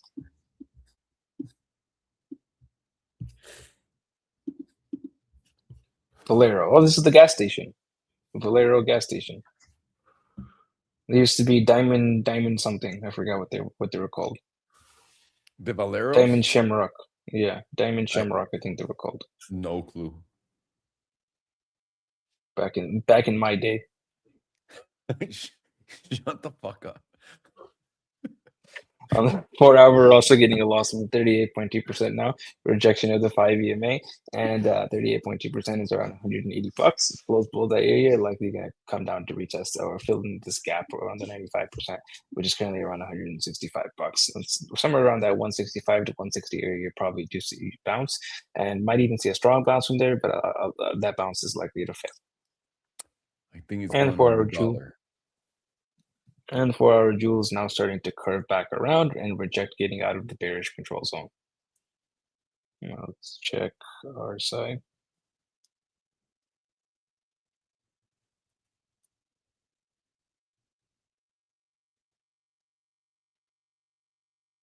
Okay, yearly hidden bullish divergence. You have hit the easy target, which is the simple moving average. Next target is the critical zone, and that level is sitting at about 225. 6 month also has active hidden bullish divergence, multiple drives. This will be active as long as you're closing over $122.59. And your next target on that is the critical zone, which currently sits at about 336. Local bottom on the quarterly that would target the simple moving average sits at about 195. Critical zones at 375. Monthly, however, has active bearish divergence at multiple drives, and this will be active as long as you're closing below $176.76, which you are very close to invalidating. And you've hit the easy target, which is the edge of the bullish control zone. Next target is the simple moving average and the neutral zone, which currently sit at about 136, 140 bucks. And that'll go along with that move to the 140s. That'd be tapping the neutral zone and the simple moving average off this bearish divergence.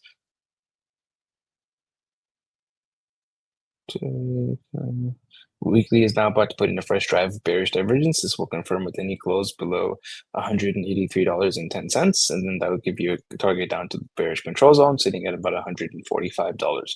Beautiful number, with volatility now starting to go into expansion from extreme lows with the bearish divergence forming. 5-day also forming bearish divergence with volatility expanding from extreme lows, and this will confirm with any close below $178.34, and your next target off of that is going to be somewhere between $160 and $120, which 140 sits right in the middle there. 3-day also has active bearish divergence of multiple drives. It will be active as long as you're closing below $187.09. Next target is the bearish control zone, so it's at $159. 2-day also has active 3 drives of bearish divergence, going to be active as long as you're closing below $186.89. And your next target off of that is going to be the bearish control zone, so it's at 142. Nothing. Nope. 2 hours got active bearish divergence also, even the short-term time frames, and this will be active as long as you're closing below $190.99, and your next move is into the critical zone, sitting at 152.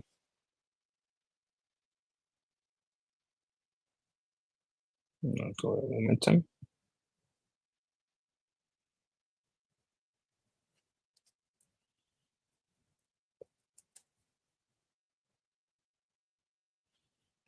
Yearly momentum is freshly flipped up, maintaining the bullish control zone with volatility very close to going into expansion, and it will remain flipped up as long as you're closing over $111.50. All right. 6 month is also flipped up with volatility expanding. It's going to remain flipped up as long as you're closing over $159.50. Quarterly is freshly flipped up, and it's going to remain flipped up as long as you're closing over $150.50. And volatility is now starting to go into expansion from extreme lows, with momentum maintaining the bullish control zone. Monthly is also flipped up with volatility expanding from 0%. And it's going to remain flipped up as long as you're closing over $165.75. And you're about to get a monthly close today in about 2.5 hours. And you got a drip of life. 2 week is also, 2 week is currently flipped down, but very close to flipping back up. It will remain flipped down as long as you're closing below $185. Kind of looking like this is going to remain flipped down. Weekly, it's currently flipped up, and it will remain flipped up with volatility expansion as long as you're closing over $169.50. Nice number. 5 days also flipped up with volatility expansion. Going to remain flipped up as long as you're closing over $169.65. Nice number. 2 days currently freshly flipped down, volatility contracting. Going to remain flipped down as long as you're closing below $186. Daily is also flipped down with volatility at extreme lows, and it's going to remain flipped down as long as you're closing below $188.69. Nice number. And now you're entering into the bearish control zone, very close to entering the critical zone. 4 hours now also freshly flipped down, and it's going to remain flipped down with volatility expansion as long as you're closing below $181. So on the very, very high time frames, this is leaning bullish. You have momentum freshly flipping up on the yearly and the bi-yearly, which has also getting volatility now very close to expanding.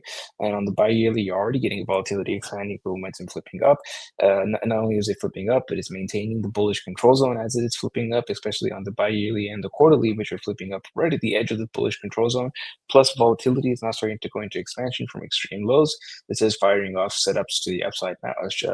In the long run, but in the short term, it is looking a little bit corrective, where you are getting momentum starting to flip back down on all the medium and short term time frames, making it likely you are going to come down, test somewhere around that 160 to 150 area, which would give you the gap fill for a little bit of a bounce, and then eventually I do think you're going to come down to somewhere in the 140s, and that 140 area is where I think you're going to set your next higher low, and then the higher term time frame setups are going to take over, and 140 to 150 area is also the quarterly pivot, which is now freshly flipping up, and those volatility setups on the quarterly and the bi-yearly and the yearly could then take us up to our all-time highs of the RSI targets sitting somewhere around $230 and then about $350 to $380, which would be the next targets once you can get these higher time frame volatility setups firing off.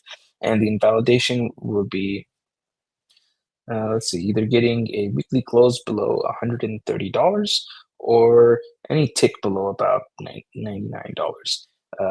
Either one of those two things, and then we have to come back to the drawing board. But I think on the short-term time frames, you get to move down to somewhere around 150 to 140, and then from there, you run it up to new all-time highs. Very nice, senor. Is there anything you boys like to add before you go? Crazy market. Yeah, honestly, nothing on my part. Just watch the trading alerts and the Discord going into the weekend. Yeah. Aside from energy, the only thing that I see going up is the dollar on the daily. But more than that, I mean, this is nothing. Although it's the US dollar we're talking, right? Check out Dixie on 5-day with HPDR. Yeah, and I agree with you, Alejandro. Like Bitcoin to me looks like it just really wants to go to 76,000 fast. If you just lose 82.2. And dude, if we get the same type of thing that's happening with silver on Bitcoin, Bitcoin's going to 21 cents. Okay. Oh yeah, it's getting into the blue zone. Next target 98.3. After that 99, and then right here, we just got to get over that 50%. You're right. It could be that it just went into the dollar. That would this would be too perfect for me, so I can't say that this is the case. I need to stay away from it because this is what I've been waiting for. So obviously I have a bias in this trade. Gold down 12%, dude. This is the biggest drop history. All righty. Let's see what they say. This could be one of those days that the market's kind of holding in a nice position right now. It's only like 80.8% down, 1% down, like the big indexes. And right 10 minutes before the market closes, it can give us the fuck you dump or pump, right? I would say dump, and put things in perspective, because what we're witnessing right now, it's history. We don't know why, but it's history. Yeah, it's true. I won't be ready in position for it. So I think it's going to be down. So, I mean, ETA scaled the short on Bitcoin. We're just watching now. And even silver is giving a short, actually. So, yeah, we'll see. I saw well sent. And for everybody that didn't believe me that Circle was going to go and destroy their lower lows. Ta-da! Oh, beautiful. The prophecy has been fulfilled. Yep, Coinbase getting close to my Coinbase, zone. too. I mean, come on, baby. Let's fucking go. Imagine a year ago when everyone was bullish, I said the market's going to drop on the last quarter of last year and the first quarter of next year. And it's happened. And can I tell you something? No one's asked me, how do you know this? No one. No one's curious. No, they just care if you're wrong. That's it. That's right. Oh, yeah, of course. Now all we need, that it matters. Huh? All we need is to send the peso up, and then I'll be happy. It started, dude. It's up 151%. It's it really turned around right here with volatility on the 5-day. It's happening. It was at 17.2 this morning. 17.1. It's happening. Also, the yen is the one that's been telling us this. Every time you reach a top, it's the top of the stock market, and then once it goes down, by the time you get to the 148s, it's too late, and then down from the 148, it's a market crash. So the yen has always been giving us. And like I said, boys, how come the interest rates aren't moving up or down with this? But silver and, you know what I mean? Like, there's a lot of weird things going on. I feel like we haven't seen the full whatever the fuck this is. But let's keep an eye out. We'll keep everyone on the shorts, and I'll keep everyone posted. Beautiful. Thank you, boys. Have a beautiful weekend. Yeah, you as well. Thank you. Buenas tardes and hasta luego, muchachos. Hasta luego. Locos signing off. Les mandaron todos los trades, señores, damas y caballeros. Lo que estamos viviendo es completamente historia. No me sorprendería para nada si tenemos el día de hoy en el cierre de la bolsa uno de esos días donde parece que todo está bien, estamos cerrando 1% abajo y pito, güey. Un segundo antes de todo eso, te la sueltan. Interesante. Datos interesantes de esto, de todo lo que he estado viendo, porque estoy volteando a ver las tablas, ¿no? Y lo que me interesa es ver movimientos de este tamaño, que son el oro y la plata, ¿no?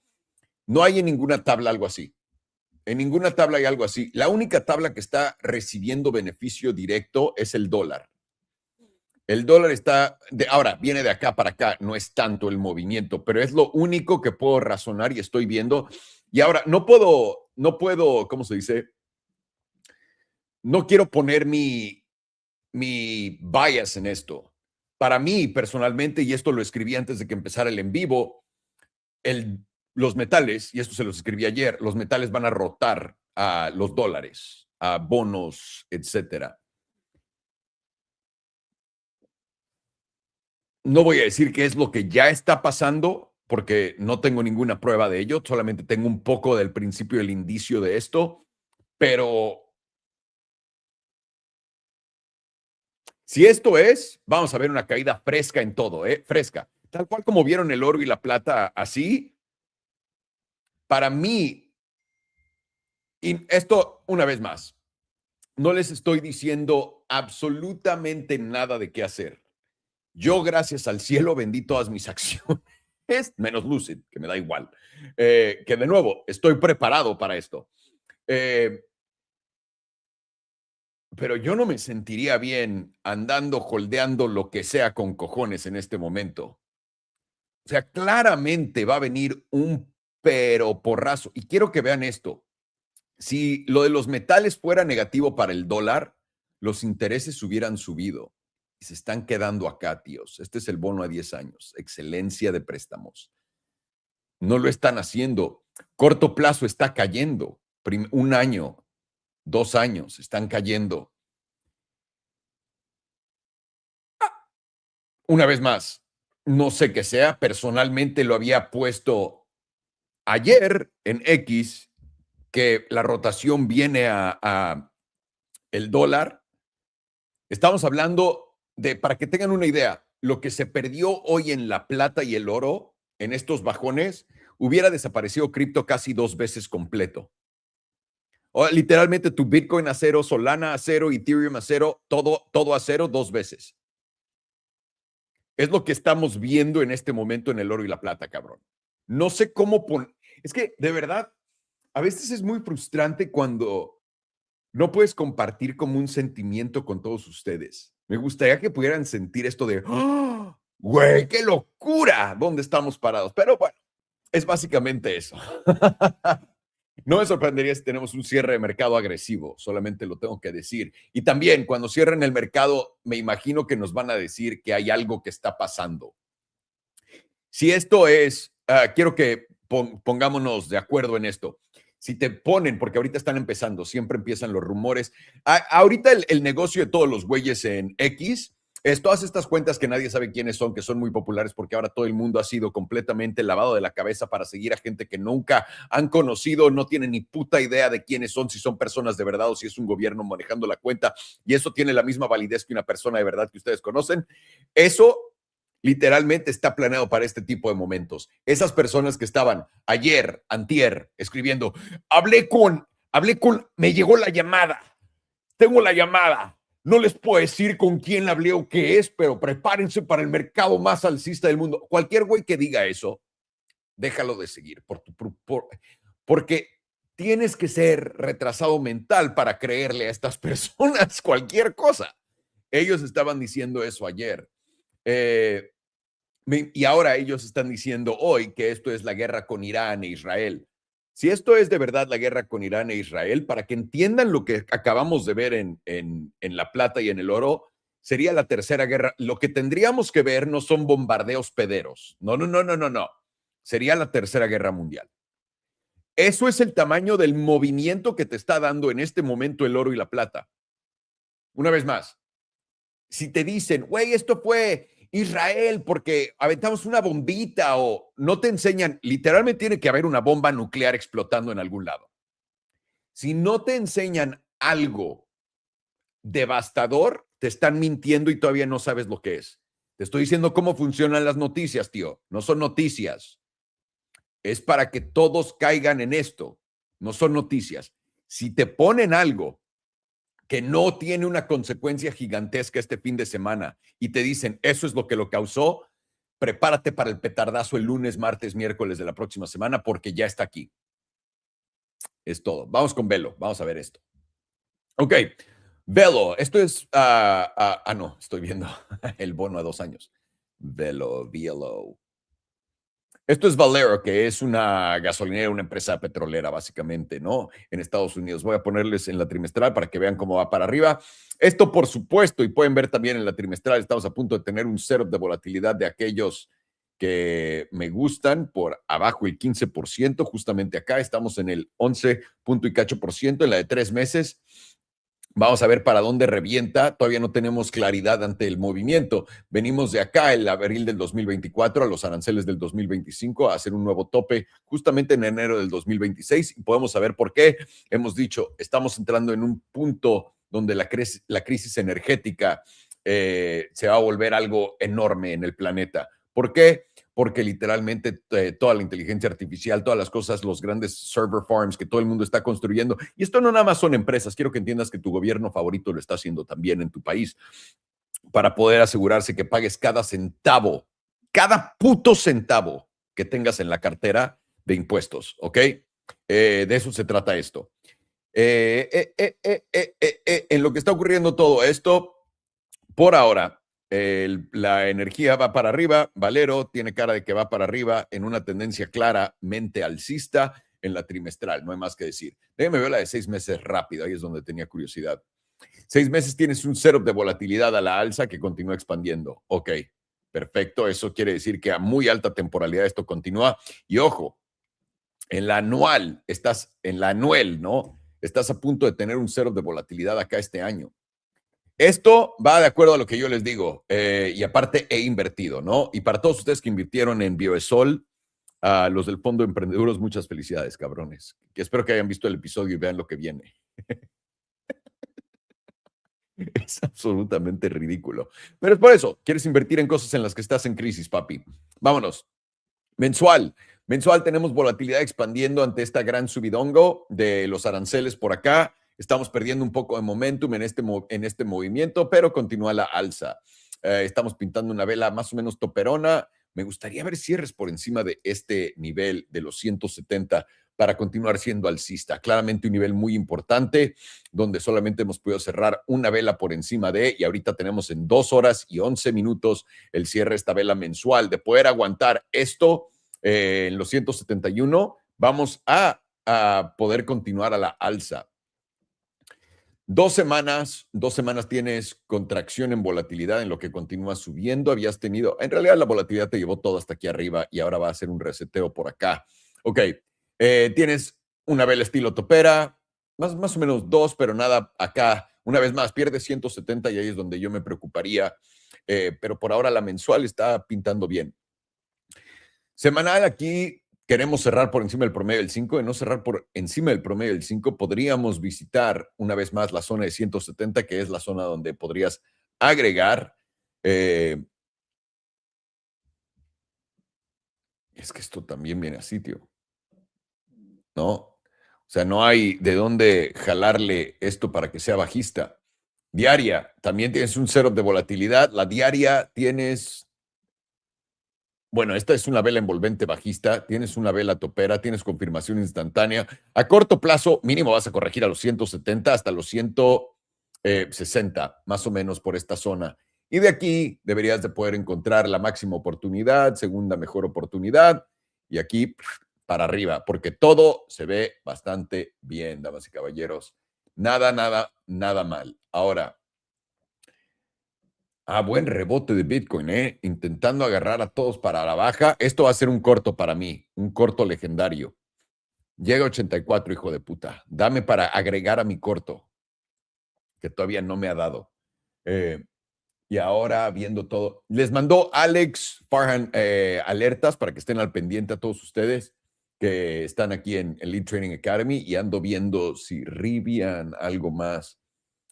Tesla básicamente es puro palo. Para que Tesla pueda deshacer el cruce plateado que tiene diario a la baja, tiene que superar los 440.